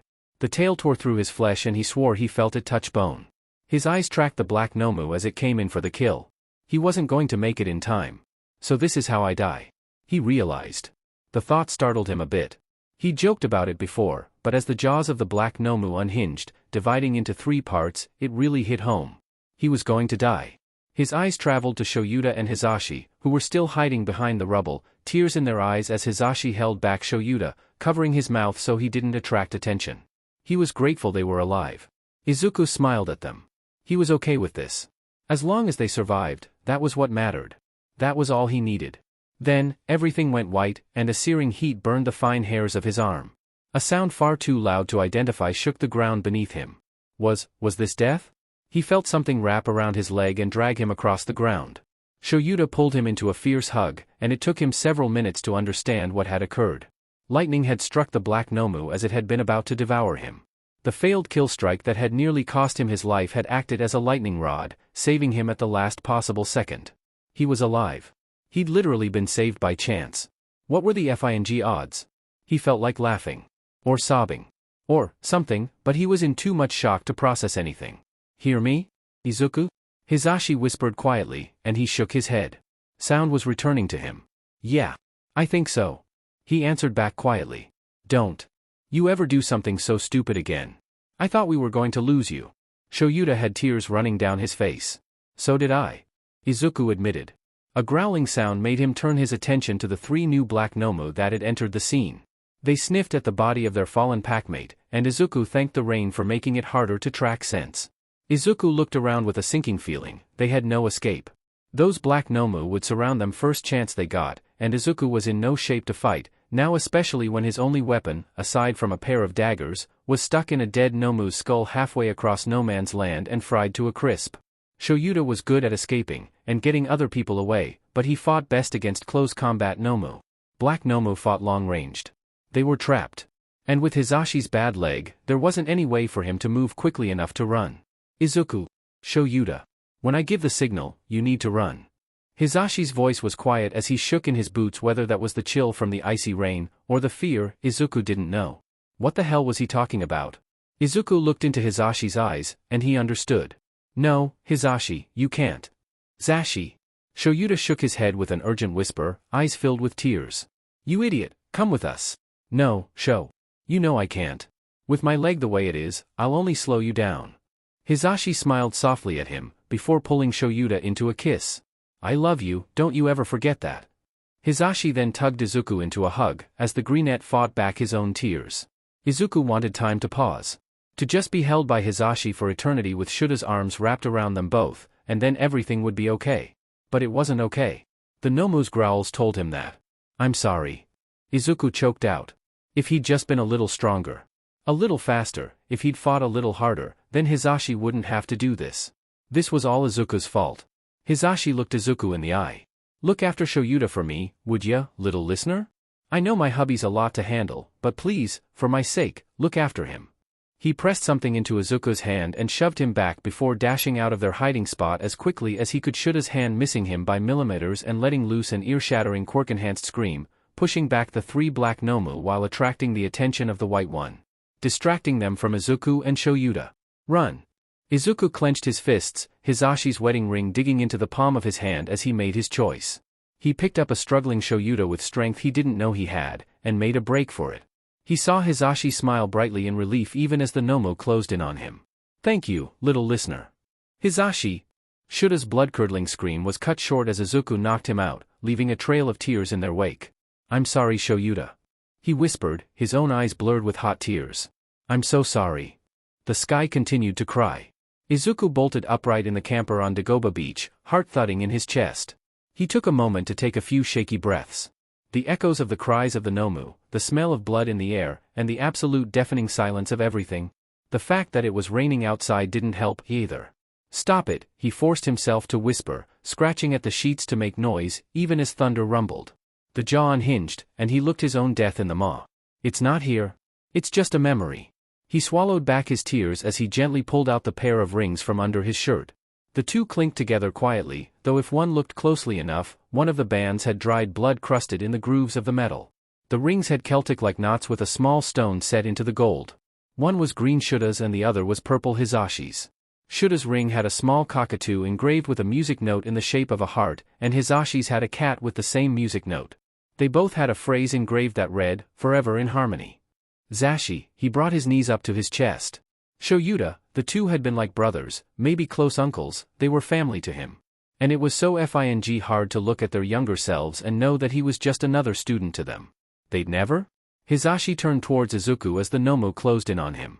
Even as one of the black Nomu's bladed tails speared him through the middle, ensuring his fate. Thank you, little listener. He smiled, as the "Stop it," he whispered to himself, louder this time. He took another shaky breath as he tried to stave off the tears and sobs. A gentle hand on his shoulder made him startle badly. He looked up into concerned golden eyes. Izuku? Go? That was all he needed before he broke down into his friend's arms. The startled man wrapped his wings around the sobbing child, not understanding what was going on, but knowing that he needed the comfort. It was such a relief to have someone there. He felt himself slowly coming back to this reality. A reality where he could make a difference. It took 30 minutes for Izuku to compose himself. Sorry. Hey, it's okay. It's bad to bottle things up like that, you know. If you ever need someone to talk to, I'm here. I appreciate that, Kay. But I'm not sure if I can explain anything right now. I'm just saying. Whenever you're ready, so am I. Kigo then tossed Izuku's school uniform at him. Now come on, you've got school in 2 hours. Izuku groaned. The USJ incident was fast approaching. According to Sho, the third day of school tomorrow was when Shigaraki disintegrated the door to UA, and stole the schedule that would lead to the USJ attack later that same day. Shigaraki, himself, would show up at that attack. It was Izuku's best shot at killing the man, and preventing everything. Both Shoyuta and Izuku had agreed that it was their best, perhaps only shot. After that, Shigaraki had become much more cautious, and sent his underlings out to do his dirty work. If Izuku was going to kill him, it would have to be then. He shook himself and dressed in his school uniform, readying himself for the day ahead. It would have to be then. Kigo looked at him with a smile as he handed Izuku a raincoat. What's this? Izuku raised an eyebrow. He didn't even know he owned a raincoat. You had a rough night. Figured you'd want to go for a flight. He smirked. I thought you hated flying in the rain. I can make an exception. Kigo grinned. Izuku sighed as he sat down in English class. The fight had helped more than he'd been willing to admit, and he really had to thank Kigo for that. Yamada-sensei was calling the room to attention. Izuku couldn't help the slight flinch at the loud noise, but masked it as a cough. He wasn't entirely sure if it had fooled the blonde despite appearances. His Yamada-sensei was rather observant. He knew he couldn't get away with just acting like it didn't happen. And every time he saw Yamada-sensei, Hisashi's blood-stained smile would overlap, and he just couldn't. Izuku tried his hardest not to look at his teacher for too long. Aizawa-sensei, damn it, that memory last night really effed him up, must have noticed something off during the assessment the day before and warned the other teachers, because Yamada-sensei was discreetly watching him throughout the entire lesson. Though after the initial flinch, Yamada-sensei did lower his volume, for which Izuku was grateful. Izuku made sure to do his best to stay under the radar. No sense in drawing any unnecessary attention when he was likely going to be expelled for killing a villain anyways. Can they expel me for that if it's self-defense? Izuku kept that thought in mind all throughout morning classes. Once lunch rolled around, he sped off towards the library before any of his classmates could stop or follow him. He felt bad, seeing Kirishima's disappointed look, and made a mental note to talk to the kid later today. It only took him 8 minutes to find the book he was looking for, and a further 12 to find what he was looking for in said book. The book on hero and hero-in-training law? According to this, a hero is allowed to kill a villain so long as there's ample reason. Like the villain using lethal force, or the hero is dying or severely wounded. No wonder Endeavor can get away with charring his victims. Most villains use lethal force anyhow. And with the way this is worded, so long as someone is in danger, hero, civilian, or hero in training, a hero is allowed to use lethal force, and cannot be held accountable for murder except under very specific circumstances. But this also applies to heroes in training under 3 conditions. 1. They are in an internship or something similar and their hero mentor or sensei gives them permission to attack. 2. They have a provisional license. 3. The hero in training is acting on the grounds of their hero school, and USJ is on UA grounds. Izuku would later deny the very eraser-head-like smile that graced his lips. I can legally kill Shigaraki and stay in UA without retribution. I can still be a hero. His smile dimmed, as the images of fallen comrades and friends flashed behind closed eyelids. I'll help as many people as I can. Shoyuta and Hisashi flickered across his mind, quickly followed by Namuri, Dabi, and Tamaki. The ghost of Hisashi's hand ruffling his filthy blood-stained hair, and Shoyuta pulling him into a warm embrace as they grieved together for the loss of their sunshine. Namuri's soft laughter as she cooked breakfast for the hungry boys, smiling gently as her lips brushed Izuku's forehead in a way that he imagined a kind mother would do. Dabi playfully shoving him in a way that made him feel like an older brother, while Tamaki played peacekeeper between them when things got too heated. He remembered Power Loader teaching him things about support items that he'd never known before. They'd stay up into the wee hours of the night and well past sunrise working on projects together until someone, usually Fat Gum, came to drag them out. Hell, he even missed Quip, a fellow vigilante who he'd been rather close to before the apocalypse hit. Izuku had given him his vigilante name, and it had stuck. He didn't realize he was crying until Ectoplasm, the current librarian, came over. "Are you okay?" he asked softly, handing Izuku a tissue. He hastily wiped away his tears and took the proffered cloth. "Why, yeah. Sorry, I was just missing someone. If you ever need to talk, I'm always here. People don't usually bother to come to the library." Izuku hesitated a moment. Would it be stranger for him not to say something? The man seemed genuine in his offer, and Izuku felt somewhat bad that he couldn't confide in anyone. "I'll keep that in mind. Thank you." Ectoplasm smiled softly, or at least Izuku got the impression he was smiling softly. He could tell it was a mask thing, before turning back to organizing his books. Izuku quietly put his books back and made his way back to his classroom. He wasn't hungry anymore, and though he knew he'd probably regret this decision later, the memories of blood-stained friends twisted into unrecognizable corpses and the echo of the smell of iron made the thought of food revolting. Even if he was dying to try Lunch Rush's food. And yeah, he was still fighting off the lingering effects of malnutrition, but he was good enough to fight as Viridian, so he'd manage a stupid heroics class. Besides, Kigo was making sure that he was putting the pounds back on. He was the first person back in the classroom. Aizawa raised an eyebrow as he held a stack of papers under his arm. Bright red eyes framed by blue hair glowed menacingly as a hand reached towards him. He was terrified, and knew that the only reason he was alive was because of Shoyuta. Izuku shook his head sharply, dislodging the memory. Aizawa's eyes lit up in well-hidden concern, but Izuku smiled softly. "I'm just tired," he explained, and while he could tell that his half-butted explanation did nothing to convince his sensei, said man still let it lie and continued out of the room, much to Izuku's relief.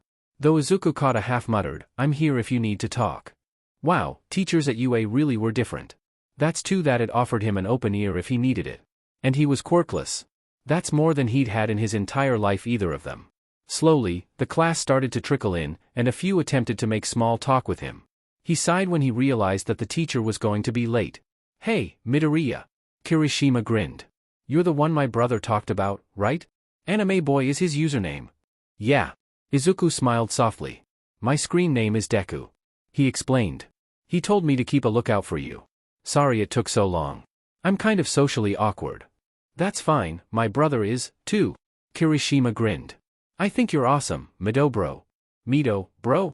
He blinked, unsure how to take the new nickname. "So, Midoriya." The pink girl, Ashido, excitedly leaned towards him, cutting off whatever Kirishima was going to say. "I have to ask. What's your quirk?" "My quirk?" Izuku blinked. "Didn't they?" "Oh." He didn't tell them. He opened his mouth to affirm that he did not have one when Bakugo decided to be an butt and do it for him. "Deku? Huh. That little wimp doesn't have a quirk. He's quirkless. I have no idea how the F he managed to get into UA." "Quirkless?" Ida echoed, confused. "Gee, thanks a-hole." Izuku threw Bakugo a tired glare, startling the blonde. "But yeah, I'm quirkless. I still managed to get into UA same as the rest of you. So doubt me if you want, but just know that underestimating me will not end well for you." There was a glint in his eye that made the class falter. "I think it's so manly. No quirk and you still got in. Bro, you're incredible." Kirishima grinned, taking Izuku aback. What?" He blinked. He'd been so ready for the jeers and teasing, already having built the wall around himself in preparation, but, what? "Yeah." Kaminari grinned. Jiro gave him a thumbs up, too. "I think you're very brave and definitely someone I wouldn't underestimate on the battlefield. If you could take down those robots without a quirk, then you must be a force to be reckoned with." Tokoyami said quietly. "Though I gotta ask, how did you beat them?" Ashido was literally bouncing in her seat. "Oh. I fight with a sword." Izuku explained. "But you stopped the zero-pointer and saved me," Uraraka argued. "Oh, that? I hacked it from a downed robot. I rewrote the code and initiated a force shutdown for all nearby robots, including the zero-pointer." He shrugged as if it was no big deal. Is that even allowed?" Ida looked scandalized. "Anything goes in a real battle. Even nutshots. At any rate, I don't think Nizu was angry about it, though I do have a meeting with him after school today." He rubbed his chin as he thought, idly missing his stubble. Before anyone could say anything else, All Might strode in, making Izuku stiffen. Great. He ignored the long-winded explanation, or maybe it wasn't that long. Izuku didn't really pay any mind to it either way, before he grinned at his costume. Perfect. His hero costume was one that he'd put a lot of time and effort into. If he was really going to go the whole way and actually become a hero, then he would need to go into underground heroics, not that he minded, necessarily, that would have been his first pick anyways. So with that in mind, he went with a darker color scheme. The dark green and black skin-tight suit allowed for ease of movement without the risk of loose clothing catching on anything. There were plenty of pouches and hidden pockets along his utility belt, and his trusty black katana hung comfortably on his back. A pair of sai hung on his thighs. He had nothing covering his hair or face with the exception of a very Eraserhead-esque pair of black goggles that currently hung around his neck. They had night vision qualities as well as heat-seeking tech. Plus, they'd help keep smoke and dirt from obscuring his vision. His black boots had shock absorbers and hidden knives. He may have looked similar to his Viridian persona, but there was little chance of them connecting the dots, not when he'd convinced Tsukachi and Aizawa so wholly that Viridian was an adult. In short, he looked unassuming at first glance, but he was actually armed to the teeth. Izuku smirked. This was going to be fun. Okay, scratch that. This was going to SCK. All Might had pitted him against Bakugo of all people. Izuku didn't know how, but he had a feeling that it was either on purpose, or a lucky accident. Either way, his teacher looked way too happy with the matchup. He supposed that All Might simply thought that the two were friends since they went to the same school, but Izuku was not an idiot. He knew he had weak points and faults just like everyone else. He was just better at hiding them. Explosions, specifically the dust that they could easily kick up, and collapsing buildings and the ringing silence that came thereafter was something that could easily pull him into a flashback. He also hated sudden loud noises, but explosions were the worst. He blamed childhood trauma. He knew this, which is why he tried his best to stay away from Bakugo whenever possible. It was also why he tended to do his vigilante work at night, when the flashier villains who would cause said explosions were not out and about. Diurnal heroes could handle those villains themselves, anyhow. Though there had been several times in the last 4 months that he'd had to act as Viridian during daylight hours, like that bank robbery incident last week. Maybe that's why people were mistaking him for a hero? Because the police didn't arrest him for vigilantism? All Might? Izuku asked quietly, making sure none of his classmates would overhear. I was wondering if I could switch opponents. I know that normally this isn't allowed, but I have bad reactions to explosions, and was going to talk to Hound Dog about working around it at the end of this week. Izuku was trying to be mature about this. He really was. After all, he knew, logically, that this fear of his was extremely dangerous in the field of heroism, never mind the fact that it didn't affect him nearly so badly as Viridian. However, that's what Hound Dog, the counselor, was for. He'd help Izuku work through them even if he didn't want to talk about anything to the man, and then Izuku would be cleared to do hero work in those situations. He was still figuring out how to phrase everything to the man without sounding completely delusional. He was waiting until the end of the week because he knew it could pose the risk of taking him off the USJ trip, which he could not afford. All Might just smiled down at him. I understand, my boy, but you cannot always choose what powers your enemies have. Even if it makes you uncomfortable, I ask that you still bear with the exercise. If things start getting out of hand, I'll stop it. He isn't taking me seriously. Izuku sighed. If that's your final decision. Fu2D-. Okay, so maybe Izuku was being a little harsh. But he felt somewhat justified in his pettiness considering the man crushed his dreams. Twice. And yeah, he understood why he'd done it, and even mostly agreed with the man, but Izuku was still bitter about the whole thing. And considering all that he'd been through, he felt that he was allowed to be petty. Besides, All Might could have phrased it better when he'd crushed his dreams. Or, not left the Quirkless kid alone on the very tall building the same day he'd been suicide. Baited and had his dreams freshly crushed? When the match started, Izuku took a deep steadying breath. Uraraka. The girl looked at him. Bakugo will come after me. I'll distract him to keep his heavy hits from you.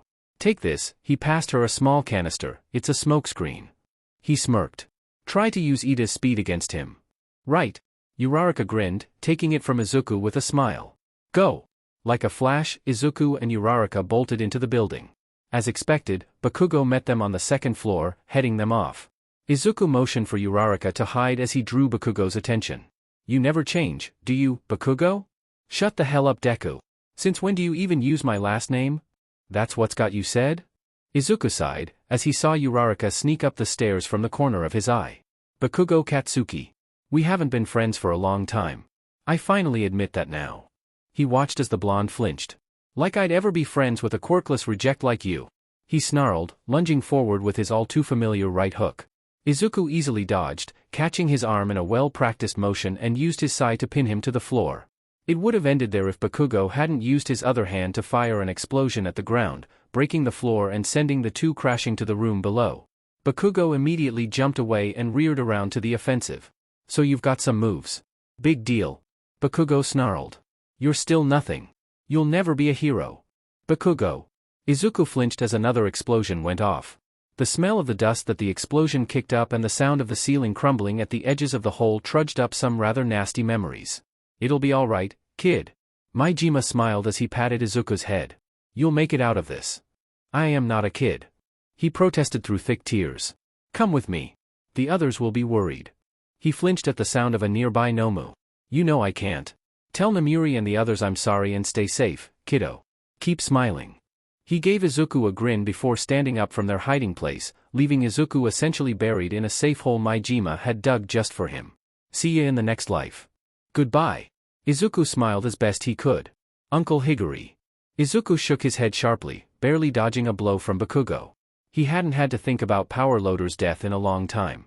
The man had run out to draw the Nomu away from Izuku's hiding spot. All he'd managed to find of the man after was few blood-stained pieces of clothing and some bone. That was it.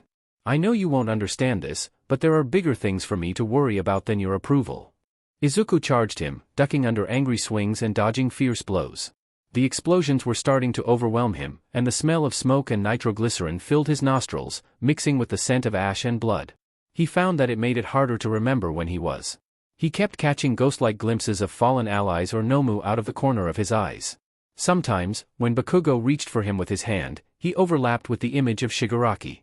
His red eyes glinted in malice and perverted glee, and Izuku wasn't sure if that was the hallucination or not. Don't kill him. The thought ran through his mind. He had to remember. This was Bakugo, not a Nomu, not Shigaraki. Bakugo. He pulled back, restraining himself, fighting against years of instinct screaming at him to do otherwise. He fought at only a small percentage of his power. He couldn't go all out. Not against another human. Not against a fellow classmate. A child. The two finally jumped apart to catch their breath as Bakugo held up his hand, a hand that looked pale and was horribly dry from overuse of the disintegration quirk, one finger hooked in the pin on his gauntlet. Red eyes glinted in bloodlust as they thirsted for his death. You know what my quirk is, right? Well, nerd, what do ya think these are for? Izuku's eyes widened in startled realization as his vision focused on the present for that moment. Your sweat? Stop! That will kill him. All Might's voice rung out in worry, and Izuku heard the familiar voice of Shoyuta in the background. Sho? What's he doing here? Only if he doesn't dodge. Bakugo grinned as he pulled the pin. If Izuku hadn't spent a decade surviving against unbelievably fast and ludicrously strong Nomu, he probably would have actually died. But luckily for him, his reflexes were insane, and he managed to dodge most of the blast. It caught his right leg, burning the skin. The smell of burned flesh reached his nostrils, mixing with the dust kicked up from Bakugo's explosions. The scent mixed with blood became unnervingly similar to the scent of a decayed corpse from Shigaraki's quirk, and suddenly Izuku was completely gone. He didn't know when he was. He was half sure his mind was playing tricks on him, but he heard some Nomu nearby. He glanced around himself quickly, and slipped into stealth mode, hiding in the best spot he could find. He'd wait out the Nomu. Shoyuta was smart enough to do the same. And if he was in trouble, Izuku would hear that, too. He'd go to help him if that were the case. He had a promise to Zashi to keep, after all. Shoyuta wouldn't die. He'd make sure of it. But he also promised Dabi that he'd look after himself. So he needed to survive. You're doing great, Spitfire. Dabi's hand ruffled his hair. You're doing just fine. Keep your knees bent a little more, yeah. Like that. He violently flung the thought out of his mind. This was no time to think of people long dead. They would survive. No matter what. Shoyuta was tired. Not that that was necessarily anything new, per se, but he was apprehensive about his students' first heroics class. Never one to let his gut feelings lie, he decided to observe All Might's lesson. It was the man's first time teaching, after all, so he'd likely need a hand reining in 19 rambunctious superpowered teenagers. He entered the observation room with All Might and the remaining 15 students as Uraraka, Ida, Bakugo, and Midoriya readied themselves for their battle. Shoyuta, personally, was against the idea of Bakugo and Midoriya facing one another, or a battle exercise right off the bat, but he trusted that All Might had enough common sense to lecture the students on safety first. Something about the way Bakugo had nearly lunged at the green-haired child during the assessment the day before had rubbed him the wrong way. Though the younger boy hadn't seemed fazed by the unprompted lunge, Shoyuta could see the way he tensed around the explosion that he'd almost fired off. He suspected this was a case of bullying or something similar, but with no evidence there was nothing Shoyuta could do about it except do his best to prevent any further altercations. Warily, he kept his eye on the match before him. He just had a feeling. Turn on the audio. Shoyuta spoke up, startling the blonde. He internally smirked. He loved having a stealth mode. Aizawa-san. I wasn't aware that you were observing the match today. I wanted to make sure you had an extra set of eyes on these kids. They're a handful. He explained, and All Might nodded. Audio? Shoyuta sighed before leaning over and pressing the obvious blue button with the headphone icon. Honestly, Nizu should have made him get a teaching degree at least. Even I had to take some private classes with Nizu to get mine. They listened as Midoriya handed what he explained was a smokescreen to Uraraka. Clever idea, but let's see how she uses it.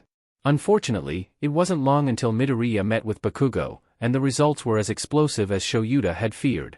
You never change, do you, Bakugo? Midoriya smirked confidently, causing the blonde kid to bristle in anger. Shut the hell up, Deku. Since when do you even use my last name? That's what's got you said? Bakugo Katsuki. We haven't been friends for a long time. I finally admit that now. Shoyuta sighed. Obviously there's a lot of context I'm missing, here. Like I'd ever be friends with a quirkless reject like you. Shuda's attention immediately became entirely focused on the fight. He had suspected that Bakugo's record wasn't as clean as it initially appeared, but quirk, or quirkless as the case was here, discrimination was very serious, especially for a prospective hero. Shoyuta also found himself appreciating the smooth form that Midoriya had, and his obvious expertise with the sai. He wielded them with experience beyond his years, and Shoyuta wondered where he'd learned to fight. Compared to Midoriya, Bakugo looked like a raging animal with no finesse, powerful, with strong instincts, but a lot of wasted energy and movement. Midoriya's movement wasted none, and actually reminded Shoyuta quite a bit of his own fighting style minus the capture weapon. He tensed when Bakugo blew a hole in the floor, freeing himself from his classmate's grasp. So you've got some moves. Big deal. Bakugo snarled. You're still nothing. You'll never be a hero.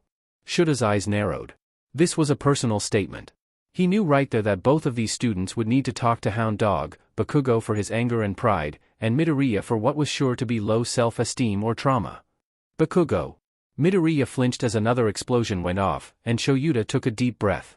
He didn't like the feeling he was getting. And for a moment, Midoriya froze. No. Shura's eyes narrowed. That's not right. This is something else. But between the shitty angle of the camera and the dust settling, Shoyuta couldn't name what it was before the kid snapped himself out of it. I know you won't understand this, but there are bigger things for me to worry about than your approval.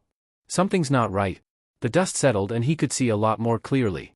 Midoriya's eyes, they were somewhat glassy and he didn't look completely there.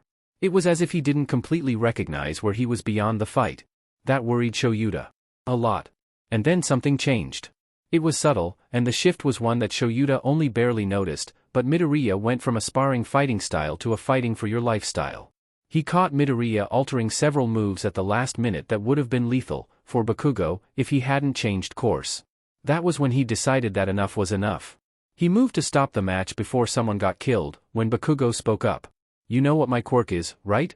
Well, nerd, what do you think these are for? Your sweat. Midoriya's eyes went wide in horror, as did Shura's. Stop. That will kill him. All Might shouted over the intercom. Bakugo, if you pull that pin, Shoyuta started, but Bakugo didn't hear him. Only if he doesn't dodge. Shoyuta felt anger well up alongside his fear as the pin was pulled and a massive explosion took out their visual feed.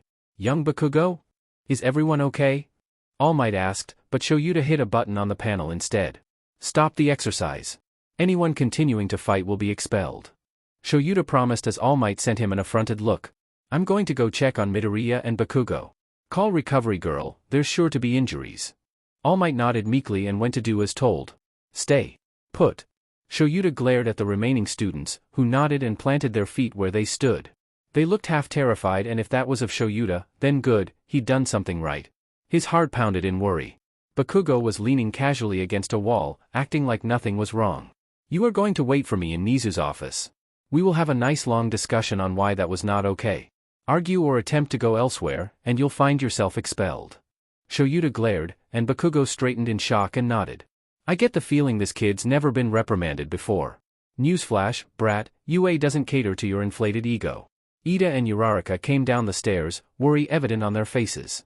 Aizawa-sensei? Uraraka asked. Go join your classmates while I locate Midoriya. He ordered, and Ida herded the girl away.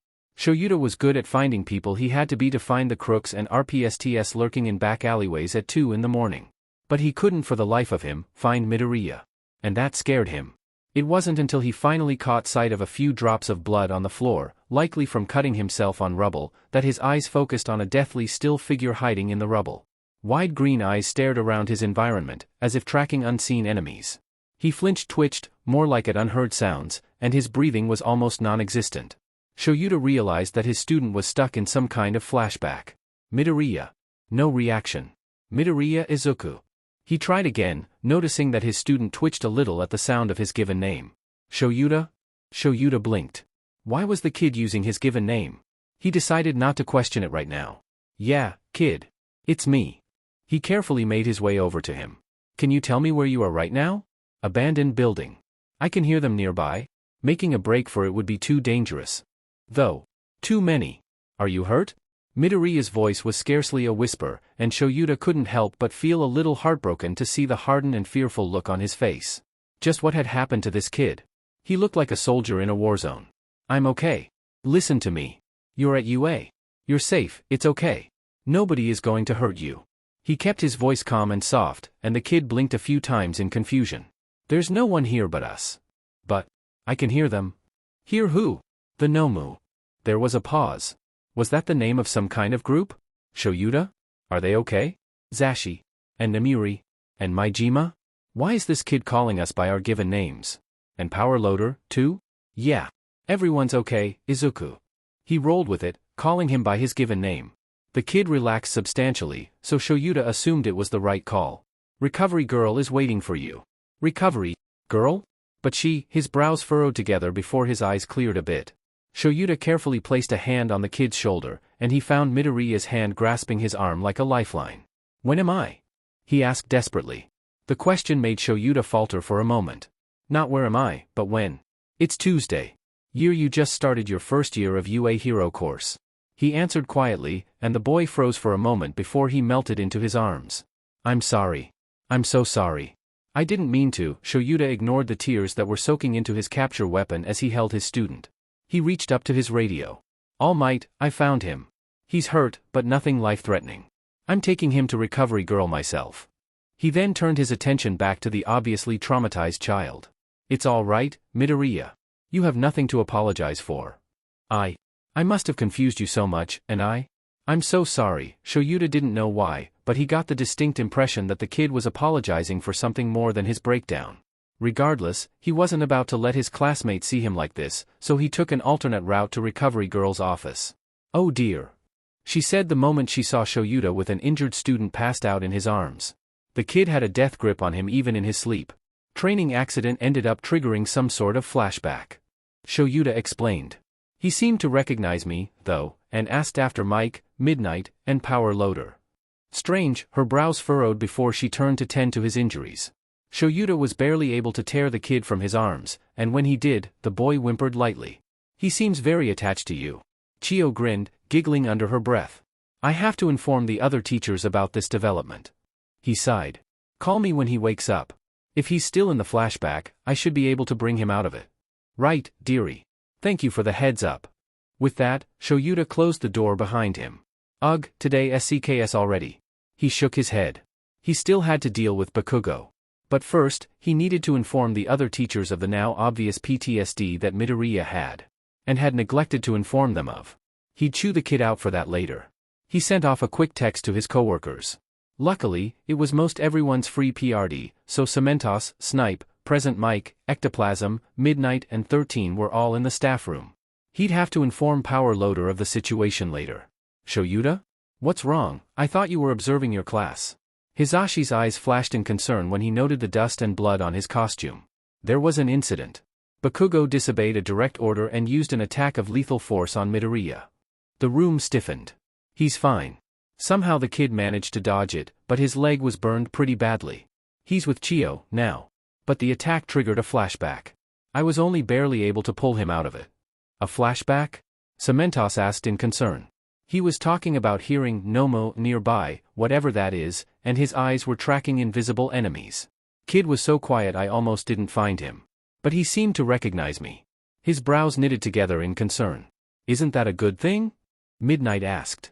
That's the thing. He called me Shoyuta, and only reacted when I called him by his given name. That's strange. 13 conceded. He also asked about Zashi, Namuri, and Maijima, Shoyuta looked at Mike and Midnight, who startled at their own names. He came back to himself before he passed out, but if anything happens again and I'm not around, I think you two could manage to pull him out of a flashback. Call it a hunch. That's actually somewhat unnerving, having a student call me by my given name. Midnight scratched her head. Do you two know him outside of school? Snipe asked. No, never met the kid before he attended here. Mike shook his head, and Namuri nodded in agreement. I think we should all keep a closer eye on him. Any idea what specifically triggered it? Cementos asked. Maybe I can answer that question. All Might said, coming into the room. Shoyuta glanced at the clock. It was already the end of the day. Before the start of the battle, Midoriya Izuku came up to me and confessed that he had bad reactions to explosions. I assumed they just made him uncomfortable, and he said that he was going to talk to Hound Dog at the end of the week about it. He wanted to switch partners, but you made him face Bakugo anyways. Shoyuta pinched the bridge of his nose. How irresponsible. 13 tooted. Didn't you read the handbook? Handbook? All Might questioned, causing the entire room to groan. Here. Snipe chucked something at his head, and nearly hit him right on the nose with his impeccable aim. Every teacher is required to have that memorized before even setting foot in a classroom. He crossed his arms. Page 27 talks about what to do when a student who's suspected of having a traumatic experience in the past confesses a possible trigger. Ectoplasm stated dryly, sending All Might a mild glare of his own. In short, you excuse that student from the situation that could re-traumatize them, and inform their homeroom teacher privately before informing the rest of the staff. In this case, you would have given him a different opponent and kept a closer eye on him while he observed Bakugo's fight. Shoyuta stepped in. Immediately after class, you would have informed me of the situation, before I informed the rest of the staff to prevent re-traumatizing him. Oh. Yeah. Oh. Shoyuta sighed. You can apologize to Midoriya after Recovery Girl and Hound Dog have cleared him. Now, if you'll excuse me, I have a student to DSPLN. He paused in the doorway. Zashi, I think you or Namiri should go see if the kid's okay. He'll probably respond better to you two than anyone else right now. He sent them meaningful looks and the two smiled. I'll go. The little listener's growing on me.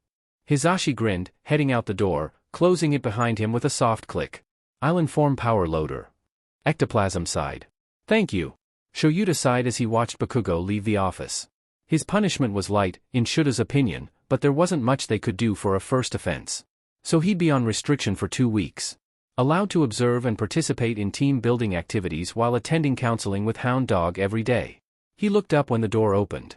Nizu had wanted to speak with Midoriya regarding the incident and had Hizashi and Namiri accompany him up to the office. He was bandaged and had a light limp but looked fine otherwise. He looked a little tired, but that was probably from Recovery Girl's quirk. You feeling better? Shoyuta asked, and the kid nodded. He didn't miss the way he relaxed when he saw Shoyuta sitting there. The boy was unusually attached to him, and for the life of him he couldn't figure out why. Welcome, Midoriya. Please have a seat. Nizu motioned, and Shoyuta stood to leave. Actually, Aizawa-sensei? You three can stay if you want? Midoriya spoke up, and Shoyuta sat back down. He'd be lying if he said he wasn't curious. He saw the expression mirrored on the other two heroes' faces. I understand that you had quite the experience today. I wanted to apologize for you getting hurt. Nizu said. Oh, that's not your fault. Bakugo's always been that way. He answered offhandedly. I'd have been more careful if I'd have known about the gauntlets, but that's my fault for being ill-informed. Shoyuta stared. This kid was far too mature. Either way, Nizu continued, handing a cup of tea to the boy, who took it gratefully. I'd like to know what exactly triggered your flashback earlier. To prevent any future setbacks, and to keep you on the right track, you need to inform us of any major trauma in your past. Wait, you mean I'm not getting kicked out of the hero course? He blinked in shock. Shoyuta startled. Of course you aren't. He stated. Kid, 9 out of 10 pros have PTSD or something similar. It comes with the job. To disqualify a hero hopeful for something you'll likely get anyways is illogical. But we can help you with it before you head out there. He relaxed substantially, and Shoyuta wondered if that had been weighing on him this entire time. Was that why he hadn't informed them? I'm sorry. It's okay, little listener. We're here to help you. Hizashi spoke up, and Midoriya sent him a small gentle smile. There was a tinge of sorrow there, though, and he noticed that the kid's hand went to touch something under his shirt, like he wore a necklace of some kind. Shoyuta squinted a little. Yep. There was a glint of rusted silver. A very old necklace, it would seem. Part of it is collapsing buildings. And the smell of decay, and unfortunately, burning flesh mixed with nitroglycerin and whatever else was in that building happened to smell similar enough to, yeah. Decay? Shoyuta stiffened, along with the other heroes. What the hell kind of situation had this kid been through? As far as he knew, the boy's mother was alive and well, and his father worked overseas. There'd been nothing in his records indicating anything even remotely traumatic either. Though it was possible that something had happened and the police had just not bothered to document it due to his quirkless status. As much as Shoyuta hated it, some people just didn't care about someone who didn't have a quirk. Mostly, the biggest thing is silence. He spoke quietly, and Shoyuta noticed it now. He shifted in his seat. He did that in class, too. The kid was always making some kind of small, quiet noise. The silence that follows explosions is the worst. They tend to send me into flashbacks. Shoyuta finished for him. Yeah. So you saw that? He winced. Yes. Nobody else did, though. But you called me by my given name. Midoriya flinched lightly. I am sorry, sir. I meant no offense. I'm not offended, just curious. The look on the kid's face told him that the boy was embarrassed and ashamed. But his eyes told Shoyuta a different story. Grief, regret, anger, loss. The emotions were overwhelming and Shoyuta looked away, feeling like he was violating some part of the kid just from seeing that. Can you explain what kind of experience brought on this trauma? Nizu asked gently. The kid looked out the window behind Nizu for a moment, and Shoyuta was briefly afraid he'd fallen into another flashback. I lost some people very dear to me. It was a villain attack, there was this terrible silence afterwards, he gently touched the necklace. I'll never forget that scream. I had to knock one of them out because he wanted to go back for the other, but, the kid's hand clenched, and Shoyuta knew what had happened. This boy had been forced to choose between two lives that were precious to him. Likely, if the kid had stayed to help the other, all three would be dead.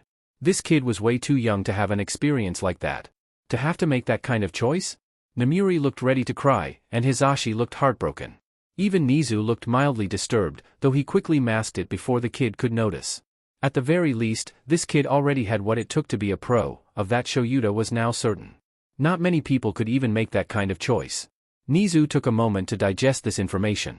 Thank you for telling us, Midoriya. I'd like for you to meet with Hound Dog every day. The kid nodded.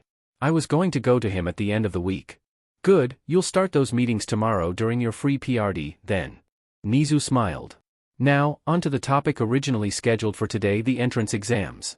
He leaned forward in glee, and Midoriya relaxed almost completely. If Shoyuta hadn't seen how tense he was a minute ago, he wouldn't have suspected anything. It was like he flipped a switch. The kid was way too good at hiding trauma. Looked like the staff needed to up their game. What, exactly, did you do? Well, I figured the robots were all connected to some wireless system. Midoriya started, eyes shining as a smirk danced on his lips. His meek posture from earlier dropped away along with his nerves, and the kid that sat before them looked confident and happy. It was like night and day. Shoyuta found himself thinking that the boy was far too used to dealing with flashbacks and trauma if he could bounce back this quickly. The test is dangerous, and even if each one was individually programmed, you still needed some emergency shut-off sequence just in case. Of course, that applies to the zero-pointer, too. Perhaps especially the zero-pointer. Not every teacher here has the firepower to take that thing down should it rampage out of control, and if all of them do so, then there may not be enough time to prevent casualties. So a remote shut-off is a must. I simply found the code in the smaller robot, and hacked it to send out the force shutdown signal. He sat back with a grin. Amazing. Nizu's grin matched Midoriya's. Not only did you manage to reverse hack it, but you did so in an unbelievable amount of time. He leaned forward again. Midoriya Izuku, would you like to become my private student? Shoyuta shared a horrified look with his friends. Oh shit. If this kid accepted the offer. Principal Nizu, Izuku leaned forward with a fearsome smirk of his own. I would love to. The two cackled together, and Shoyuta felt a strong chill run down his spine. We're doomed. It wasn't until they were nearly out the doors of UA that Shoyuta remembered the upcoming field trip. Midoriya. He stopped the kid, who turned and looked at him with a questioning gaze. There's a field trip tomorrow. I think, all things considered, you should stay here. Something flashed in his eyes. Desperation, pain, fear, panic. Please, sir. I'm okay, now. So long as I'm not around unexpected explosions, I'll be fine. He promised, looking at him with those dark green eyes. They were begging him. He opened his mouth to argue, when Midoriya spoke up again. I promise I'll tell you if I feel off or bothered in any way, okay? He felt his mouth set in a thin line. What a problem child. He finally sighed. Fine. But your mother has to sign this. He handed over a paper. The kid stiffened almost unnoticeably. Shuta's eyes narrowed imperceptibly. Something wasn't right here. Abuse? It wasn't uncommon for a quirkless kid, after all. Maybe he'd do home check soon. Okay. Thank you, Aizawa-sensei. Midoriya grinned, and Shoyuta was almost convinced. Almost. Kichin, Izuku called out when he got back into the clearing of trash he called home. Kigo looked up from the book he'd been reading. He'd found it in the mound of trash earlier while poking through the pile curiously. Seriously, who throws away a perfectly good book? Zucken? He didn't know why Izuku came up with these nicknames, but it seemed to make the 15-year-old happy, so who was he to complain? Besides, it wasn't like he'd ever really had anyone he was close enough with to have a nickname for before. And if Kigo was being honest, he really enjoyed it. Not that he'd admit that aloud. I need you to be my mother. Kigo spit out the sip of lemonade he'd taken. I'm sorry, what? This permission slip. Izuku held up a piece of paper, and the hero felt his pulse even out. I need my mother's signature, but that's out of the question. ISCK at forging signatures, and he's never seen her handwriting before, so, please. Kigo blinked as his brain restarted. Fine. He sighed and held out his hand. Give it here. Yes. A field trip? MMMHM. Izuku nodded his head enthusiastically. And why exactly do you need this slip signed when this is a trip on campus? Because Bakugo tried to kill me and sent me into a flashback during our heroics class. Kigo was going to go gray. Young. I think I need more explanation than that, Zu. Well, remember how we were talking about triggers the other day and stuff? Izuku waited for Kigo to nod. Well, one of those triggers happens to be explosions. Or rather, collapsing buildings and then the smell of explosions. Especially when mixed with burning flesh, he sheepishly pulled up his pant leg to show a new scar. Burning flesh? He echoed. I don't know if I want to know right now. Maybe I should come with you to school. Kigo groaned. I thought you'd be safe at Udata. At least when you're on patrol, you've got Aizawa with you. Hold on, how did it get to that point? Who's your heroics teacher? All Might. What? Kigo decided he was going to stop drinking his lemonade before he choked to death. Yep, Izuku popped the P cheerfully, as if he didn't just drop 3 bombshells in a row on him. Zucken, you're going to be the death of me one of these days. Kigo sighed as he found a pen. Now, what's your MO? He trailed off when he caught sight of the serious expression on Izuku's face. Please don't joke about that. I've seen enough friends die because of me. I don't want to imagine your death, too. Not for the first time, Kigo wondered just what had happened to Midoriya Izuku. He was such an enigma. 15 and quirkless, and yet he was Japan's most elusive and wanted vigilante. To the point where he could propose a partnership with the local police force and heroes, and get it accepted on his terms. Kigo was sure Izuku wasn't aware of just how much power he had as Viridian.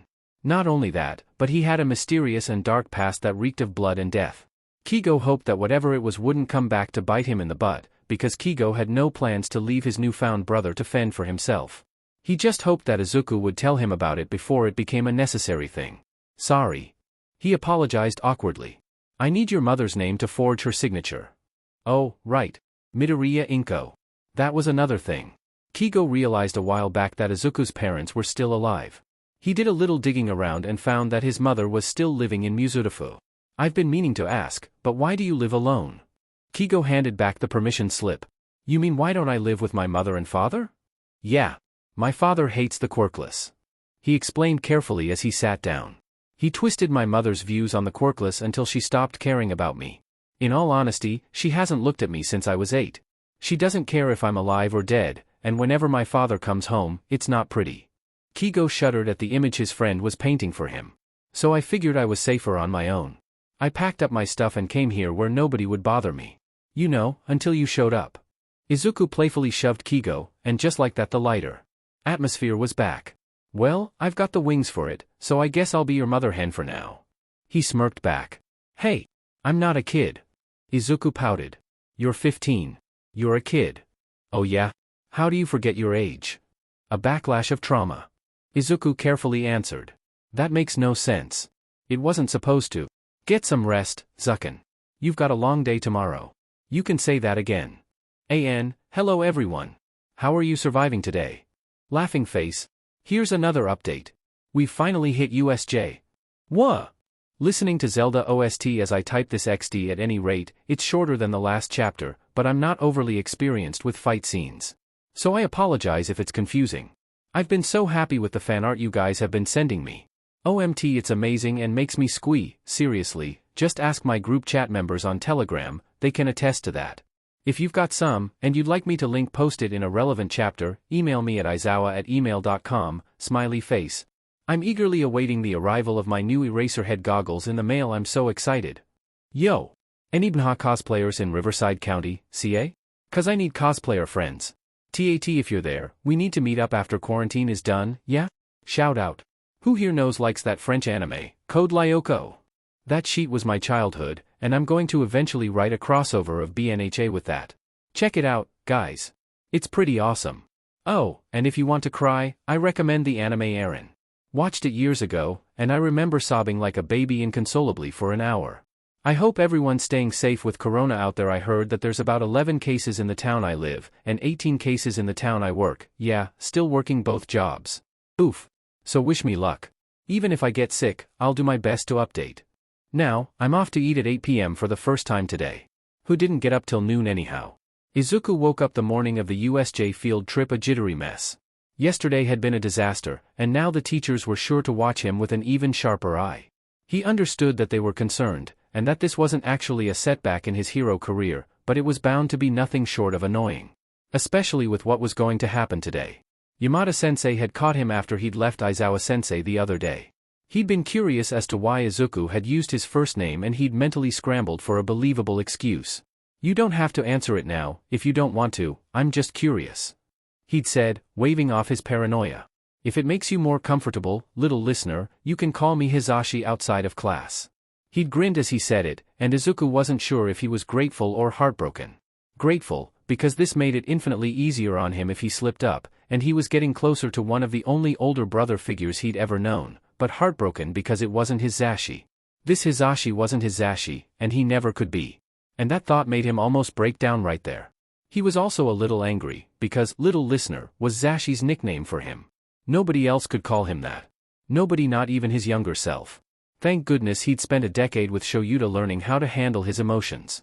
Last night, he'd gone out on patrol as Viridian for the first since school began. He hadn't wanted to obtain any questionable injuries, and it felt good to be back out there, patrolling the streets in the dead of night. He was glad that Recovery Girl hadn't taken off his shirt, or she would have seen all his scars. And Izuku honestly didn't know how he'd go about explaining that away. Or the fact that he had a nasty cut on his side with home-done stitches, which was now healed due to her quirk. Patrol was amazing, though, and taking out his added frustrations on any villains he came across also helped a ton. He'd even run into Eraserhead during his patrol. The man had been overly relieved to see him. You've been gone for nearly a week. He'd accused. And you're supposed to patrol with me. Yeah, I've been out of town for a little bit. What, couldn't handle things without me? He teased. How are the kiddies?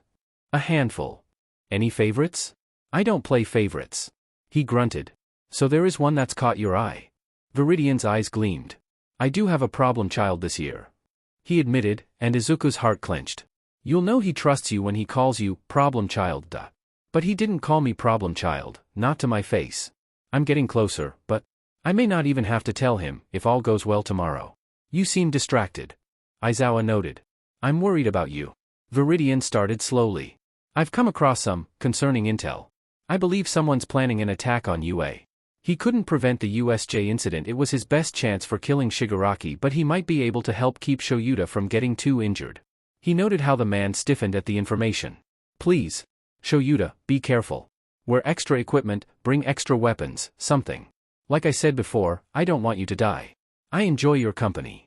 I'll be careful. He promised, and Izuku could tell, this wasn't the kind of "I promise" that was made half-heartedly. It made him relax a little bit. They'd parted ways not too long after that, and Izuku had gone straight to bed. He shook his head.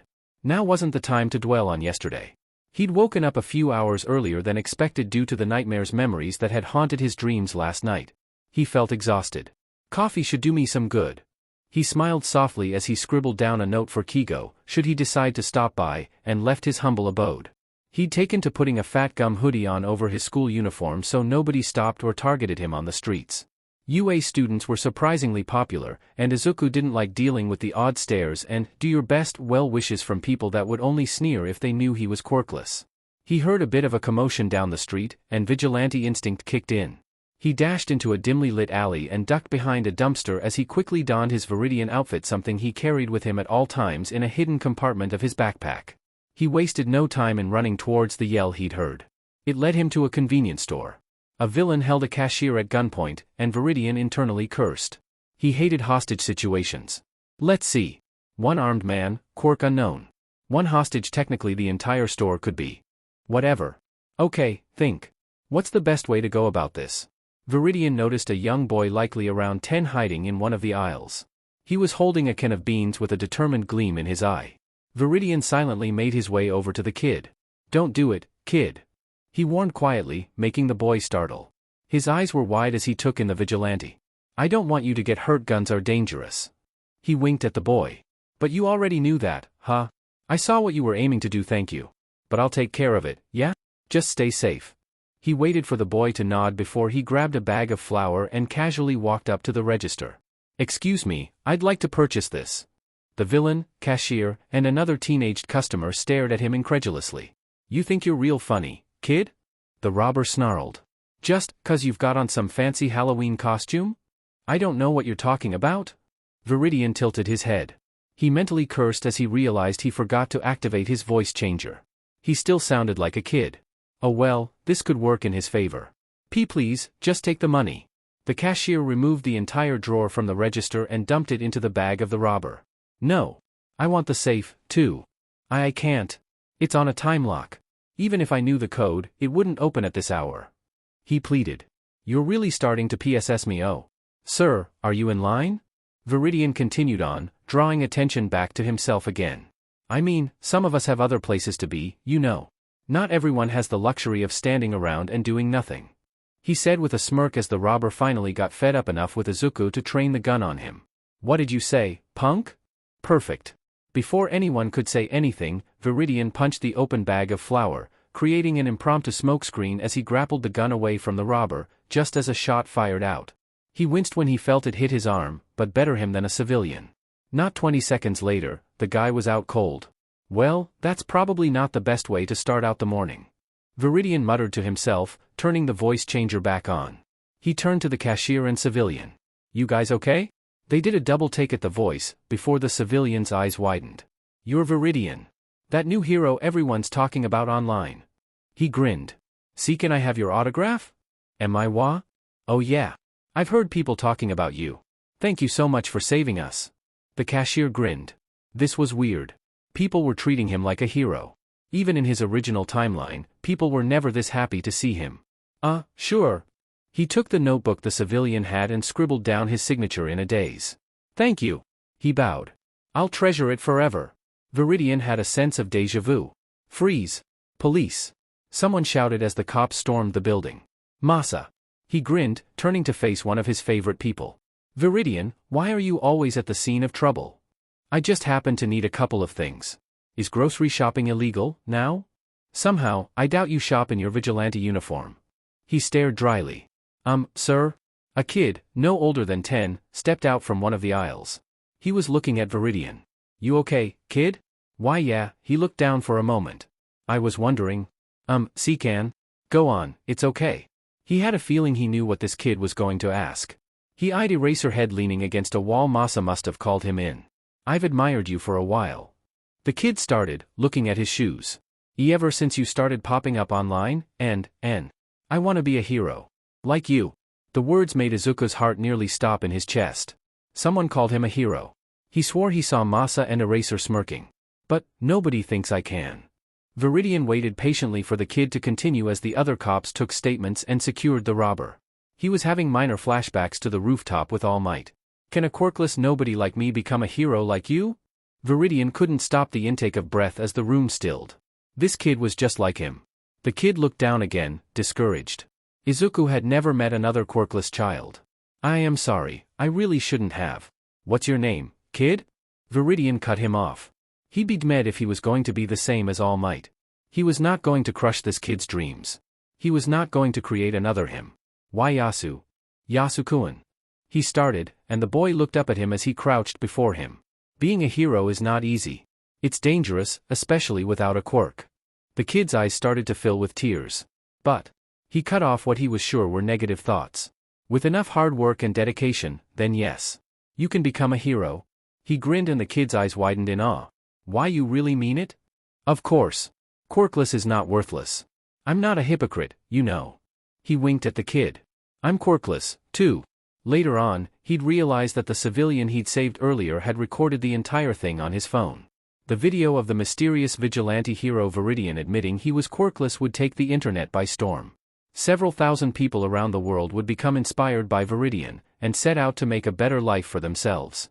He missed the odd and mildly terrified glances from the cashier and the older civilian. The kid looked at him like he just hung the sun in the sky. If I can do it, so can you, Yasu.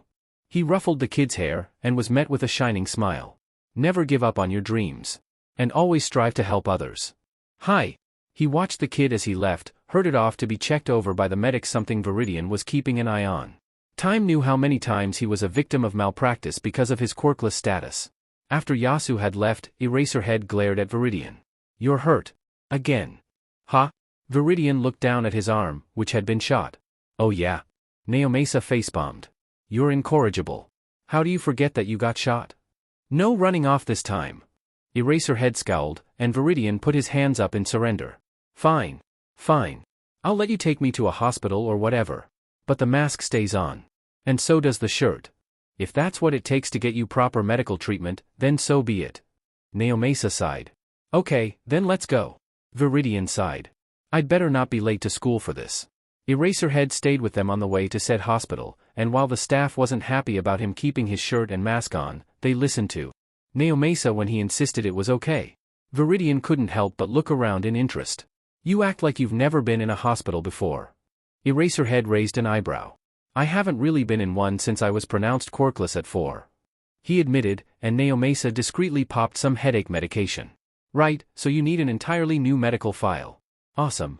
Not my fault. I've tried going to the hospital before, but they turned me away because I was Quirkless. He mentioned offhandedly. They, what? Masa stared at him in shock, as did Eraserhead. What? It's normal for someone like me. He blinked. Did they not know that? Am I the first Quirkless person you've met or something? You're the first Quirkless friend we've had. Naomasa explained. And that is not okay. He gritted out. It was years ago, no worries. He waved it away. Luckily, Eraser seemed to pick up on his quiet cue.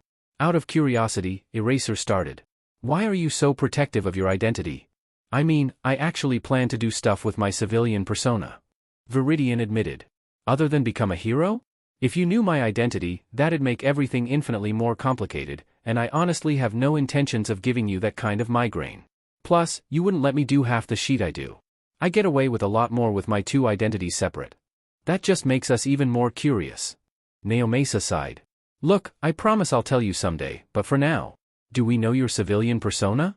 Eraserhead asked. To answer or be vague? In other words, yes we do. Naomasa pinched the bridge of his nose, and Eraser looked like he wanted to bash his head against a wall. Again. Someone we know, who's likely around his mid-30s. I'm standing right here. Viridian crossed his arms, only for the nurse that was treating him to slap said arm. Ow! He glared at her. Don't move. She glared. Stop laughing, Eraser. He glared at the pro. I'm not laughing. He deadpanned. You're laughing on the inside. You really are. Naomasa agreed. Internally, he smirked. Maybe. All right. I'll give you two a hint. He grinned, and their attention was instantly on him. Eraser, you see my civilian persona quite often, actually. At least once a week. He chuckled, knowing that there were several cafes that the man frequented on a weekly basis. He'd likely jump to that conclusion. Eraserhead's eyes widened at this new piece of information, and Viridian laughed. Good luck figuring it out, though. Give me a bit of time, and I'll find you. Eraser promised. Care to bet on it? Viridian grinned. I'll do all your paperwork for the year if you can figure out my civilian persona on your own before I reveal it to you. Same for you, Masa. And if we can't? Eraser frowned. Then you have to let me continue doing exactly what I've been doing, vigilante work, and all regardless of who I am. He smirked. That confident, huh? Naomasa chuckled. I'm more worried about the fact that you think we'll stop you from doing this stuff if we knew who you were under that mask. Eraser frowned. A year of no paperwork, Viridian sang. I'll even buy all your coffee for the year, too. Fine. Eraserhead caved. Deal. Naomasa nodded along, as well. Viridian laughed. Why do I feel like we're going to regret this? Naomasa asked. 30 minutes later showed Viridian walking out of that hospital with the detective and hero by his side. I'm free. He cried out happily. You're such a kid. Masa shook his head fondly. I'll always be a kid at heart. Viridian grinned back. I need to get to school before I'm late. Eraserhead realized, and Viridian's stomach did backflips. He couldn't be late, either. Especially with this new deal on the table. I should get going, too. He smirked. See ya. With that, he dashed off. Once he was in a secure location, he switched into his school uniform again, tossing his hoodie back on. He winced as his arm throbbed. Shit. If Aizawa sees that, how the hell am I going to explain it away? He blinked. What if I let Shigaraki partially disintegrate it? He blinked. It could work. I mean, with disintegration on the table, then who would notice a little gunshot wound? Oh, but then if Eraser and Masa want to see how the gunshot wound is healing, and I show them a disintegration scar that they know Izuku got. Izuku snapped out of his thought as he abruptly looked up and realized that he was at the gates to UA. He blinked. I must have been really out of it. He muttered to himself. The jitters were starting to come back, as he became abruptly aware of just how vital today was to the survival of the world. Scars wouldn't matter. He just had to kill Shigaraki, that was all he needed to do. Betspeed med. As long as Shigaraki was dead, the world would continue to survive. The crowd of reporters definitely put him on edge. Izuku loathed crowds, and tried to avoid them as much as possible. He took a deep breath and entered his stealth mode, essentially erasing his presence. He noticed a hooded figure in the bushes nearby, and his heart leapt into his throat. He immediately let his eyes roam over towards the press again, pretending that he didn't see the small form of a young man who would later destroy the entire world. It took every bit of self-control he had to not sneak up behind the unsuspecting psychopath and murder him then and there. Stick to the plan. You can only get away with murder if it's at USJ. You have to do this, Izuku. For them. You must. He prayed to whatever deity pitied him enough to listen that he wouldn't regret passing up this opportunity. He ignored the tiny voice in the back of his head that promised that he would regret it. He snuck by the press without anyone noticing him, and dropped his stealth mode only once he was inside the gates. He noticed Aizawa-sensei raise an eyebrow. "I'm okay, sensei. I just don't like crowds." He shuddered a bit, remembering how the Nomu would tear through the early riots that had formed. The people who thought that coming together in a massive mob would bring a stop to the atrocities that kept multiplying around them. "Come on, kid." Aizawa gently patted his shoulder to ground him to now. "Let's get ready for class. Do you have the permission slip?" "Yep." Izuku answered, pulling out the signed paper. Aizawa inspected it for a moment before nodding. "All right, then." Homeroom was relatively quiet. Somehow, Izuku got elected as class rep, and he wanted nothing to do with that job. "No," he said, surprising the others. "What? Why not?" Yaoyorozu asked, perplexed. Izuku honestly had no idea how he'd gotten this position anyhow. He wouldn't exactly call himself likable, and he'd hardly interacted with his classmates. "Because I don't want it. I don't do well with crowds, and leadership is not my forte. It's also too much work." He leaned back in his seat. "Why not have Ida do it?" he suggested. "I appreciate the recommendation, but surely you can see how much being the class representative will help your hero career? I'm planning to go into underground heroics. I don't really care what people think of me." Izuku answered easily, enjoying the slight jolt that came from the sleeping Aizawa in the corner. "You mean you're going into the same field as Sensei?" Uraraka asked. "Yep. If I'm going to be the first Quirkless hero, then I need to take every advantage I can get. I won't be able to win easily in long, drawn-out fights. But smaller, faster fights where I can have the element of surprise? Those are more my speed. As long as I'm helping people, that's all I care about. I don't need recognition." "Is that why your hero costume is so plain?" Ashido asked. "It's practical." Izuku argued with a mildly offended glare. He liked his costume. Luckily, it was fireproof so it wasn't damaged in the scuffle the other day. The only reason his leg had been burned so badly was because the fabric had been pushed up at some point during the fight, exposing his leg to the flames. Ow. After said homeroom, classes continued on as usual. Izuku did notice that the teachers kept a much closer eye on him, as he'd suspected they would, which was simultaneously annoying and heartwarming. At least he knew they cared. His free PRD was actually after lunch today, but he wasn't expecting to have to go to Hound Dog, what with the commotion that would unfold during the lunchtime fiasco. And besides, he was expecting his new schedule from Nizu here shortly. He was honestly looking forward to the private lessons with the principal. Lunch wasn't supposed to be a big affair, but Izuku knew it would be. He sat by the window, tense and ready for the alarm when it would go off. This would also give him a DMN good view of the front gate, which was still whole and still in lockdown mode from when the reporters triggered it earlier. He faintly noticed a few of his classmates sit down at his table, but he didn't bother to acknowledge them. He didn't know why they were sitting with an antisocial a-hole like him, but it didn't matter anyways. He eyed the clock. Less than a minute, now. They were chatting about something that Izuku didn't bother to pay attention to. 5, 4, 3. Midoriya? Are you okay? Ida tried asking. 2. Izuku grabbed his phone and zoomed in on the door, pressing record. If anyone asked, he was just making a, what was it? Tick-tock? Of the door in lockdown mode. I think he's just tired from yesterday. Uraraka smiled softly. Yeah, I hear recovery girl's quirk can really tire you out. Kirishima noted. 1. Izuku watched as the door of UA disintegrated, inviting the press inside. The grin of a man in a hoodie was caught on camera before he turned around and left. Shigaraki Tamura. He left? But then how did they get the ords? His eyes widened in horrified realization. There's a mole. This is a distraction to allow them to reach the records. I wonder if Azui was cut off when the alarm abruptly sounded, shrieking through the school. An automated voice was explaining that there was a breach and all students should calmly evacuate to the bunkers. Midoriya. We have to go. Ida pulled Izuku out of his seat. He flinched when Ida touched him, but nodded along. It's a panic, though. We can't just rush in there. Izuku stopped them, ignoring how every instinct in him wanted to hide and get away from the loud noise because something that loud would attract every Nomu in a 50-mile radius. Someone's going to get hurt? Look. Izuku pointed out the window. It's only the press. Ida's eyes went wide as he took in Izuku's words.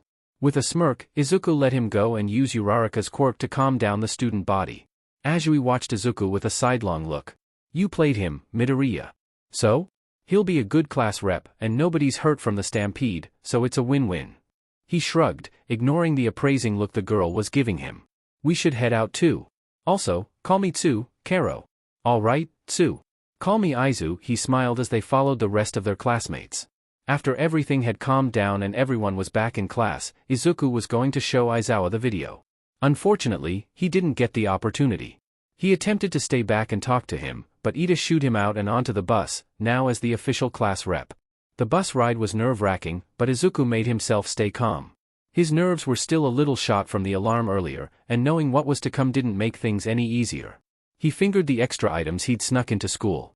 In one pocket was his probably illegal stash of a small amount of putty-like explosive. And in the other was his definitely illegal set of modified fireworks. Well, the heavily modified fireworks were illegal at school, but he had a DMN good reason to bring it with him. He knew what was going to happen, and he'd done his research. He'd broken into UA a couple of nights ago, which was really freaking hard, because he couldn't use his student ID, because Nizu had an automated system that recorded who entered school grounds and at what time, and scouted out the outside of USJ, being careful not to trigger any sensors or be caught on any cameras. He'd created these fireworks with the express purpose of being able to break through the glass dome of the building. All right, we're here. Aizawa-sensei said, and herded everyone off the bus. Aizawa-sensei? Izuku spoke up quietly, finally having the chance to speak to him alone. Midoriya? Are you sure you're okay for today? Hi, sensei. I think someone other than the press was part of that break-in earlier. He sighed. I caught the door disintegrating on my phone's camera, and the person who did it didn't even come inside. I see, come with me after class, and we'll show Nizu. With that, he beckoned Izuku to follow him over to the rest of the class. They walked inside, and while the others were jittery with excitement, Izuku felt nearly sick with nerves. He would willingly admit that Shigaraki terrified the shit out of him. But he also knew that he had to kill the man. This wouldn't be Izuku's first kill. His first kill had been accidental, while he'd still been trying to understand the whole vigilante thing. It was honestly something that still kept him up at night sometimes, even if it had been a villain. And that hadn't been his only kill, either, not by a long shot. He took a deep, shuddering breath, ignoring Aizawa and 13's watchful and concerned gaze. It wouldn't matter, now, anyways, if they saw something wrong. He felt it a moment before it happened. 13 had just finished their speech, and Izuku felt guilty that he'd been too distracted to pay any mind to it. Then the lights flickered. Must be the signal jammer that Sho had told him about cutting off Aizawa-sensei. Izuku had his sword in his hands a moment later, his body falling into a very natural fighting position. The fountain flickered as a familiar to him purple portal tore open the fabric of space, allowing a horde of villains to pour through. A head of light blue hair and a face covered by a dismembered hand appeared, red eye glowing with malice. Izuku shivered hard, biting back a growl. In his mind's eye, he saw Shuta's last moments. His face crumbling beneath that very same hand. Namuri vanishing with a startled scream into the void of that same portal, never to be seen again. Izuku felt hot anger well up inside of him, right alongside the sickening fear. Shigaraki Tamura the Destroyer. 13. Protect the students. Aizawa's voice called out, and Ida tugged Izuku away. The physical contact snapped him out of his haze, and he nodded his thanks.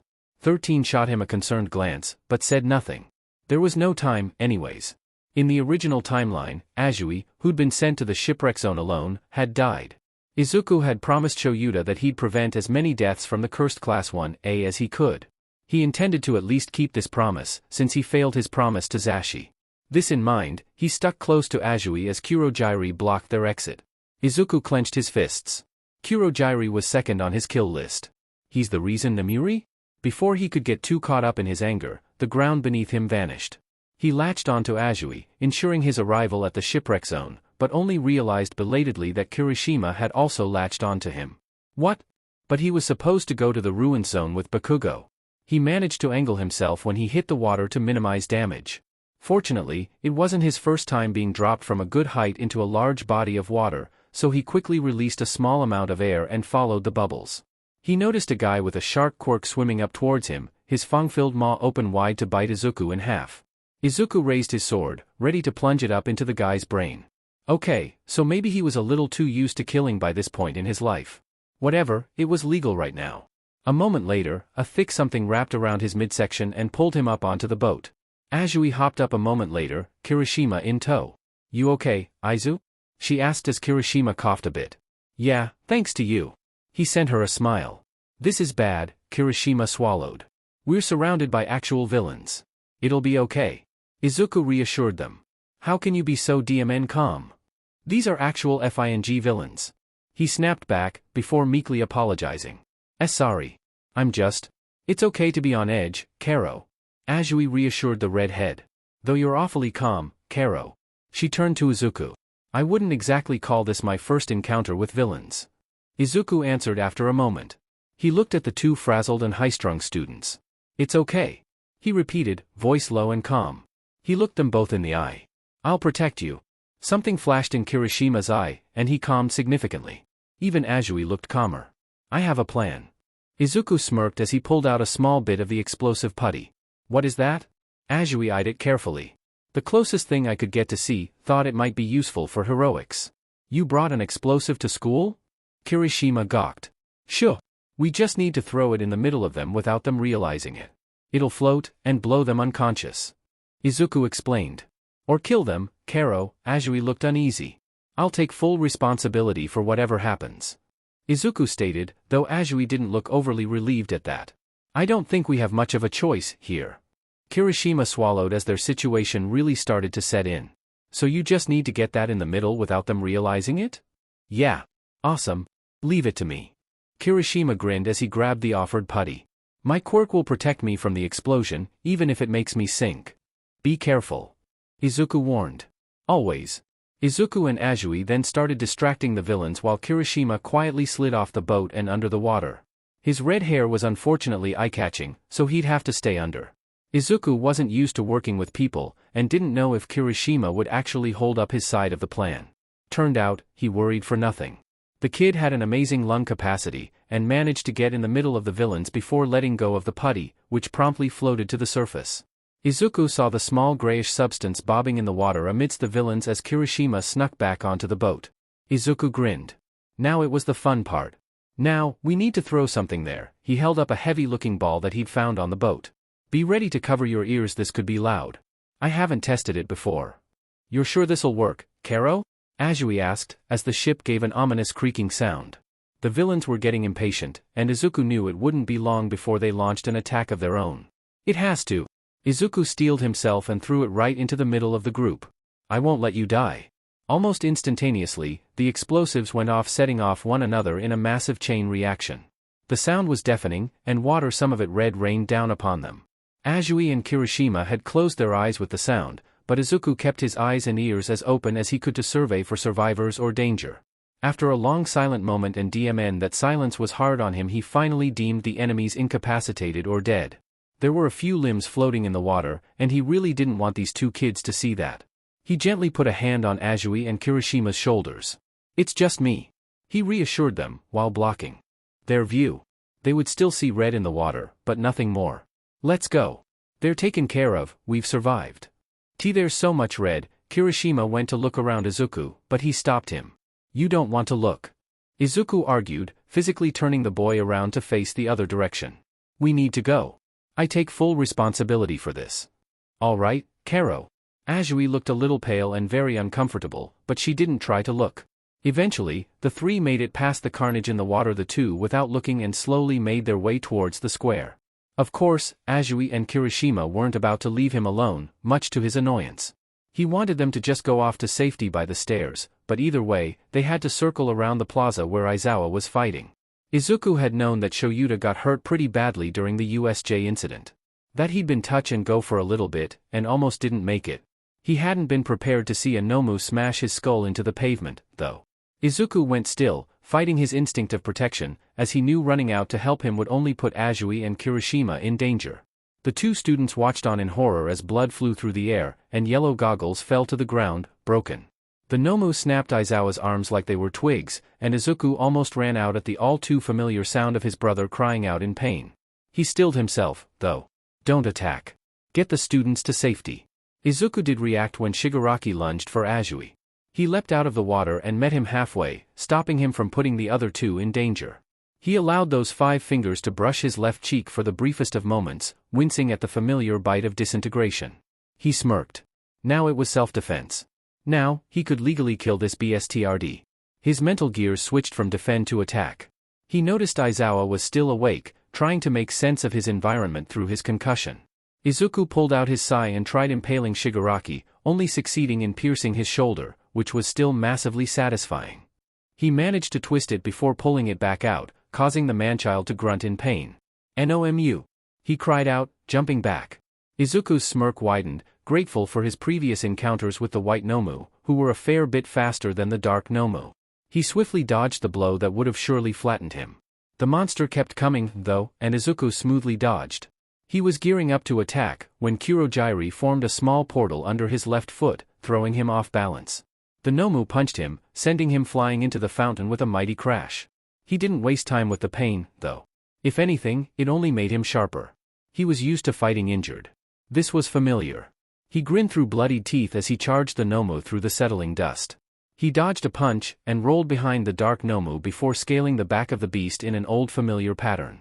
With a well-practiced motion, he moved his sai deeply into the creature's brain and twisted, the 2 prongs making quick work of the beast's exposed cranium. Killing Nomu was a well-practiced activity for him. He'd killed hundreds of them before. This was a prototype one of Sensei's Nomu. It was infinitely easier than what he had been used to, which was good, because his smaller, younger self wasn't as fast as his older self. Shigaraki's Nomu tended to be specialized. Sensei's Nomu were rounded jacks of all trades, so to speak. They had speed, strength, and self-healing. Shigaraki made a Nomu for each category, allowing them to excel in that particular trait. White Nomu, for example, were insanely fast, but not very strong. Dark Nomu were ridiculously strong, but not overly fast. It was give and take, but if you ran into more than one type, you were screwed 6 ways to hell.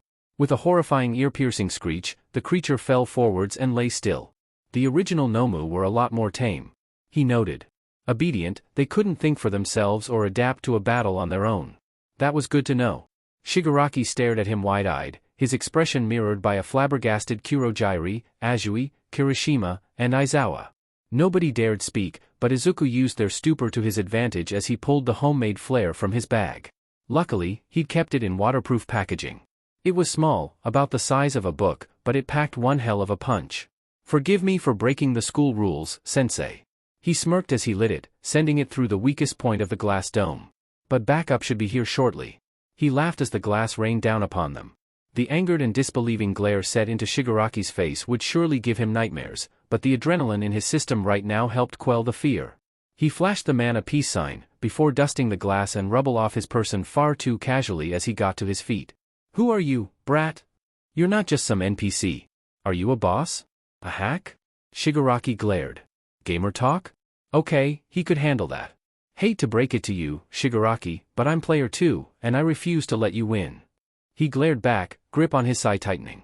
Player 2 with several cheats and expensive upgrades. He tacked on, enjoying the look of rage that flew across the man's face. As much as this man terrified him, he'd rather that anger be turned on him than anyone else. If he could get this guy to see Izuku as his main target, then maybe the other kids and teachers would be safe. If only for a little while. That was insurance for if he failed, here. If he didn't manage to kill Shigaraki, he wanted the man to want to come after Izuku. "I can't botch this. I have to kill him. I can't lose. We'll see about that." Shigaraki glared. "I'm Shigaraki Tamura. But you already seem to know that." His eyes narrowed. "What's your name, player 2? "Izuku." They stared at one another in silence for a moment before they were off. Izuku sacrificed one side to Shigaraki's left hand as he quickly dropped the now useless hilt and punched the man in the gut, even as Shigaraki placed a hand on his shoulder. Izuku spun away, clenching his jaw as his shoulder partially disintegrated. He gritted his teeth as he ran back into combat with the man. He somehow managed to avoid any disintegrating hits as the two clashed, trading blows and bruises and kicks for what felt like forever. "Your level is higher than I thought." Shigaraki panted lightly. Izuku was in a similar state. His other sai had been thrown halfway across the square. His sword had followed suit not too long after, now stuck in the ground near Aizawa. I told you. I've got cheats. He teased. Plus, I've done some serious level crunching. And I read the guidebook. Anything to PSS this guy off. Make him have eyes only for Izuku. An angry enemy is one that makes mistakes. You really are a cheater. He glared. I hate players like you. What, like you aren't a cheater, too, Tamura? That Nomu of yours was a hack if I've ever seen one. Fair enough. Shigaraki grinned. Oh, and I'm a piker, too. Izuku warned in a low dangerous tone, as he brought out a knife, and Shigaraki laughed. Are you really threatening to kill me?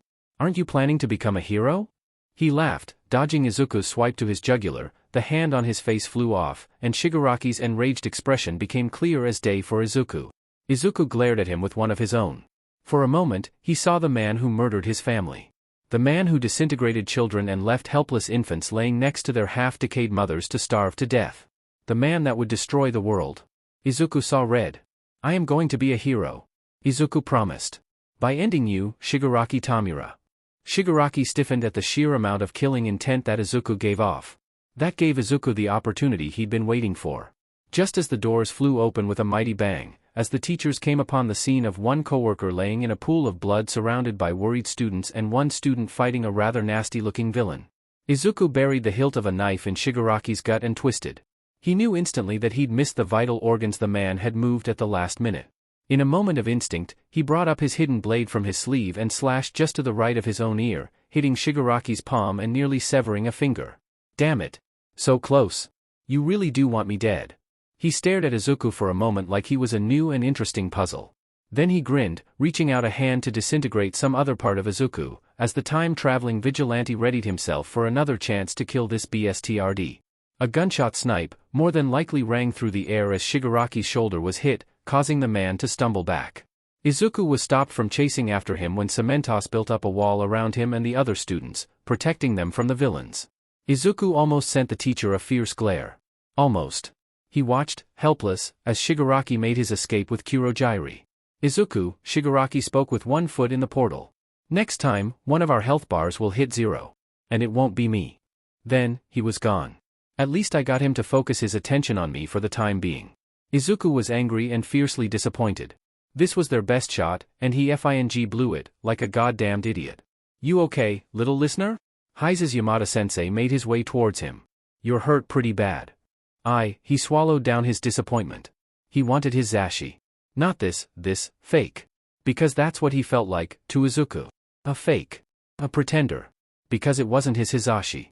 It wasn't his Shoyuda. These people weren't his family, but they sounded the same, they looked so similar, and they shared the same names, but it's not them. He whispered, fighting back the tears. And I can't even apologize. Come again? Yamada was looking at him in concern. Hey, sensei. Is everyone alive? Did I at least get that part right? Yamada looked at him with confusion and no small amount of worry. Everyone is alive. Shuda's alive, and so are all your classmates. He confirmed, and Izuku felt himself relax a bit. At least I kept that promise. Come on, Midoriya. Let's get your injuries taken care of. He carefully scooped Izuku up into a bridal-style hold, mindful of his wounds.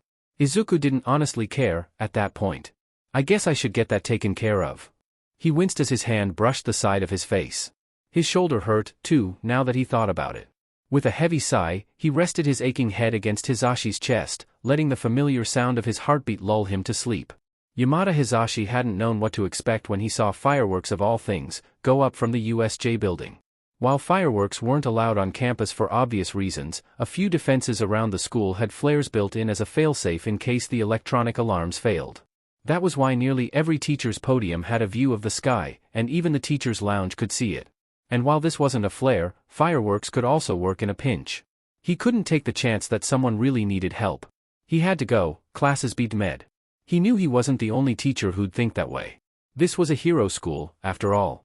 So it was to no one's surprise, except, perhaps, the students, when classes were abruptly abandoned and teachers ran out towards the source. Even All Might knew something was up, and came with them. Nizu kept an all-terrain vehicle, it was more like a small tank, in Hizashi's humble opinion, by the school for a reason just like this. So all the teachers piled into it. Even All Might on Nizu's insistence saved his hero time for whenever they reached the place.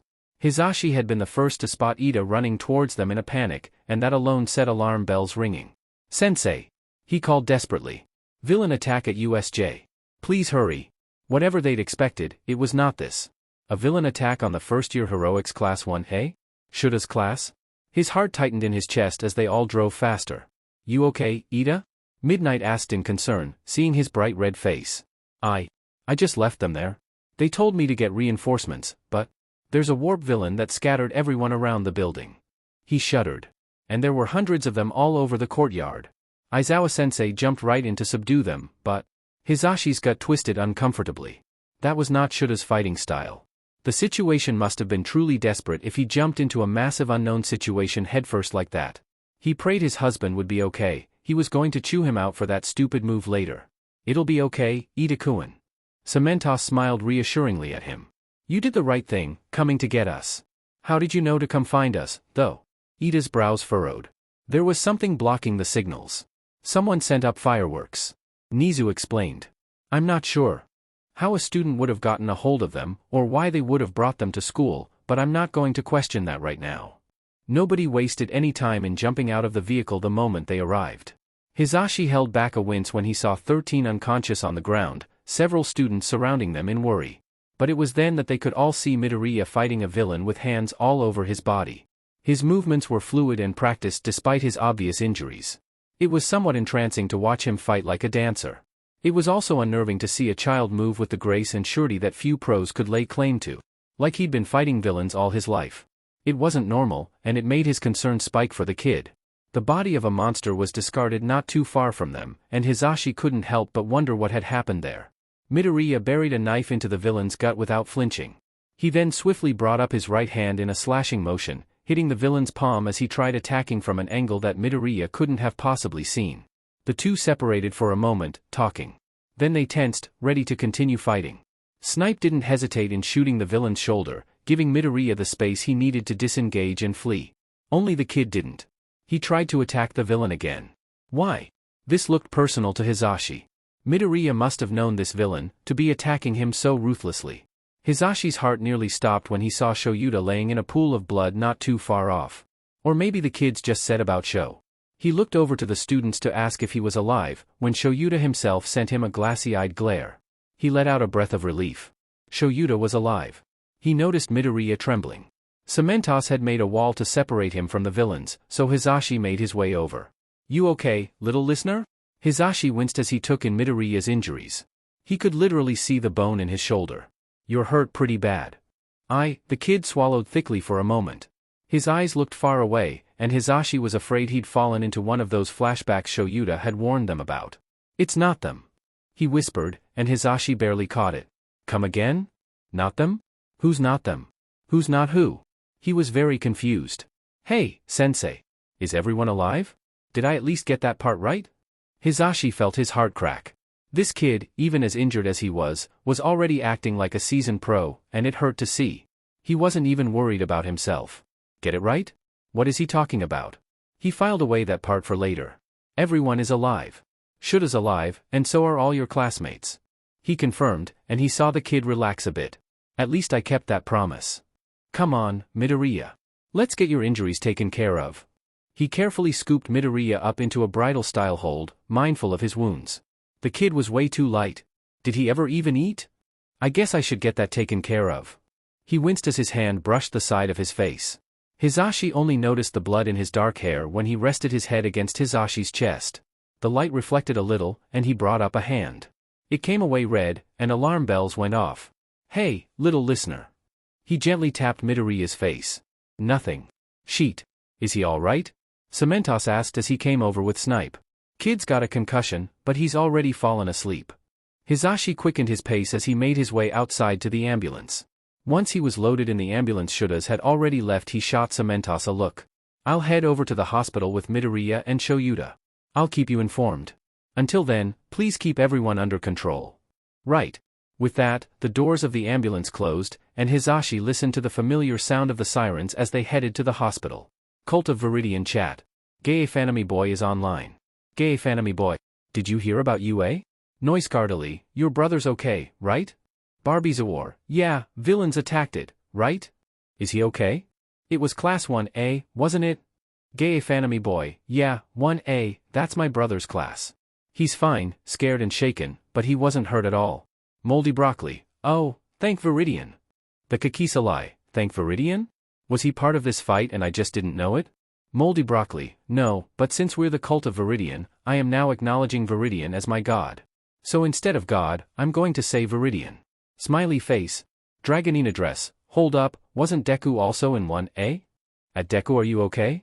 Gay Fanami boy, yeah, Deku's in my brother's class. He told me Deku was hurt really badly. He fought all these villains himself, it was so manly. But he got hurt really badly. He's in the hospital, last I heard. Noisecardily, holy sheet. I hope he'll be okay. Barbie's a war, I'll keep an ear out on the cop's side of things. Ihavanome, I may not know a lot that goes on, but I've got some ears in places. I'll let you know if I hear anything. Moldy broccoli, please be okay, Deku. Gay Fanami boy, I'm going to go. I'll let you know as soon as I hear something. Gay Fanami boy has logged out. Wow. I can't believe how amazing you all are. I've written and finished this chapter in one day for you all. Getting ready to head out the door to work. I finally tried my hand at a villain Deku cosplay, and I rather like it. Grins, maybe I'll even write something with that eventually. Check out the pictures on Instagram. Winky face. Please stay safe with Corona. I cannot stress this enough, because I care about you. I can't really think of anything else to put right now, so read on, my friends. And please enjoy. Happy face. Oh. And any fan art you may have can be sent into izawa@email.com. A big thanks to bb_berry for this awesome Viridian fan art. https://imager.com/syxyst.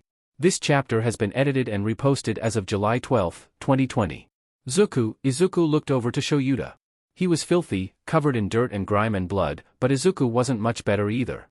It had been 2 months since Hisashi's death, and the two were slowly starting to get back on their feet. It was hard, incredibly so, for the two pessimists to pull themselves together. At one point, soon after the incident, Shoyuta had suggested ending it all.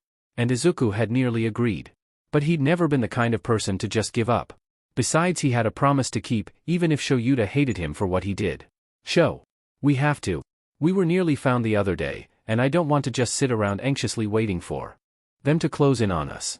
Izuku argued as he cleaned his sword. It would never be the same as it was, but it had somehow survived the lightning strike. The metal was astonishingly not warped, as he'd expected, maybe because the charge went through the Nomu, so the blade was still usable. Though it had a pretty cool pattern now if you held it against the light just right. I promised him I'd look after you. Yes, he was being in butt and pulling the Zashi card. Shoyuta flinched and sent him a glare. That's not fair. Life's not fair. He bit back. Sho didn't have to like him, he just needed to stay alive. They glared at one another for a long moment before Shoyuta finally sighed. Fine. We'll find another location to set up base. He glanced around, despairingly. Izuku knew why he was so hesitant to leave, this place held so many memories. Of Hisashi, of Namuri, Dabi and Higuri? Tamaki, of everyone they'd loved and lost in this hell. And now, only the two of them were left. It was a sobering thought. Thank you, Sho. Izuku gave him a hug, and the man reciprocated. It had been hard the last 2 months. They developed a sort of love-hate relationship. Shoyuta was still angry with Izuku for leaving Hisashi, and Izuku wouldn't blame him if he never forgave him. Izuku wasn't sure he'd ever forgive himself, honestly. But at the same time, they were all they had left, and Shoyuta still thought of Izuku as a baby brother. It was mutual. Though lately, with Shuta's near-crippling depression, some days, he couldn't even get the man out of his cot, Izuku felt more like the older brother. It was hard to take care of someone else. But things had gotten dangerous again. They'd stayed in this location for nearly 3 years, now. They'd gotten complacent, and it would cost them dearly unless they abandoned this faux safety now. He resolutely ignored the traitorous part of his mind that whispered it already had cost them dearly. There was no truly safe place in this world anymore. Izuku learned that years ago. They packed what they needed in their backpacks, and left in the early hours of the morning. Izuku didn't know how long they traveled for, but he'd guesstimate several months. They camped without fire, huddling together for warmth as they tried to shield each other from the biting cold. It must have been winter, or something early winter, by the feel of it. No snow yet, but it seemed to get colder and colder each night. They took turns keeping watch, neither of them ever fully sleeping. Whenever they thought they could finally rest, the distant or sometimes not so distant cry of a Nomu would jolt them awake. Days were spent traveling, and nights were spent in a paranoid state of semi-rest, listening to the wind howl through the carcasses of cities and abandoned highways where cars sat to rot. Whenever possible, they slept in trees, where they'd have a better vantage point and attack position should a Nomu wander too close. Luckily, yellow Nomu or the ones that could fly were few and far between. Even still, they took turns sleeping. Sometimes, Izuku missed the original Nomu. They were mindless and simply obeyed orders. But these ones were made from the husks of hardened criminals and villains, and retained that want and need for chaos, murder, and bloodshed. Some of them could even breed, and that's where shit really got scary. That's how the feral Nomu came to be, and the only person that could control them was Shigaraki himself. Of course, the man had no intentions of reigning in his creations, instead letting them roam free on a global scale. Those Nomu, despite the fact that they were still Nomu, could actually think and plan to an extent. They worked like a pack of wolves, with absolutely devastating results. Izuku wondered how much of humanity actually remained, now. They hadn't seen another survivor in years. For all they knew, they were all that was left. His mind flitted to the rumors of the underground resistance group. Had they survived? If so, they weren't anywhere near Izuku and Shoyuta. When the snow finally came, they built themselves snow caves to help trap in the heat. Even so, they nearly froze to death more times than they cared to count, and they'd quickly become used to the now normal routine of waking one another up every few hours to make sure they were alive. Izuku briefly recalled the one time he almost couldn't wake up Shoyuta, and had to share body heat to keep the man alive. He vaguely recalled another time where the positions had been reversed, and decided that freezing to death in your sleep wasn't such a bad way to go. Somehow, they managed to survive the cold with most of their toes still attached. They built small fires whenever they could, though sometimes, the heat and light drew Nomu towards them, and they could only warm up for a few precious minutes before having to run out into the biting cold once more, but eventually, the weather finally started to warm up. Izuku wasn't sure he'd ever been more grateful for global warming. It had been nearly 4 months before Izuku stumbled across a very well-hidden bunker in some wasteland that he assumed had once been part of a city. The area had been blown clear of debris and was instead covered in snow, like a small desert. It stretched as far as he could see, though he knew that the rock formations that jutted out of the snow were from buildings and homes that had once stood there. He'd later note that the area was covered in sand, there was quite a bit of rubble laying under those layers of icy death. And during the spring and summer, plants would flourish. Sometimes, he was still baffled that this was actually a city just a few years ago. Later, he'd accidentally stumble across the ruins of UA High, and realize that they were in Mizurufu. The bunker was some kind of underground lab, and Izuku found their explanation in the form of a stack of notes. He ignored the pile of bones that wore a white lab coat, and looked at the deceased man's research. Shoulda? His eyes were wide and his hands trembled, and not from the cold for once. Izuku? What's wrong? He asked urgently, looking around them for any sign of danger. Bits of the frost from outside still clung to his dark greasy hair. Izuku idly noted that they needed to find a way to shower. I think, we've stumbled upon something incredible. He handed the notes over to the once hero, and let him digest what the scientists had deemed Project Hope. Is this time travel? Shoyuta echoed, staring at the papers Izuku had given to him. A white sheet tossed haphazardly over a large object in the center of the room caught Izuku's attention. Yes. He pulled it down, revealing a mostly finished archway. This is our hope, Shoyuta. This is our chance. Izuku locked eyes with Shoyuta. For the first time in years, they weren't dull. Their eyes weren't dead or full of grief and loss. They were burning with hope. Can we really do this? Shoyuta asked. I can hardly make heads or tails of these notes. You forget. Izuku grinned, chuckling lowly. I have a PhD in computer science. These notes make perfect sense to me. Shoyuta matched his grin with one of his own. Then what are we waiting for? Let's get to work. Izuku awoke to the sound of beeping and whirring machines.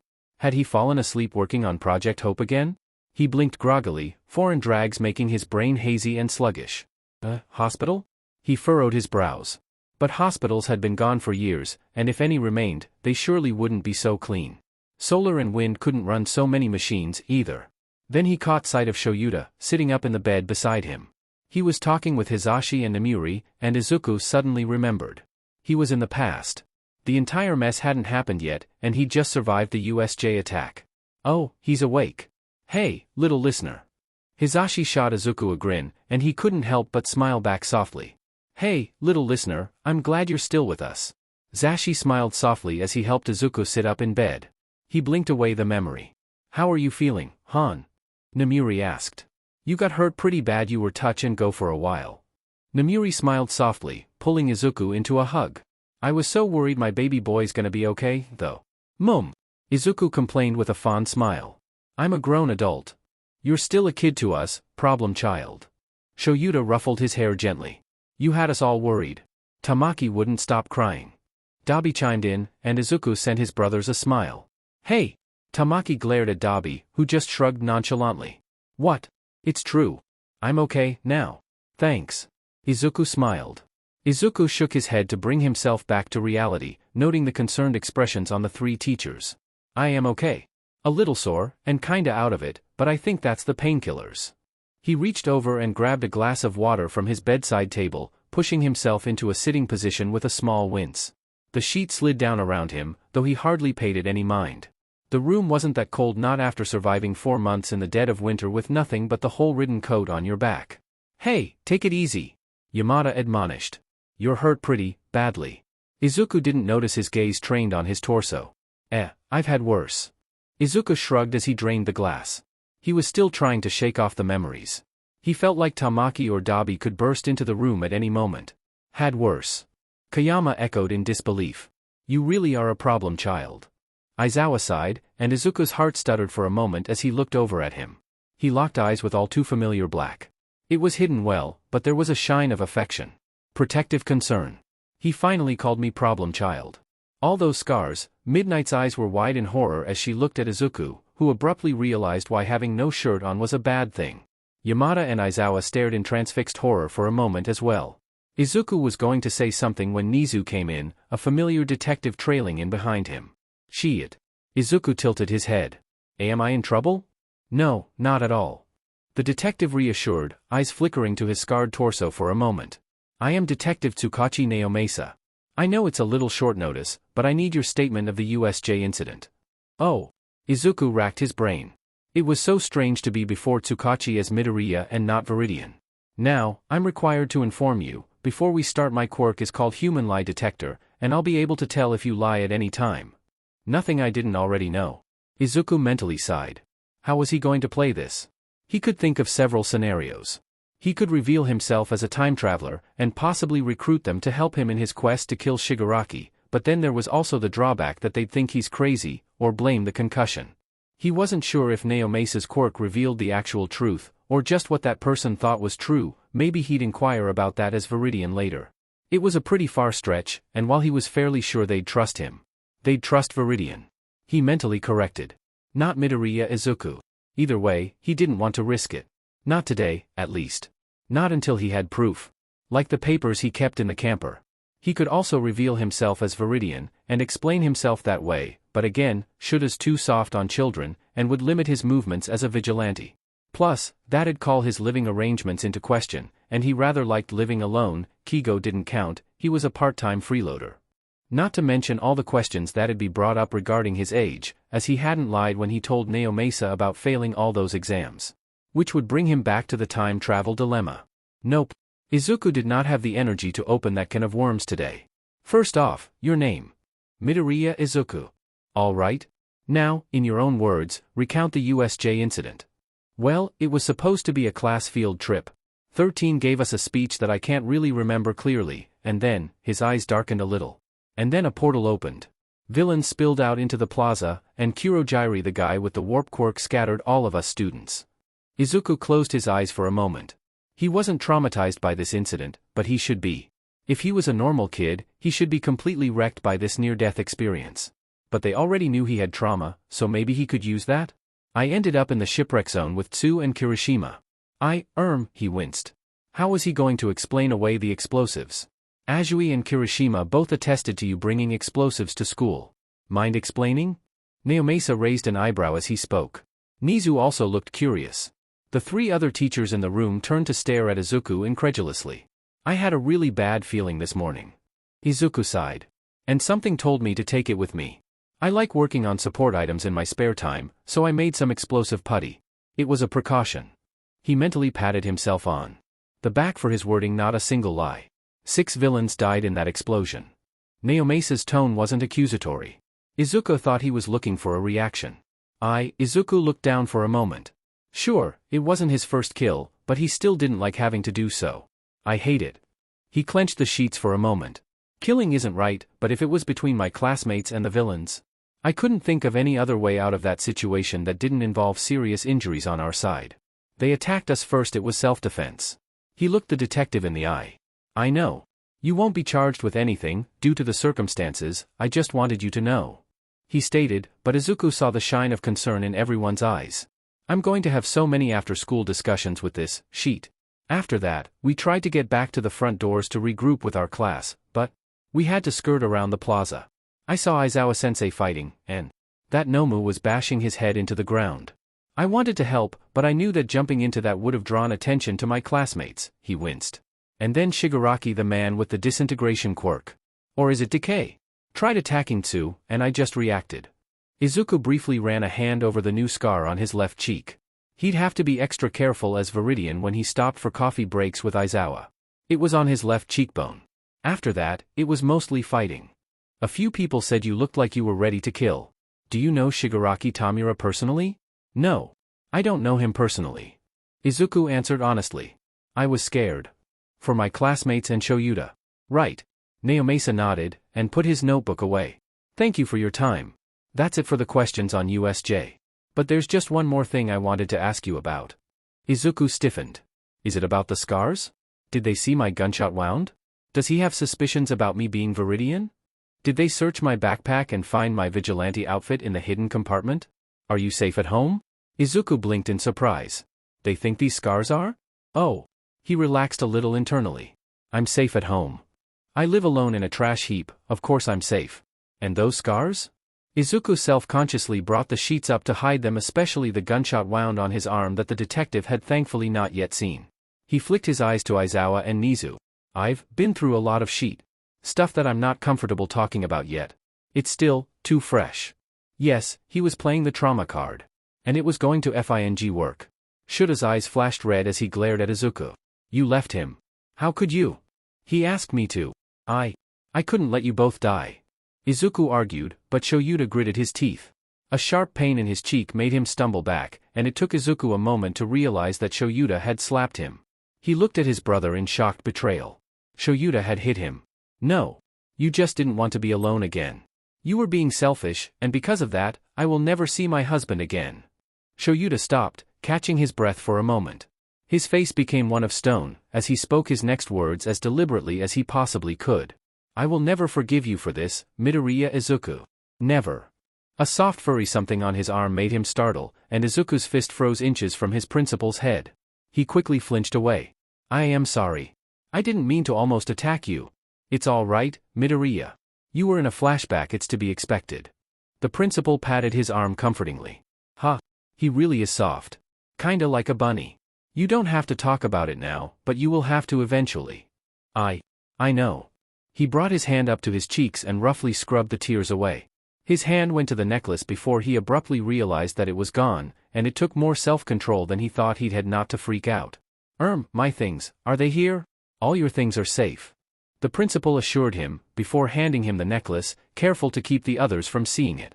I thought you might like to hang on to this personally. You can't wear it in the hospital, though. Izuku relaxed substantially as the familiar grooves of the metal graced his hand. Thank you. He clenched his fist around it. Thank you for your time. Naomasa awkwardly bowed. He obviously hadn't meant to trigger a flashback, but Izuku was honestly relieved the sooner the detective left, the safer his identities would be. He opened the door, only to flinch back, nearly running into someone. Zucken. Kigo burst into the room, worry etched into his face as he rushed over to the bed. The hell? You weren't answering your phone and you were late coming home, and then I get a call from UA saying that you'd been attacked and were in the hospital. Sorry, Kichin. Izuku awkwardly rubbed the back of his head as the teachers blinked in startled shock. You know Hawks? Yamada choked out. Thank goodness we came up with a cover story. HM?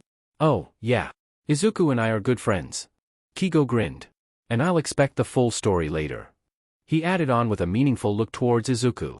You just hang out at my place to get away from your sidekicks. Izuku smirked, gently shoving the hero, making him laugh. We met when he saved me from a villain attack not too long ago. After that, we became fast friends. He explained. Naomasa's quirk would tell him that was the truth, he didn't need to know it was Stain and that Izuku was nearly killed. Problem child. Aizawa pinched the bridge of his nose, and Izuku's heart thumped. He said it again. How often are you targeted by villains? Should I just start escorting you home? Luckily, Naomasa had left, so Izuku didn't have to spin vague truths.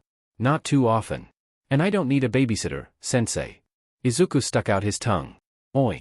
Show respect to your teachers. Kigo reprimanded. Yes, Mom. Izuku smirked as the winged hero sighed. You're incorrigible. And you aren't? Izuku laughed. They fight like brothers. Yamada whispered to Aizawa with a fond smile, who nodded. But it's good to see the kid smile. I don't think I've really seen him smile this whole time. Aizawa muttered back. Izuku ignored them. Kigo's presence honestly kept the flashbacks and bad memories at bay. He reminded Izuku that things were different this time, and that he wasn't alone. Maybe. Kigo was not happy. He had been trying to reach Izuku for 20 minutes. He was late coming home from school, and with this kid's track record, he was hoping that Stain didn't come back to finish the job. He was about to go out and scour the city for his brother when UA called him to tell him that Izuku had been attacked along with the rest of his class, and the kid was in the hospital. Thank goodness they'd had the foresight to list Kigo as Izuku's emergency contact, even if it was just a phone number without a name on UA's list. This also meant that he could burst into the hospital to see him, being the number 3 hero came with perks, after all. And as entertaining as it had been to see the shock and disbelief on the faces of the teachers in his room, Kigo found the more pressing issue to be his brother's physical well-being. Izuku had been released from the hospital into his care later that day, again number 3 came with perks, and he was now seated in their living area. Hawk sipped on his tea as Izuku drowned himself in a pot of coffee. Time, I hate hospitals. Time? Isn't the saying, God? I've stopped believing in gods, and instead devote myself to the worship of the only power that has ever done me a favor. Kigo had learned to just accept Izuku's strange sayings. So, he started. Mind telling me why villains attacked UA? Izuku leveled him with a very serious stare. Not for the first time, Kigo got the feeling that he was judging him for something. I think it's finally time to explain my past to you, K. Izuku said, and the winged hero blinked in surprise, nearly choking on his tea. I really need to stop drinking beverages around Zucken. It's going to sound absolutely insane, but I need you to believe me. The desperation in his eyes shocked him. I will. He promised. He meant it, too. Izuku was trusting him, here, and he needed to learn to rely on other people. I'm from the future. Kigo blinked. Once. Twice. No, he still had a very serious expression on his face. Was this a Joe sheet? He was serious. How far in the future are we talking, here? I was, probably around 43 when I went back in time. So, sheet, what's the math? How old am I right now? 15? So, 38 years in the future? Give or take a few years. We sort of ran out of calendars and phone chargers. He shrugged. Ran out? You're taking this very well. I thought you'd need proof. I mean, you told me to trust you. Sure, proof would be nice, but it's not needed. Izuku stared before laughing. I'm sorry, it's just. I've been imagining how this would play out, and this was not how I envisioned this. He smiled for a moment before his expression became grim. The world ended when I was 33, Kigo. Shigaraki Tamura destroyed everything. He let the Nomu, these monsters comprised of multiple quirks created from the husks of dead people, roam around and eat other people. I lost so many people I cared about. Shoyuta, Hizashi, Namuri, Higuri, Tamaki, Dabi. Tears ran down his face, and everything started to click into place for Kigo. The trauma, the flashbacks, how he hated silence and woke up an inconsolable mess some nights, his scars, and fighting prowess, his jumpiness and trust issues. I have to kill him, K? If I don't, everything will be for nothing. USJ was my best. FING. Chance. And I blew it. He was right there, and I. Kigo cut him off with a hug, startling the other man, because he wasn't apparently a kid, but a man in a kid's body? Okay, that was weird, and Kigo was not going to think about that. It's okay, Zucken. We'll do this together. He chuckled a bit when the kid looked at him with a puzzled expression. What? You thought I'd run off and let you deal with murdering a psychopath alone? Besides, if we're going to get away with murder, you'll want the number 3 hero on your side. He smirked. Time, I'm glad to have you as a friend. Izuku wiped away his tears with a watery smile. Shoyuta and I, we stumbled across a half-finished time portal named Project Hope. He continued before reaching into one of the cabinets that he'd forbid Kigo from going through. He pulled out stacks of papers and a green jumpsuit that vividly reminded Kigo of his Viridian outfit. There was also a neatly folded outfit that looked patched, torn, blood-stained, and overall grimy and disgusting even though it had likely been washed several times. These are the research notes, in case I need to build another one, for some ungodly reason. And this was my old vigilante outfit from the original timeline. And the clothes I was wearing when I got shoved through the portal. I really can't understand these notes. Kigo admitted. So who else knows? You. Kigo waited a moment, but realized that the vigilante wasn't going to continue. Wait. That's it? You haven't told Detective Tsukachi or Eraserhead or even Nizu. They don't know me, you do, Kichin. They don't even know who Viridian is. Izuku sighed, running a hand through his hair, wincing when he hit part of an injury. Careful. You're still hurt. I only sprung you out of that hospital with the promise of top-tier healthcare from my end. Which I greatly appreciate. I haven't been in a hospital since. Well, there was that gunshot wound this morning, but... Gunshot wound? Hold on a sec. Izuku fished out his vigilante phone and typed something in. Kigo's phone buzzed. Viridian Chaos added Motherhen to the chat. Fury? Viridian? Who's this? Motherhen changed their name to Shadow Slayer. Viridian Chaos, really? Shadow Slayer? Shadow Slayer, what? It sounds cool. Dadzawa, I think he's ignoring your question. Viridian Chaos, yo, Aizawa. You alive? Heard about your class. Heard about. Kigo leveled him with a look. Shut up. Izuku stuck out his tongue. Dadzawa, I'm still alive, somehow. But I won't be if I don't get coffee soon. By the way, this is Midnight texting on behalf of Eraserhead, as his hands aren't really fit for texting, ATM. Viridian Chaos, hold up, let me add someone else. Viridian Chaos added Yamada to the chat. Yamada changed their name to Scream. Scream, hey. New chat, what is this? Show, you never told me you had friends? I'm so proud. Dadzawa, shut up. God, Viridian, why'd you add him? Scream, Viridian? Oh. Viridian Chaos, hello. Good to finally meet the esteemed husband of Eraserhead. Should've told me a lot about you. Scream, has he, now? Winky face. Viridian Chaos, oh, yeah. Tons of stuff. I've got the blackmail on him, if you want it, winky face. Dadzawa, god damn it, Viridian. I want it, too. Mid. Fury, for once, I'm glad I'm not the one being teased. Tsurigami, welcome, Shadow and Yamada. Shadow, can we assume you are a friend of Viridian's? Shadow Slayer, well, I am making him a cup of coffee right now, so I assume so. Ow. Re-D. Don't hit me, or I'll revoke coffee privileges. Viridian Chaos, Shay, no. Shadow Slayer, Shay, yes. Viridian Chaos, I'll burn your books. Shadow Slayer, you wouldn't dare. Viridian Chaos, wanna try me, Beach? After all I've been through in my life? I ain't gonna cry over a few books. The two held a short staring contest for a moment before Kigo looked away. Ha! Izuku grinned. Shadow Slayer, you are a horrible person. Viridian Chaos, I know. 0, smiley face. Dadzawa, wait, you mean you know Viridian's identity? Shadow Slayer, Maybabe. If I did, it's something for him to tell you, not me. Tongue sticking out. Tsurigami, if you ever need anything, feel free to ask. Fury, but why add him now? Viridian Chaos, I got hurt again. I won't be on patrol for a few days. Thought you'd like to know I've got someone with me to look after me so you don't drag me to another hospital, like you did this morning. T. Shadow Slayer, you're on bed rest for more than a few days, re-D. Fury, what is T? What's greater than T? Kigo burst out laughing, tears running down his face. Tsukachi doesn't know? He couldn't even finish his sentence as he cracked up again. Nope, Izuku grinned. Thank you so much for adding me to this chat. I'm going to have so much fun. He grinned. Anytime, my brother. Anytime.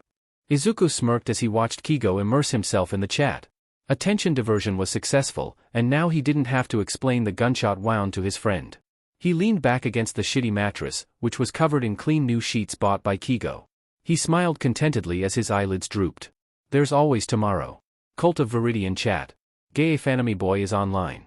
Gay Fanami Boy, bro's fine, making a full recovery. I haven't heard any news on Deku yet, though. Deku is online. Deku, you summoned me? Moldy Broccoli, OMV you're alive. Yay! We've been so worried about you. Gay Fanami Boy, my bro's been worried sick over you, Deku. You holdin' up okay? Manly Riot has joined the chat. Manly Riot, Cult of Viridian? Really, GB? Gay Fanami Boy, BRO. Didn't know you'd make an account. Laughing face. Deku, hey, you doin' okay? I know the whole USJ thing was hectic. Manly Riot, Hectic? Bro, you kicked that villain's butt. I've never seen anything like it before. I'm just glad to know you're okay. I mean, you were hurt, like I could see the bone in your shoulder kind of hurt. Demonic Gay Microwave, DMN, didn't know it was that bad. Noisecardily, you should get some rest, Deku. If you were hurt that bad, then the hospital will probably take away your phone if they knew. Deku, my bro sprung me from the hospital. I'm home free. B. Manly Riot, is that a good idea? I heard you were in the ICU for a while? You almost died, dude. Deku, and now I'm not. I'm alive, awake, and nursing a pot of coffee. I'll be fine. My brother's here to make sure I don't do anything stupid, anyhow. Tongue sticking out. Manly Riot, if you're sure. But get some rest. Thanks for popping in to let us know you're okay. Gay Fanemy boy, and thank you for saving my brother's life. I want to thank you in person, though. I hope that's not weird. Deku, it's fine. We'll find time to meet up or something, yeah? Smiley face. Gay Fanemy boy, yeah. Laughing face. Deku has logged out. Hello everyone. Sorry I've been gone for 2 days. I feel super bad. Sad face. But Tuesday I had work from 9 a.m. to 8 p.m., and Wednesday I drove down to Oceanside to visit my nana and mom, and set my mom up with Funimation so she could binge My Hero without me, because I've gotten her hooked on it, too. I got home yesterday and promptly felt like shit and went to bed at 6 p.m. That's right. 6 in the evening, before the sun even set. And woke up at 10 a.m. I slept 16 hours, and still woke up tired. Oof. Still feel kinda shitty, but I went ahead and finished up this chapter for you. I'm sorry to say that updates likely won't be daily, but I'll try my best. I've run out of pre-written chapters, so everything from this point on is posted as I write it. Fan art. A big thanks to Kaylin M. for this fan art of Viridian, https, imager.com/ami9c2gt. Please note that this chapter was edited and reposted on April 20, 2020. Izuku sighed as he took a sip of his sake. He was poring over a couple of cases he was working on as Viridian. Just because he got hurt, didn't mean he was going to completely stop working. He just couldn't go out on patrol yet, was all. Viridian Chaos, hey, Masa. I think I've got something. I'm going to shoot you an encrypted email with my findings. Fury, ugh, just try to make the code solvable for me, would you? I don't want to have to go to Nizu again. Viridian Chaos, that was such an easy code, though. Fine. I'll send you the cheat sheet on a separate server. Fury, thank you. Hey, I brought you some. Kigo stopped mid-sentence as he stared at the sake bottle. How did you buy that? You're 15. I'm physically 15. I'm actually around 44. Izuku smirked as he went for another drink. Your physical body would appreciate a working liver. Kigo snatched the bottle before Izuku could drink any more. The vigilante pouted. Ah, but I just started. Too bad. Wait till you're of age, like everyone else in the country. I mean, technically. Time travel doesn't count. Kigo crossed his arms. Time, you're like the mother I never had. Izuku chuckled as he ran a hand through his hair. He grimaced at the greasy feel. I need a shower. All right, come on, then. Back to my place. Huh? You heard me. You need a shower and you need your injuries looked at. Fine, fine. Izuku relented, grabbing his overnight bag.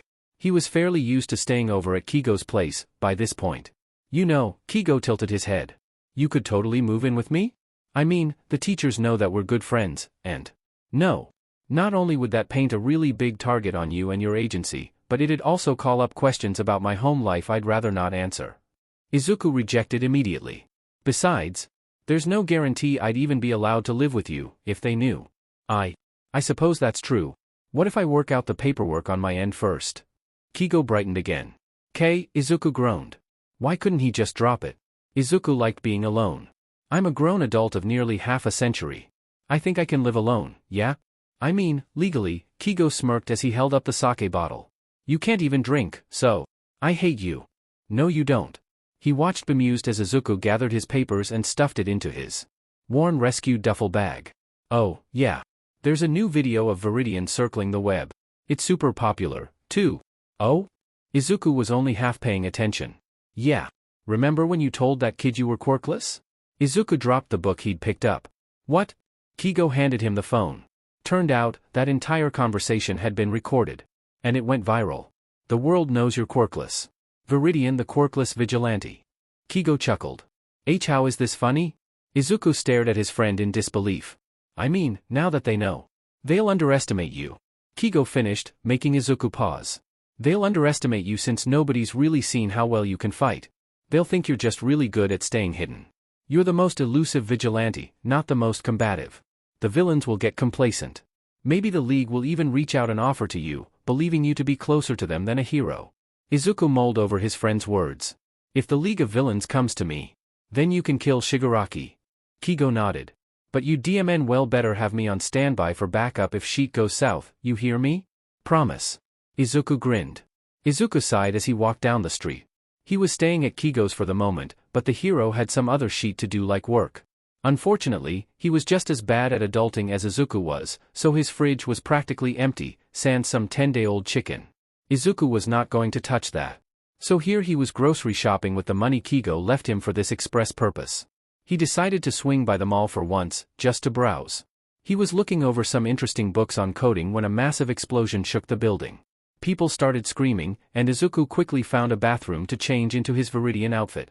Call him paranoid, but he carried it everywhere with him specifically for circumstances like this. He climbed up into the air, ignoring the way his healing injuries protested. He was fine. It was just some broken ribs and a concussion. And a partially disintegrated shoulder. Whatever, point being, he was fine, and he sure as hell wasn't going to sit by while the mall was attacked. He eyed the situation from the he hid in. 3 visible villains. All male. Wait, he knew these guys. They had a criminal record. They were called the Crystal Thieves, because of the barrier quirk of the youngest brother. He could create a near-impenetrable barrier around a relatively small area. It wouldn't cover the whole mall, but it'd cover enough to trap a good number of people. Nobody in or out without his permission. Drawbacks included unable to move while active, and unable to lose concentration, lest the whole barrier come tumbling down. Second brother had a mild fire-type quirk. He could heat up his hands until they were as hot as molten lava, allowing him to burn through walls and safes with ease. Drawbacks include a rather long cooldown time, so he had to be careful of what he touched. Plus, only his hands and lower arms were fireproof, so if he accidentally hit himself, he could cause serious burns. The eldest brother would be the biggest challenge, though. He had a psychic-type quirk. A rather strong form of telekinesis that he had excellent control over. He could lift multiple objects or people at once, but his weight limit directly translated to his muscle mass. He could probably lift a few hundred pounds, though. Drawbacks include headaches and nosebleeds if he overuses his quirk or surpasses the weight limit. Viridian needed to get at the youngest, but the oldest brother would protect him. With a quirk that could stop bullets or people mid-action, he was the ideal defender. The vigilante pulled out his phone, making sure it was on silent. Viridian Chaos, guys, we've got a situation. Fury, if you mean the mall, we already know. Are you going to join us? Viridian Chaos, about that. Shadow Slayer, you're already inside, aren't you? Knowing your luck, you were inside when the attack started. Straight face. Viridian Chaos, we have a winner. Laughing face. Dadzawa, be careful. It looks like the work of the Crystal Thieves. Viridian Chaos, oh, it is. I've got a visual on them right now. Here's the plan. I'll find a way to take out the youngest brother, the one making the barrier, and you guys come in first chance you get to back me up. Sound good? Fury, I really wish there was another way around this. Aren't you still injured? Shadow Slayer, he is. Worst of it's his arm and some busted ribs, though. Please be careful, Viridian Chaos, I'll be as careful as I can be. I'll survive, at the very least. I'm too stubborn to die. Dadzawa, don't we know it? Your strength is your stealth, use it to your advantage. Viridian Chaos, I love that you tell me how to do my thing, when I was able to outrun you for over a year. Dadzawa, it was only 6 months or so. Viridian Chaos, you never caught me, so I'm still free. A year and counting. He slipped his phone back into his pocket. He had to be careful. They'd rounded up the hostages, and Coles for Brains was looking pretty heated. Viridian didn't like the way he kept looking at the women, or the way his hands twitched when he looked at the men. He didn't have much time to come up with a plan. He couldn't just drop down, because Psychic Boy would shut him down pretty fast. But if he couldn't see what he was doing? Viridian grinned as he silently scampered off to prepare for his plan. Kaminari Denki had been hanging out at the mall with his good friend, Jiro. After the attack on their class, he needed to go somewhere familiar to just forget about his near-death experience. UA was providing free counseling, mandatory, for all 1A students, but that wouldn't start until school picked back up on Monday. Honestly, he was all for a 4-day weekend and all, but it wasn't worth getting attacked by villains. It had been terrifying. And yet, here he was again, being attacked by villains. Seriously, why? The mall was supposed to be safe. He wanted to cry. He played the good hostage along with Jiro, hoping that they'd all make it out okay. In situations like this, it was bad to attack, right? Because innocent people could be hurt? He didn't even know their quirks. Where were the heroes and cops? Weren't they supposed to be here already? Hey, sorry to interrupt, but I'm a little lost. Does anyone know where the bookstore is? A man asked. He wore a dark green, almost black jumpsuit, shirt and pants. He couldn't tell, and had a mask that only revealed his green eyes. A utility belt hung on his thin frame, and he held himself with a casual air. Everyone turned to look at him, dumbfounded. Who the F are you? The man with white hands asked, glaring at the newcomer. Oh, me? Nobody special. He shrugged. Though, do you think you could take down that barrier? It's making it a little difficult to leave, you know. I don't think you understand the situation here. The one with purple hair glared. He'd been staying close to the third guy who'd been sitting still this whole time. You're going to sit down with everyone else and be a good hostage. If you don't, we'll start killing people. You know, as much as I'd love to, I really can't. You see, I have this little rule about not working with villains. Trust me, you're not the first to try. He smirked as he threw something at the purple-haired man, but the little beads froze in midair. Huragushi Jikaru. Quirk, telepathy. You can control any objects or people and their placement in a three-dimensional plane up to your physical weight limit, roughly 429 pounds. Arrested alongside your brothers 2 years ago, broke out of prison 2 weeks ago. The man grinned. Huragushi Kuroku. Quirk, hot hands. Not the most creative name, but you were, what, 4.5? Your hands can expel heat up to about 1/600 degree F, making you essentially capable of melting just about anything. Only your hands are immune to heat. He turned towards the last brother. Huragushi Nanvairu. Quirk, crystal barrier, hence your group name, Crystal Thieves. You can create a barrier of a certain radius that keeps people in or out, as you choose. Selective. Powerful. Such a shame you chose villainy, you could have made a great hero. He sighed. Who the F dash? Kuroku took a step back, eyes wide. No, I know you. Jikaru's eyes narrowed as he glared at the man. You're that vigilante Viridian. A murmur swept through the crowd. Even Kaminari knew who Viridian was. He was the not quite a hero but still a hero vigilante that had taken the entire world by storm. First it was Japan, but after that video announcing his quirkless status. Isn't Viridian quirkless, though? Kuroko huffed. It's just a quirkless freak, we can beat M. He rushed towards the vigilante with a confident grin. No, you idiot. Jiraku tried to stop his brother, but the other man swung at the vigilante. Viridian easily sidestepped the punch with a sort of grace Kaminari had never seen before. He grabbed the man by the elbow and pivoted so quickly that he almost didn't see it. The larger man hit the floor with a resounding boom, hands causing the tile to sizzle and pop as it melted under the extreme heat. Viridian quickly jumped back and dashed at the psychic, who held up his hand and levitated the vigilante. He'd been caught. Kuroku got to his feet with a sore groan, glaring at the vigilante. I was going to tell you that Viridian has the record as Japan's most wanted vigilante. You can't get that title on stealth alone. He's got to have some kind of fighting prowess. He eyed the vigilante who looked far too calm for his current situation. Though I must say I'm not impressed. Who said I was trying to defeat you? Viridian smirked.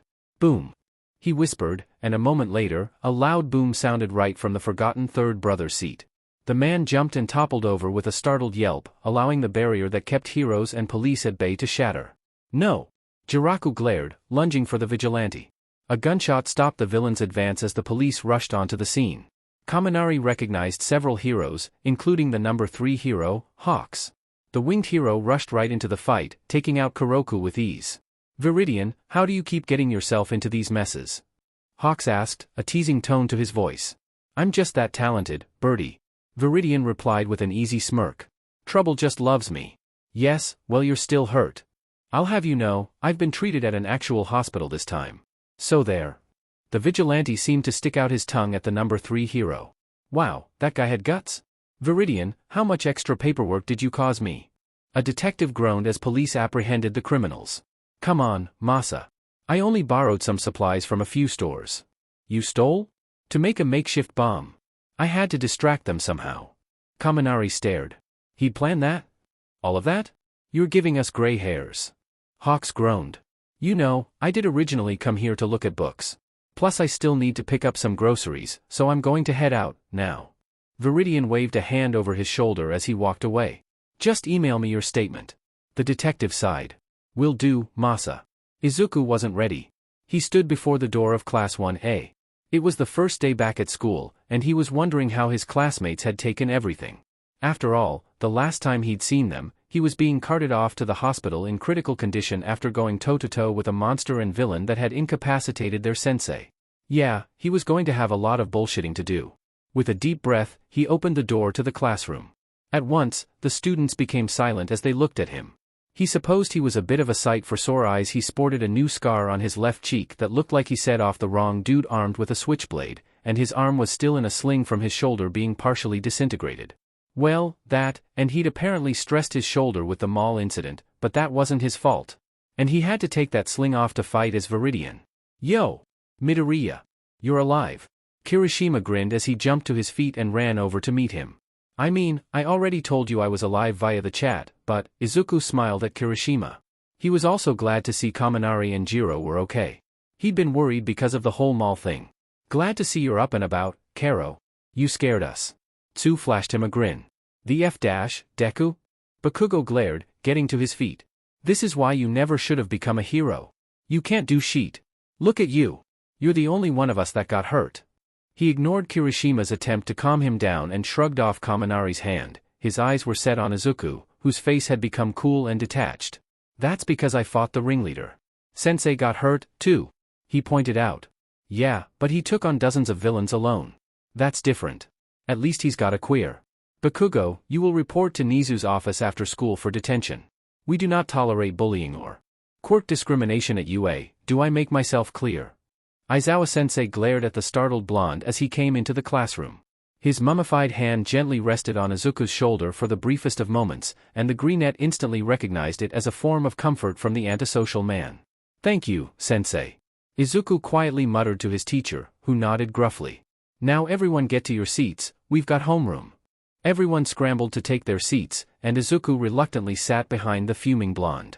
Part of him was pleased he'd never, in any timeline, seen Bakugo get reprimanded for bullying or quirk discrimination before. It was satisfying and honestly soothed a part of Izuku that was still bitter over everything that the boy had said and done to him. He'd never forgotten when Bakugo told him to kill himself. Right. First off, everyone will attend mandatory counseling with Hound Dog every week. Your personalized schedules will be emailed to you tonight and effective immediately. This is not a setback. Do not feel discouraged at the nightmares or trauma. Every pro gets it. We've all got some form of PTSD, it comes with the job. Most just don't get it so soon. If you need anything, you can come to any staff member. His eyes lingered on Izuku for a moment before he continued. That aside, we've another matter to turn our gaze towards. The sports festival is coming, and you all need to prepare. There is no opting out. This is your best chance to catch the eye of the public and the pros. Internships will take place after the festival, so this is your chance to shine. Plus ultra, or you might just end up losing your spot to someone in general education. He warned. Oh yeah? Kaminari spoke up. I remember hearing about that. Sometimes kids from other courses can be moved into the hero course if they do well enough. Yeah, and if hero course kids SCK enough, they can be moved out, too. Jiro reminded him. I'm not done, yet. Aizawa-sensei glared, activating his quirk for the briefest of moments, silencing the students instantly. DMN. That's a great intimidation tactic. Izuku idly noted. Due to this, your introductory course to heroics will be mostly self-study. If you want to use any school facilities after hours, or on the weekends, please come to me. Now I'm done. He promptly curled up in his sleeping bag and drifted off to sleep. The class, now sufficiently distracted with the prospect of the festival, forgot to interrogate Izuku about the USJ incident, which he was totally fine with. Before leaving, Aizawa placed a note on Izuku's desk. He curiously unfolded it. Meet me in the classroom during lunch. That doesn't mean don't eat. We need to talk. Well, sheet. Izuku grimaced. He was going to have a tough time with this one. He was lost in thought, and was the first out of the room. He barely registered the group of students that crowded the 1A classroom moments later. Classes seemed to simultaneously drag by, and rush past. Much to Izuku's dismay, it seemed some of his classmates had let slip his quirkless status to the rest of the student body. They likely didn't know it was something he'd rather keep secret. A majority of them, particularly the general education kids, were said. Nobody was stupid enough to really do anything drastic, but he knew those glares. Heard the whispers. He knew the notes would start soon, too. His injuries from USJ didn't help, either. They made him look weak to them, because only he, the Quirkless heroic student, got hurt. But he ignored the jeers and glares with a practiced ease. It was something he'd had to deal with his entire life. Even when he went to trade school, or when he was an adult with a good job, it was a thing he'd learned to expect. He was smart enough the first go around that the teachers didn't bully him, but his Quirkless status kept him from receiving their protection. And as long as he'd done his work, his bosses hadn't really cared one way or the other. The only time someone had been reprimanded was when they'd hurt Izuku badly enough that it impeded his job performance. In all honesty, Aizawa was the first teacher he'd ever had the first person that had spoken up against someone to defend him, and it made him feel good. He knew Yamada would probably speak up, maybe Midnight. But he wasn't sure about any of the other teachers. Pro heroes or not, that didn't mean that they'd put a stop to it when he was Quirkless. He'd known plenty of pros during the first run, how he decided to refer to the original timeline, that had promptly ignored him and his injuries or his need to be helped during villain attacks once they realized he didn't have a quirk. Izuku held little hope that many of these pros would be better. He really should have expected someone to shove him down those stairs as lunch started, but he thought that maybe these kids would wait a little longer, what with all the pros crawling around. He would have been fine if his arm hadn't been in a sling. But the restricting fabric kept him from catching himself, so he ended up eating sheet face first into the tile at the bottom of the stairs. He heard several people chuckling, but he couldn't tell who pushed him. The lingering students scattered fairly quickly, pretending not to see anything. With a sigh, Izuku pushed himself up and gathered his things. Real mature. He muttered under his breath as he awkwardly hoisted his bag up over his uninjured shoulder again. He was a little surprised that nobody bothered to try to destroy his stuff or steal his backpack while it was unguarded, but he supposed that they'd pushed their luck enough doing this much in a school filled with heroes. He made his way into the bathroom to assess the damage. He had a split lip and a darkening bruise on the left side of his face. He must have cut his eyebrow on the edge of the stairs, because that was bleeding bit, too. Nothing broken, thank time. He washed off the dirt and fished out his portable first aid kit. As a vigilante and a Quirkless guy, he'd learned early on to carry around any medical supplies he could. He checked his phone and huffed.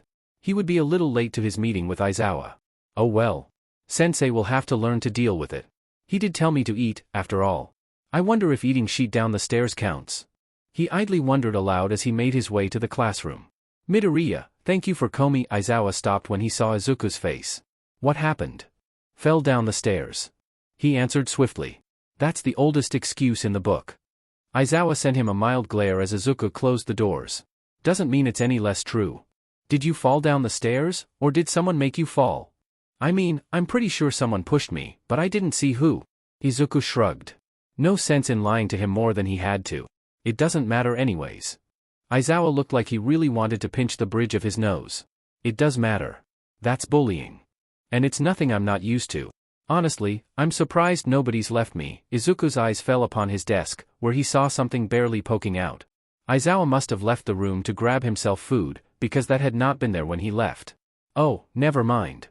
Aizawa choked on his coffee when Izuku casually pulled out a red spider lily with a note attached that read, "Do us all a favor, Quirkless." Izuku admired the neat flowing handwriting for a moment. TCH. They didn't even get the good kind of lily, they went with the cheap flower shop across town. He shook his head as he offhandedly went to toss it in the trash. God, I'm going to go gray. Aizawa muttered under his breath. That is not okay. Hand it here, and we'll figure out who sent it to you. They will be expelled. And blacklisted. Izuku blinked at him dumbly for a moment as he handed the lily and note over to his teacher. What's with that look? I've gotten hundreds of these before, and no teacher has ever bothered to do anything. I actually think one of them provided the vase for a bouquet of them, once. I still have it. It's a pretty vase. Aizawa clenched his teeth and grumbled something that sounded like a long string of curse words under his breath. We aren't like your other teachers. This is not okay, Midoriya. Aizawa reminded him. You have earned your spot in UA, don't let anyone tell you otherwise. Sorry, sensei, I'm just used to this. It's normal for me. Both in and out of school. People don't look at a quirkless person the same way they do everyone else. I'm lucky to be considered human half the time. Izuku decided to change the topic before it got too personal. So what did you want to talk to me about? Firstly, I want you to promise me that you'll bring any other notes, threats, and gifts to a staff member, preferably me if you get any more. And that you'll inform a staff member of any bullying. Izuku blinked. Sure, he knew Shoyuta hated bullying, but he hadn't expected him to be this up in arms about it. Sure. I promise. If it got the staff off his back, then he'd listen. I'm deceiving them enough already. I should just play along and let them know. Who knows? Maybe the bullying will get better before it gets worse? Well, either that or they'll retaliate outside of school grounds, but if they do that, then I can kick their butts. And sick Kigo on Yem. Izuku mentally grinned at that plan. Secondly, I know you withheld information when you were talking to Tsukachi about the USJ. Aizawa continued, and Izuku stiffened. You knew what that Nomu was before anyone had even seen it. You mentioned it during that flashback during the battle trials. Sheet. Izuku cursed under his breath. Listen to me, Midoriya. I need you to answer honestly. His voice became serious, and Izuku found himself mirroring his expression. Are you, in any way, shape or form, being held hostage or blackmailed by villains? They think I'm the spy, and they're hoping it's unwilling. For a moment, he considered playing on that route. It'd be a far easier thing to believe than the truth. No, sensei. Izuku looked him dead in the eye. I'm not the traitor. I'm not your leak. Aizawa blinked in surprise for a moment. He probably hadn't expected Izuku to piece it together that fast. But you're right, I did already know about the Nomu, because I've encountered them before. That's why I knew how to kill it so quickly. Compared to the ones I've seen. It was thin and gangly, with a long whip-like tail for balance. The eyes were milky and sightless, and its elongated maw was lined with sharp teeth already stained red. Long arms ended in claws and its legs bent backwards, giving it more power to jump and sprint. It was short, in comparison to the rest of them only about 6 feet tall, but it seemed to be covered in a layer of hard scales. Unlike the others, who had an exposed brain from the top, this Nomu's brain was only accessible from behind. And its most striking feature was that it was entirely white. Izuku was frozen in fear. The Nomu was sniffing the air, and getting dangerously close to his hiding spot in the alleyway. He tried to calm his racing heart and quiet his breaths, but the fear made it nigh impossible. He was crouched behind an old, overturned dumpster. The snout of the Nomu peeked around the edge of his hiding spot, and he felt his blood turn to ice. There was a ringing in his ears and his eyes blurred with tears. He could smell the Nomu's putrid breath, and he was close enough now to see the bits of flesh and bone stuck between its razor-sharp teeth. It was close enough for him to reach out and touch, and he knew in that moment, he was going to die. Its sightless white eye seemed to bore into his soul. He would never see Hisashi, Namuri, or Shoyuta again. He'd never get the chance to say goodbye to Dabi or Tamaki. He'd never. Izuku caught sight of movement in the alleyway across from him. A man he'd never seen before stood there terrified. He was taking advantage of the Nomu's interest in Izuku, and had made a break for it. The man shot off with such speed that Izuku knew it was a quirk, perhaps the only reason he'd made it this far. But the sound of his feet scraping on the gravel drew the attention of the white Nomu, and it whipped around, away from Izuku. Izuku stayed frozen as he watched with horror as the white beast moved with unbelievable speed. It caught up to the speed-quirked man within seconds, and the man's anguished scream was cut off halfway, when his head was bitten in two. He let several tears run down his face and knew that that man's stupidity was the only reason he was even still alive. Compared to what I've seen, that Nomu was incredibly tame. Izuku shuddered, hard. He looked back up. When had he looked away? Compared to what you've? Midoriya, where have you seen these Nomu before? How many are there? He faltered for a moment. He'd already called him problem child. Was there a reason not to tell him? Why was he so scared? Because even if he knows, he's not your Shoyuta. His mind reminded him. And he never will be. There are things I need to explain to you. Izuku finally decided, a hard steel to his voice that made Aizawa flinch back in surprise. To you, and Nizu, and probably Hisashi, too. And you can't tell me now, because? I really don't want to explain it more than once. Please. Right now, I just need you to trust me. All right? Aizawa relented. Is it okay if I explain after the sports festival? His teacher blinked in surprise. Is there any particular reason why? I need some time to figure out how I'm going to explain everything. It's, a bit of a wild tale, to say the least. No offense, sir, but I wouldn't believe myself if I hadn't lived through it. Aizawa sighed, nearly whacking himself in the face with his cast when he went to pinch the bridge of his nose on reflex. Izuku held back a snort to help save his blushing teacher some dignity. All right. I'll set up the appointment with Nizu. Thank you, Aizawa-sensei. Izuku smiled. Also. His tone became even more serious, if Izuku thought it was possible. What you did at USJ was stupid and irresponsible. You recklessly put your life in danger, and that is not how a hero acts. Izuku went to protest, but was cut off by a quirk-enhanced glare. However, Aizawa continued. Your reckless behavior also saved my life. He then bowed to Izuku for a moment before straightening up. Thank you, Midoriya Izuku. Though I'd rather you hadn't put yourself in harm's way, under the circumstances, I can understand it. And thanks to you, I'm able to reprimand you for being an idiot. He then averted his gaze and flushed with embarrassment. I'm sorry for taking up your lunch PRD like this. Izuku stared for a moment before he felt a giant grin spread on his face. He couldn't remember the last time he'd smiled so brightly. I'm just glad you're okay, sensei. He then, against his better judgment, hugged Aizawa. The man stiffened for a moment before ultimately allowing it and reciprocating as much as he could. You just wanted to make sure I was safe. Nothing wrong with that. Izuku then pulled away. I'm going to go get ready for class. Please tell me you ate something other than the staircase? God damn it, problem child. Izuku laughed. Aizawa Shoyuta was a lot of things right now. He was in pain, he was tired, he was annoyed, but most of all, he was concerned for Midoriya Izuku, someone he'd recently taken to calling problem child. And his problem child was a Rubik's Cube of mysteries. During the USJ incident, as the staff had taken to calling it, he'd thought the name Nomu sounded familiar, but in the chaos of everything, he hadn't been able to place it. He remembered watching in transfixed horror as Midoriya had fought against the monster, and he was sure he'd soon witness his student's untimely death. He'd tried to stagger to his feet, but his broken body just would not listen to him. And then Midoriya had somehow managed to kill it. Shoyuta had no idea how the kid had been able to move fast enough to get behind it. He'd had no clue how his student had even survived being thrown into the nearby fountain, but he was glad he managed it. Oh, and how Shoyuta wanted to reprimand the brat for purposefully taunting the villain, Shigaraki, the same Shigaraki Tamura that Viridian was after. The utter relief he'd felt upon realizing that backup had arrived nearly had him passing out. He'd vaguely recognized his husband's voice, and turned to glare at him for keeping him awake. At the time, he hadn't fully registered his concussion, and just wanted to sleep. Later, at the hospital, Hawks of all people burst in the door. Shoyuta had been completely floored, seeing the normally laid-back and aloof hero so frantic. He was genuinely concerned for this kid in his class that he should have no way of knowing. Shoyuta didn't fully buy the villain incident. Sure, Tsukachi didn't detect a lie, but Shoyuta had made sure to thoroughly check the background of all of his students. Midoriya had no recent hospital visits or trauma reports, a requirement after being attacked by any villain. So they were either lying, or as close as they could get without setting off Tsukachi's lie detector, or Hawks had failed to follow protocol for some reason. But Shuta's research brought up something else. Midoriya hadn't been to a hospital since he was 4. Since he was pronounced quirkless. That set off several alarm bells for the hero, who quickly shared his findings with Nizu and Tsukachi, the latter so he could look into things on his end. Maybe the kid was abused?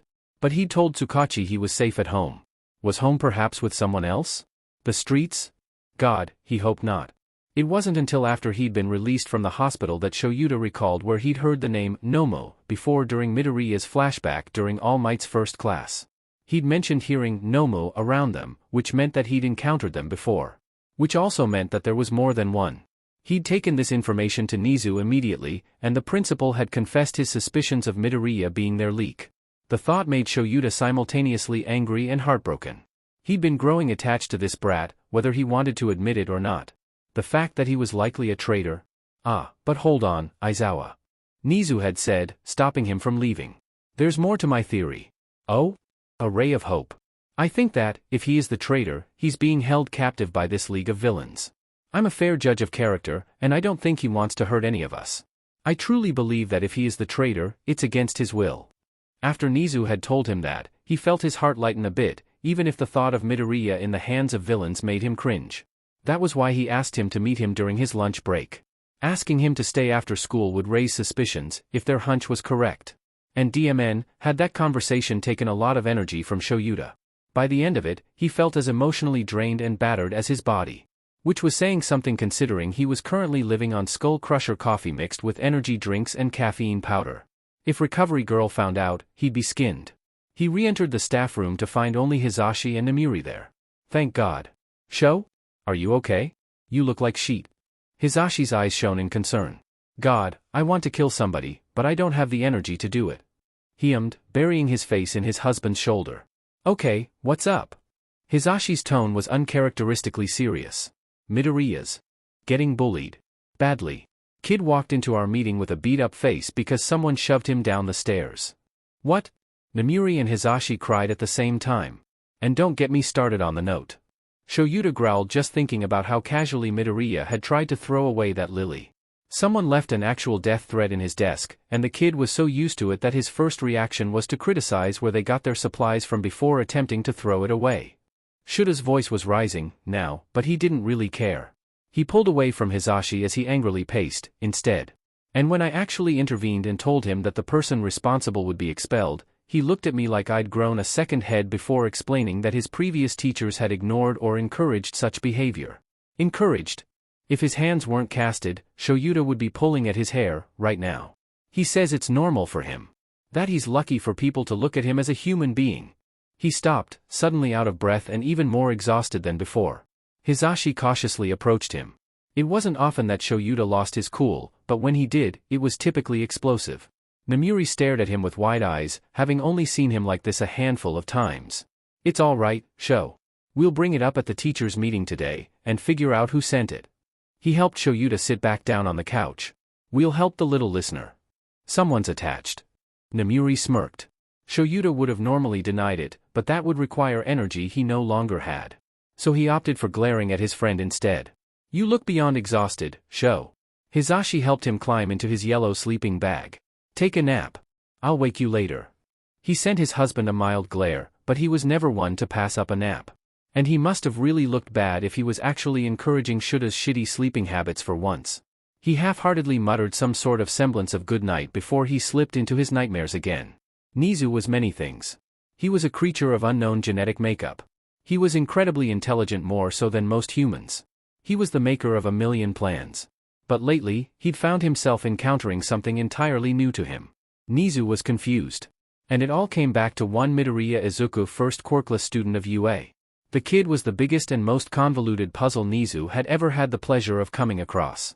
The more he tried to figure out about the boy, the more mismatched pieces he found. It was like trying to solve a two-sided puzzle but only half the pieces were colored in. And just when he thought he'd finally solved it, the image was wrong, and he realized it was a three-sided puzzle. Nizu wasn't used to headaches either. He sat down in his chair in the staff meeting room. Aizawa had wanted to report a case of severe bullying in the school, and such cases were taken with the utmost seriousness. All right, Aizawa. What's the situation? Power Loader asked, concern lacing his voice. Bullying wasn't a common occurrence in UA at all, mostly because of how harshly they punished such actions. That, and many weren't stupid enough to carry out such actions in a hero school. Midoriya Izuku. Aizawa started, and Nizu fought the urge to smash his skull into the table. As you know, he's quirkless. Aizawa continued, and several of the staff nodded grimly, seeing where this was going. It appears that the rest of the school has found out, too. I had a meeting with the kid at lunch today, and he walked into the classroom with half his face black and blue. Someone pushed him down the stairs, but he claimed he never saw who it was. He came and saw me after school. Recovery girl spoke up. I have some pictures of the damage done. She passed around some photos of the student's bruised face.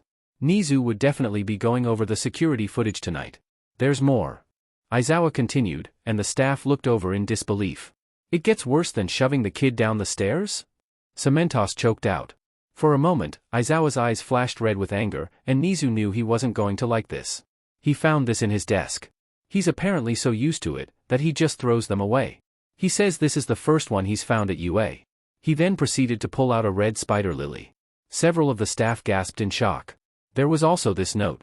If you recognize the handwriting, please tell me. If Nizu was angry before, he was furious, now. As confusing as Midoriya was, he was still a person who interested him. It was rare for Nizu to find people that could hold intellectual conversations with him in the way Midoriya could, and the fact that Nizu couldn't figure him out only made him that much more intriguing. To put it simply, Midoriya was Nizu's puzzle. And nobody hurt what belonged to Nizu. I've gone ahead and had him promise to tell one of us if something occurs again. He's told me that his previous school encouraged the bullying, and even mentioned a teacher providing a vase for the lilies. We need to show him that teachers can be trusted. Oh, boy. Vlad rubbed his temples. On another note, Aizawa looked at Nizu, who nodded. You asked him, then? He said he wasn't our leak. He told me he knew what the Nomu were because he's encountered them before. He had another brief flashback that leads me to believe that he's telling the truth. So we're back to square one. Nizu sighed. Wait, you mean you thought the little listener was the traitor? We thought he might be an unwilling accomplice of the villains, possibly blackmailed or held captive. Aizawa sighed. But it appears that my hunch was wrong. Nizu chimed in, and several staff members blinked at him in shock. He's truly an interesting puzzle. I've never had someone quite as perplexing as him before. His mind flashed to the rings he'd handed back to the child. They were undoubtedly the wedding bands of Yamada Hisashi and Aizawa Shoyuta, but he knew for a fact that both teachers were wearing said rings around their necks right now. The custom bands were nearly impossible to replicate by professional means, let alone for a child who's never seen them before. The engravings inside the bands were on point, too. This only made him even more confused. He didn't like the feeling. I don't believe that Midoriya Izuku is a danger to us or UA. Nizu finally said, and several staff members relaxed. If anything, I think he's trying to help us somehow. I went back over the footage from the USJ cameras and managed to salvage some of the audio. From what I've gathered, Midoriya did everything in his power to protect the other students and his teachers. The villain Shigaraki Tamura did not seem to recognize Midoriya at all, even though Midoriya seemed to recognize him on sight. I'm getting confused. Midnight sighed. Several other staff members muttered to their neighbors as well. In short, I believe Midoriya is not a danger to us or the school. If anything, he's trying to help us. He's someone we need to protect. Nizu said, earning nods from his staff. The principal decided that it was time for tea, and quickly made himself a pot. He sat back down in his chair, as he pulled out a bottle of rum. He then added rum, a bit of honey, and a spritz of lemon to his cup before pouring the tea over top. He took a nice long sip, and relaxed into his chair. Principal Nizu? Tashinori asked, eyeing the alcohol warily. Hey, are you okay? The room had gone quiet. Midoriya Izuku is quite confusing, Nizu started, and I find rum helps rid me of headaches. The staff stared. You're confused? Higuri choked. Yes, I am. And if he smiled behind his teacup as the staff collectively lost it, well, at least he was entertained, now. He could think about Midoriya tomorrow.